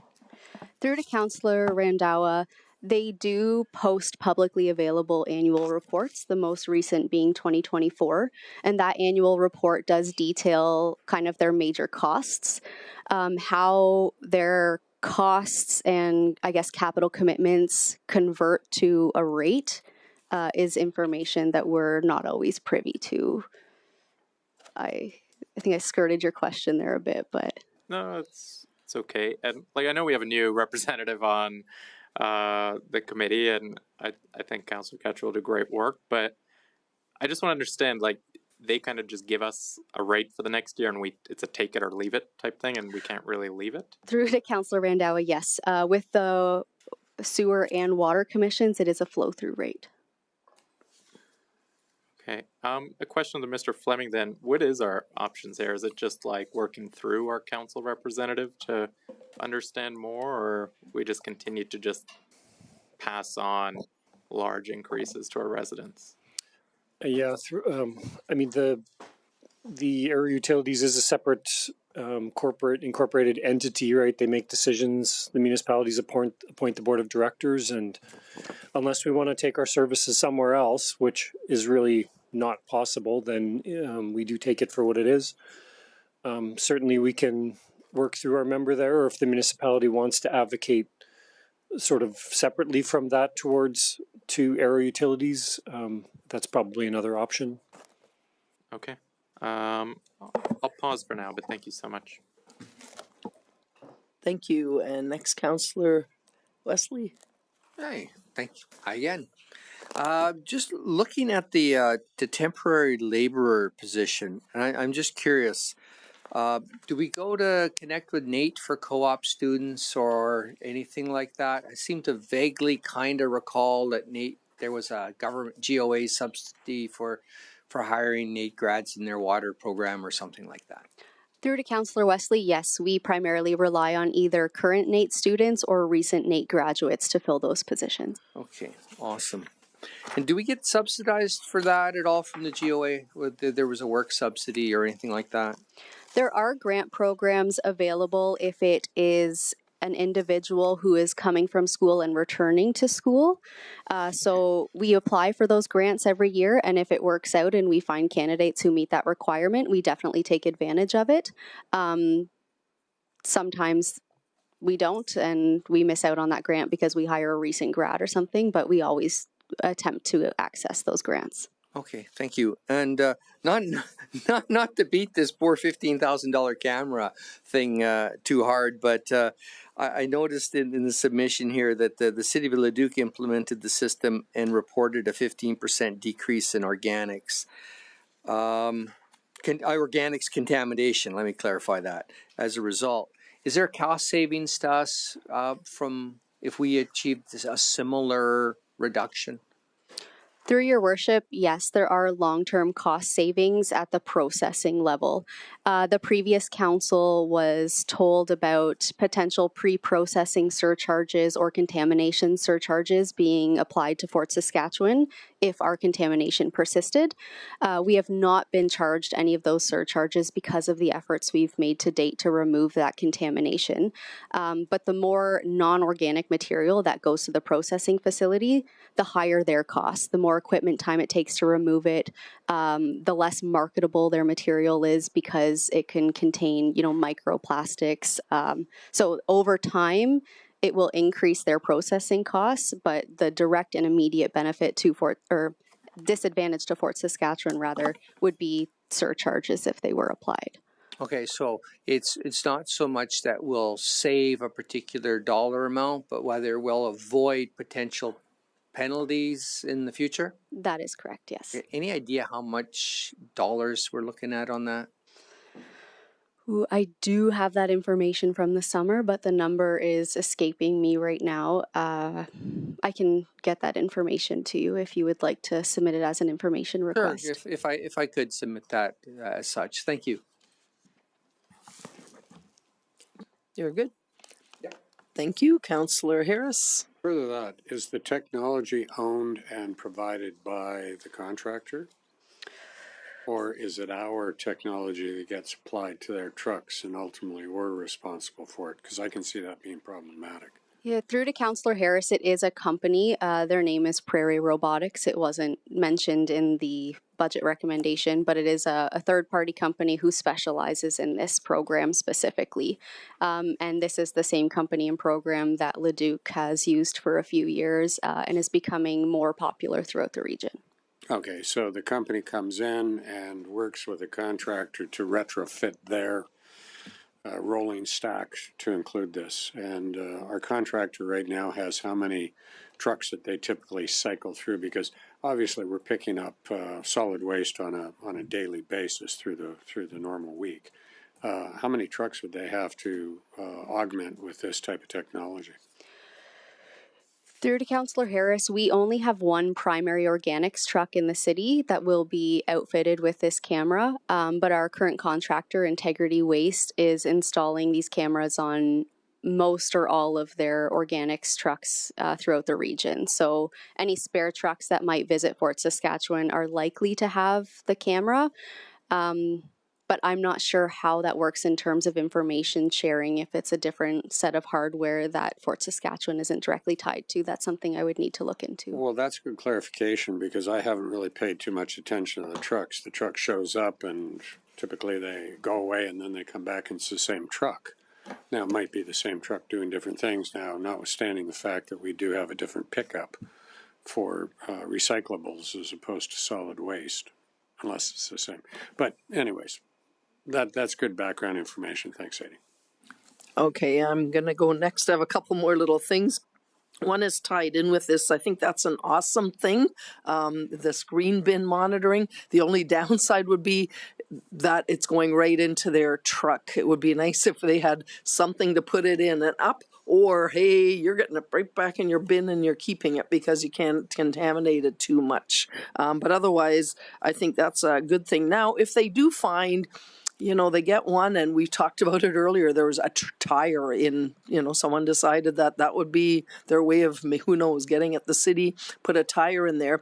Would that vehicle, if they see that, do they see it right away and then the driver knows and maybe stops and says, hey, before we go on and put clean stuff in, we empty out this contaminated one?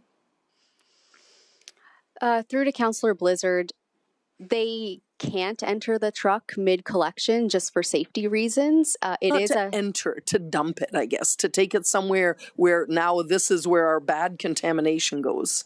Yeah, because it is getting pre-processed, they likely do have a different spot on their site where the waste would go. I imagine if it was a heavily contaminated load, they would dump it with the waste, unfortunately. Luckily, our contamination isn't severe enough that they haven't been able to filter through it. So things like tires are obviously not organic, but they're also pretty easy to pick out when they get dumped. Yeah, so that's true. Okay, thank you. And on a different note, you've asked for 2 half-time positions. Are they both 6 month? And the reason I'm asking is one is at 56,000 and the other one's at 35,000. Or are they quite a bit different in skill set?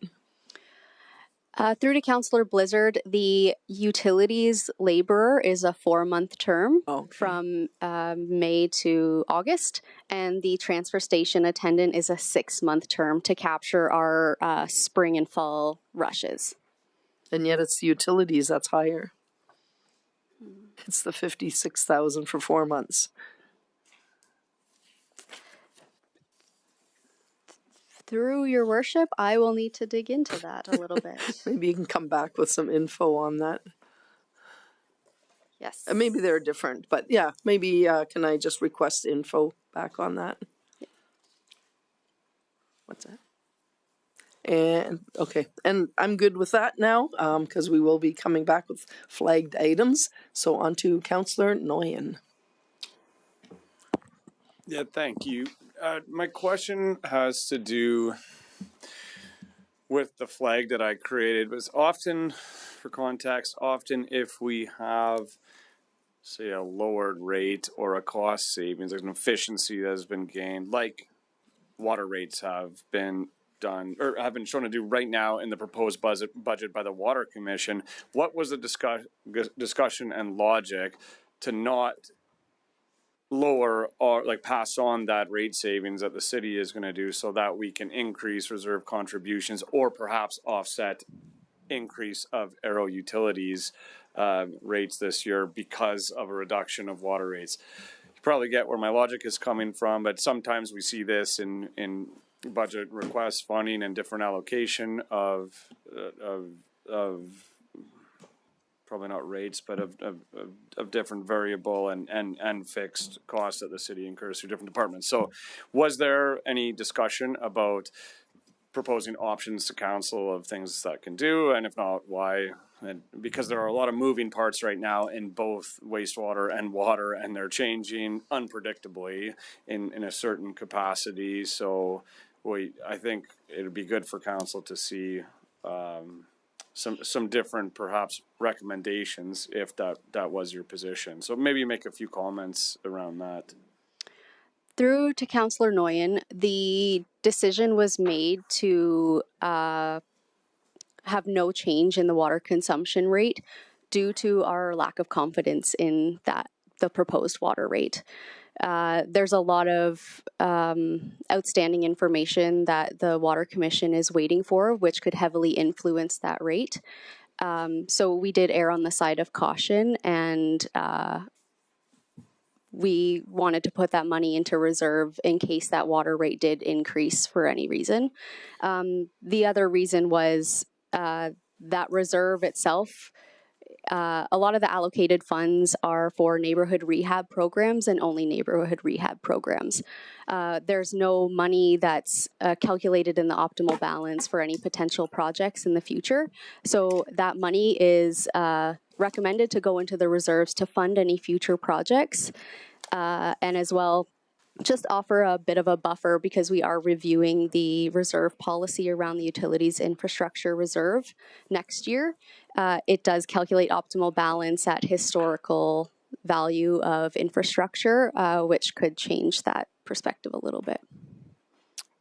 Okay, so and then just looking into the future then, if because the Water Commission's rates are not going to be established until after December 22nd, if there are changes that impact the city, then an adjustment will have to be made through the Utilities Department and a subsequent discussion of council if there is going to be maybe an material effect on reserve contributions or rate structure caused by that. I'm just looking into what would happen, so that's something that we would have to do before the adoption of this budget, which would occur next 3 months after January, something like that. Is that kind of what you're preparing for, given the unpredictability of it? Yeah, sure, anyone can answer that. Through to Councillor Nguyen, I believe if council is interested in a different approach during budget deliberations would be the most opportune time to have that conversation. We can prepare information on, giving the savings back to utility ratepayers. Again, what we've proposed is an administrative recommendation. It's not a hard rule. So if council does want to approach this a different way, you flagged the item, that would be a good opportunity to have that discussion. Yeah, good enough. Thank you, Sadie. Thank you, Councillor Ketcher. Just one quick question. You just opened the door on that when you said a portion of this goes to the neighborhood rehab program. So for an information request, so we have a portion in the capital that is under roads for neighborhood rehab, and a portion under water and a portion under sewer. Could we just get what the total project would be? Because we keep adding money to the neighborhood rehab. It's not just specific to utilities, but for all of them. So I guess I would just like to know, what is the total amount that we have got going into the neighborhood rehab program?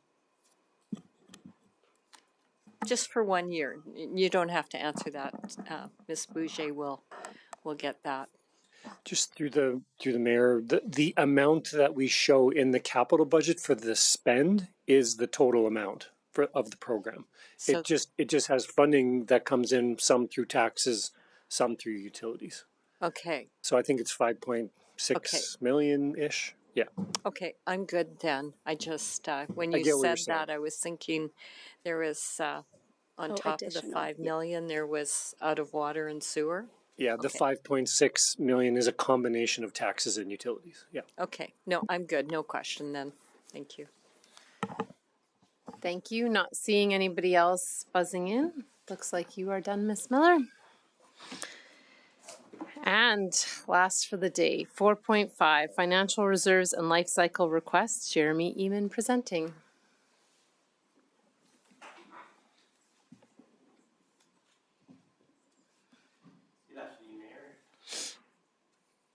Sorry about that. Good afternoon, Mayor and members of Council. My name is Jeremy Eamon, Chief Financial Officer, and I'm here to provide an overview of the city's financial reserves, which are detailed in Section 21 of the budget document.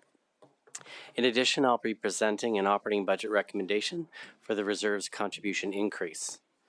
At the conclusion of my presentation, directors, the budget team, and I are available to answer any questions. Financial reserves are a key part of the city's long-term financial planning and stability. As a flexible source of funding, they help cover future expenditures and reduce the impact to both operating and capital budgets. Reserves are managed according to the Financial Reserves Policy, FIN 21-C. The policy provides consistent standards and guidelines for the management of existing reserves and for the establishment of new reserves.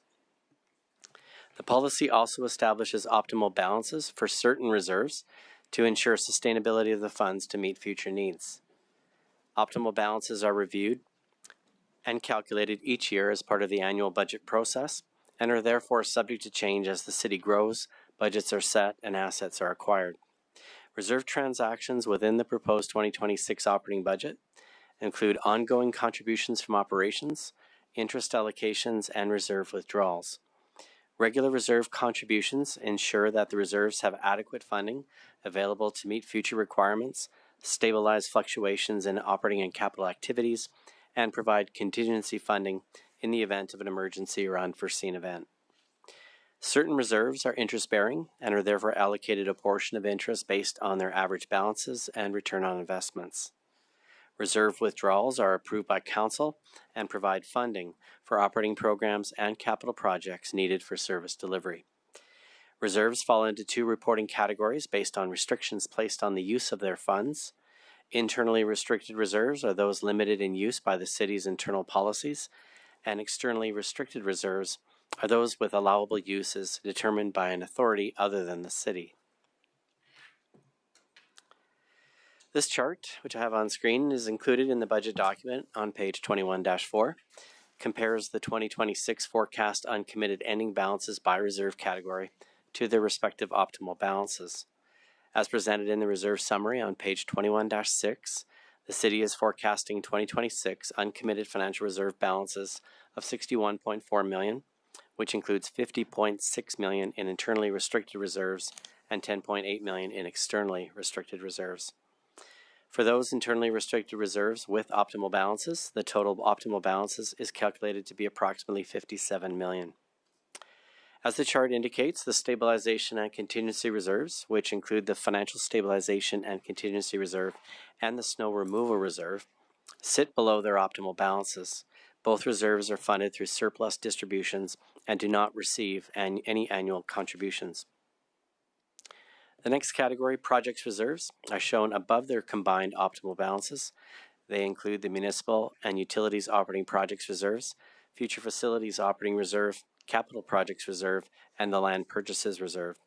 However, both the future facility operating reserve and the land purchases reserve do not have optimal balances calculated. The excess over optimal is mainly attributed to the capital project reserve, which is $3.3 million over its optimal balance. The infrastructure lifecycle reserves make up the largest category of financial reserves. They receive annual contributions from operations to help meet future requirements for the expansion, replacement, and maintenance of municipal and utilities infrastructure and equipment. This reserve category is below its optimal balance, primarily due to increases in estimated replacement costs in the fire, transit, playground, and culture equipment reserves. To address this shortfall, a budget recommendation for reserve contribution increases is included in the proposed 2026 operating budget, which I'll be presenting in a few moments. And finally, the uncommitted balances in the specific purpose and restricted reserve categories are forecast to be just slightly over their optimal balances for 2026. For more detailed information on the city's financial reserves, please refer to pages 21-3 through 7 in the budget document. As mentioned, I have one operating budget recommendation for reserves, Project 12-0161, Reserves Contribution Increase, with details starting on page 21-9. The financial reserves policy establishes optimal balances for specific reserves. These optimal balances ensure that adequate funds are set aside to support growth, maintain the city's equipment and infrastructure inventory, and provide a funding source for one-time projects. The operating budget includes annual transfers to the infrastructure lifecycle reserves. These reserves fund the costs of repair, life cycle replacement, and/or upgrades to equipment and infrastructure, and require additional ongoing contributions to ensure their sustainability. The municipal and utilities operating projects reserves allocate resources for one-time operating projects, such as plans, studies, surveys, etc. The infrastructure lifecycle reserves and the operating projects reserves were reviewed in relation to their respective optimal balances, current equipment and infrastructure replacement costs, and particular circumstances.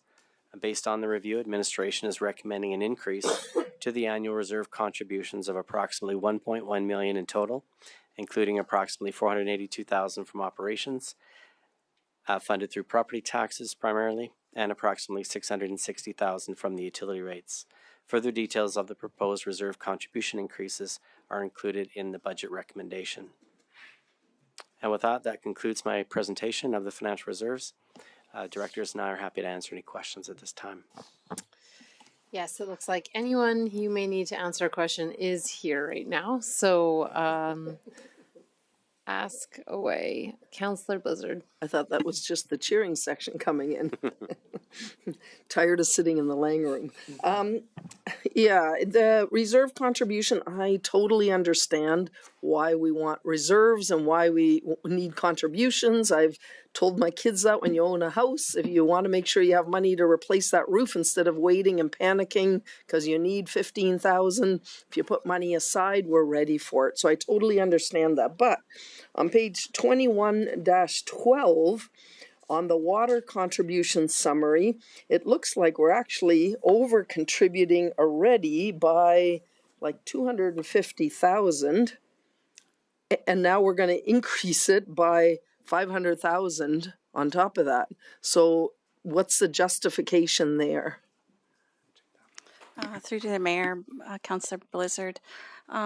Sadie has answered some of that through her presentation when she was just up here, to help safeguard some of the uncertainties around the rates, and to provide a funding source for future major capital project, such as the secondary water.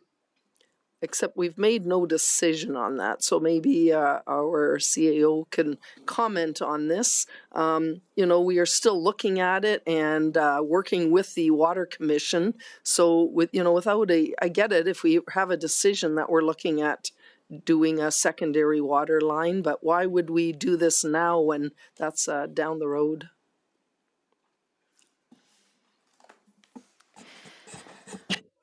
Through your worship, or through the mayor. So the decision that was rendered in 2021 was that we are withdrawing from the commission. At that time, we said that we were open to negotiations, but the direction as administration interprets it is that we need to prepare to leave the commission.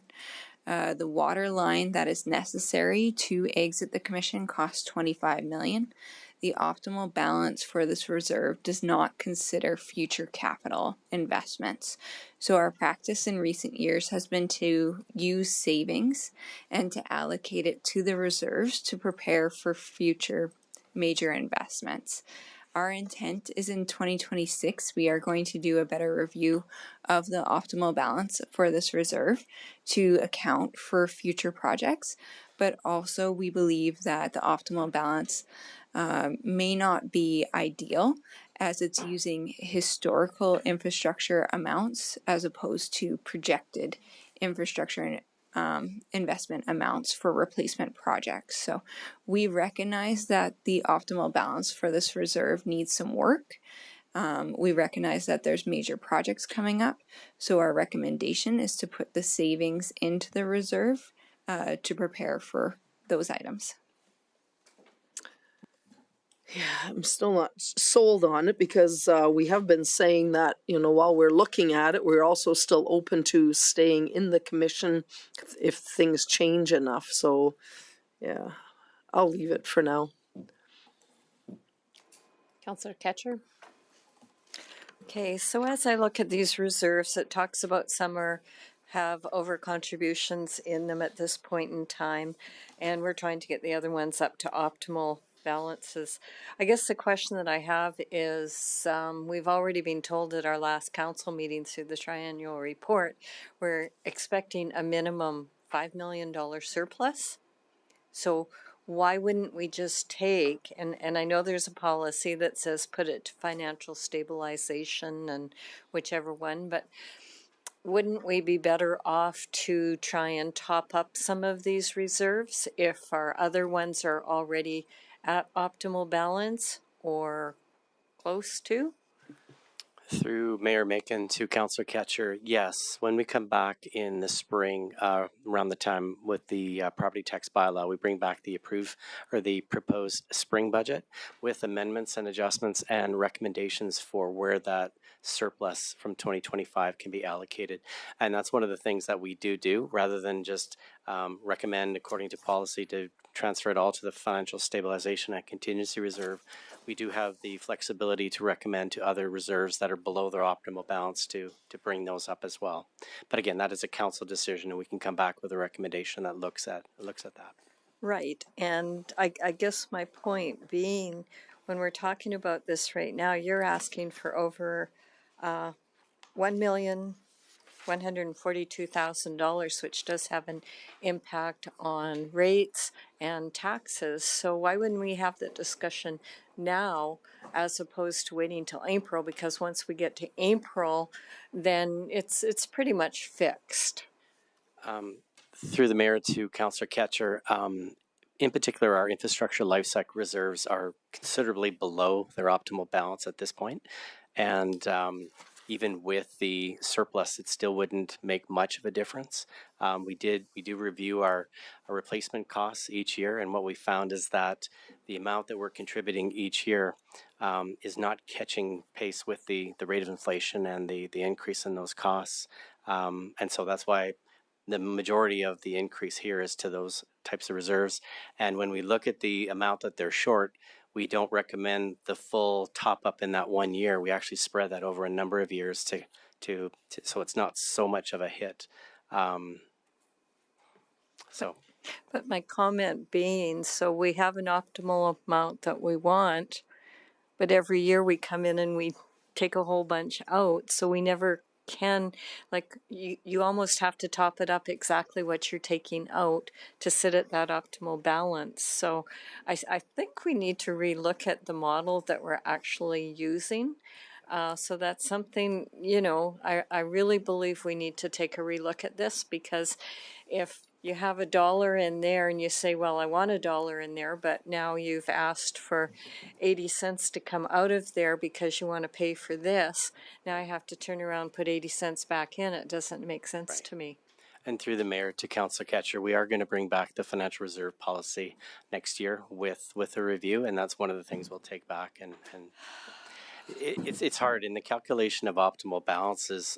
As we touched on, they can be based on historical information, and so we look at past transactions and we try to predict where it goes forward, or we can take a more forward-looking approach. However, when items within the capital plan change and we change the timelines, then again we're impacting those optimal balances. So we kind of have to come at one that we can all agree on, that is providing value to council and to the users of the information. So my last comment's going to be that, I think it's great to be forward thinking and to have optimal balances and to make sure we have the money in there for when something is due. But I think as property tax owners, businesses, and industry, they're also saying, well, if we're not watching our spending as well and we keep putting money into these, they would like to have some money left in their pockets as well. So just my comment that I really believe this has to have a relook and a redo. I'm just going to jump in with my question. So looking at the reserve summary, I'm always curious why, not to get into the weeds of all these different reserves, but like why there's some that like on some years have zero. And like I know why that exists in snow removal because of where that allocation comes from. But something like the fire water line, I'm assuming 773,000 is not enough in that. But why doesn't it have an allocation for 2026? To the mayor, I can take a crack, and Mr. Schaefer will fill in any holes. The fire water line is a levy project from several years ago. Okay. Dow committed to extending services into those areas for fire suppression when the time is warranted. That is why the project, or that particular reserve, does not have an optimal balance. So 773,000 was the money that we collected from them for the levy? To you, Mayor, so some back in the 90s, they contributed $900,000 towards extending a water line out to their site. So we've used that money and applied it to levy projects that are leading towards that site. So we've been contributing to it, but it's also being paid for through the levy that's for the medium industrial that's extending those lines. So there's two different pots of money, but it is one of the contributions that's been made. Okay, do we expect any more contributions to this particular reserve, or is it a dying out reserve? To that particular reserve, it's just a one-time contribution that's set aside for that specific project. And then once the levy projects for the medium industrial they're collecting, as those developments happen, they're collecting levies, which will also fund that project. Okay. All right, thank you for that. I'll go to Councillor Nguyen next. Thanks. This morning there has been discussion throughout the budget requests we've seen on the merits of some studies, surveys, public engagement initiatives. We've talked about contracts. These are all listed under the municipal operating projects reserve. Sorry. Contribution increase for 2026. So given the light of that and a difficult taxation year, I would like to flag that specific portion of the reserve contribution increase, and council can have the discussion on potentially removing part of it if there's no objection to it. Flagging that. Can you repeat which reserve? It's just the municipal operating projects reserve part of this reserve contribution increase. I'm not seeing any objection. Ms. Bujea, is that clear to you what Councillor Nguyen is asking for? I believe it is. I can just confirm. We want to flag the municipal operating reserves contribution specifically. Yeah, municipal operating projects reserve contribution within the reserve contribution increase 120161. Okay. No objection. That is flagged. Do you have any other comments? No, I don't think so. No. Councillor Blizzard? Actually, I was going to ask to flag the reserves and just have a general look at them, not just the one. Do we want to flag reserves as a whole for further discussion and debate? I guess, can we be more specific on that? Well, I guess the information that I would like, and maybe that would be a recommendation, this is a 10% year we're looking at, which ones could be funded a little less? And I know some of them we're pulling out on one end, putting back in so that we end up not being lower than we were last year. But definitely there's some reserves that we're over replenishing than necessary. So maybe we could get that information. Which ones could we potentially look at to cut our contribution a bit for this year? Because the amount that we're contributing is a huge increase in our budget. That makes sense. Is that clear? Yep. Yeah, okay, thanks. Good, Mr. Fleming. Is that it, Councillor Blizzard? That's it. Not seeing any other questions. Going once. All right, thank you very much. That brings us to the end of the agenda today. Ms. Bujea, did you want to recap what has happened today? Thank you.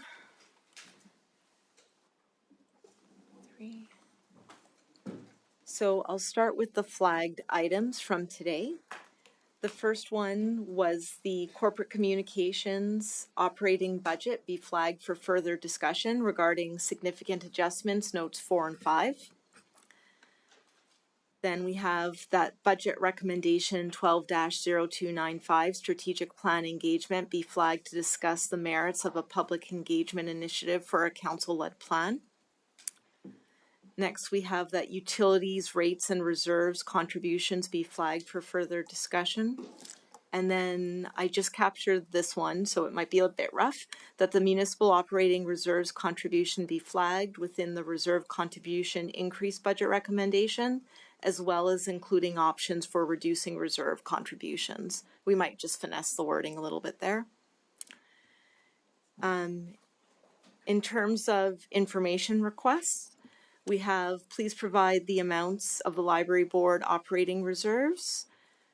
Please provide a status update on progress made towards non-aspirational recommendations outlined in the Tantas procurement report and provide the cost of the 2023 Tantas report. We have, please explain how many times we engage the public on various topics and what large-scale engagements are planned for 2026.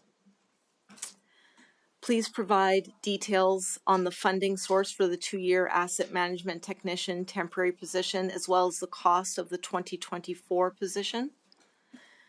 Next, we have, please provide details on the lease agreements with the Fort Saskatchewan Golf and Curling Club and Pioneer House to better understand rates they pay and level of in-kind support that they receive. Please provide the disposal rate surcharge for the contaminated organics for the utilities budget.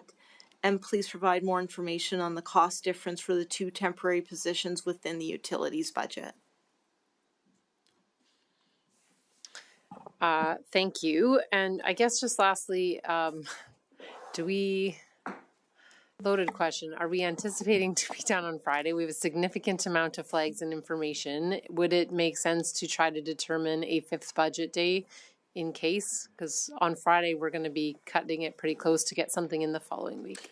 Yeah, to the mayor, I think I would agree with you that one day is going to be tough because we have to deal with the information requests if there's follow-up questions. And then there is a lot of flags, like the staffing flag alone is like 10 separate things, and then plus all the other flags. So we'll work with council on maybe determining a contingency day. And if we need it, then council can approve that meeting on the Friday. Yeah, I think that makes sense. Not seeing anything else, I'll adjourn the meeting at 3:50.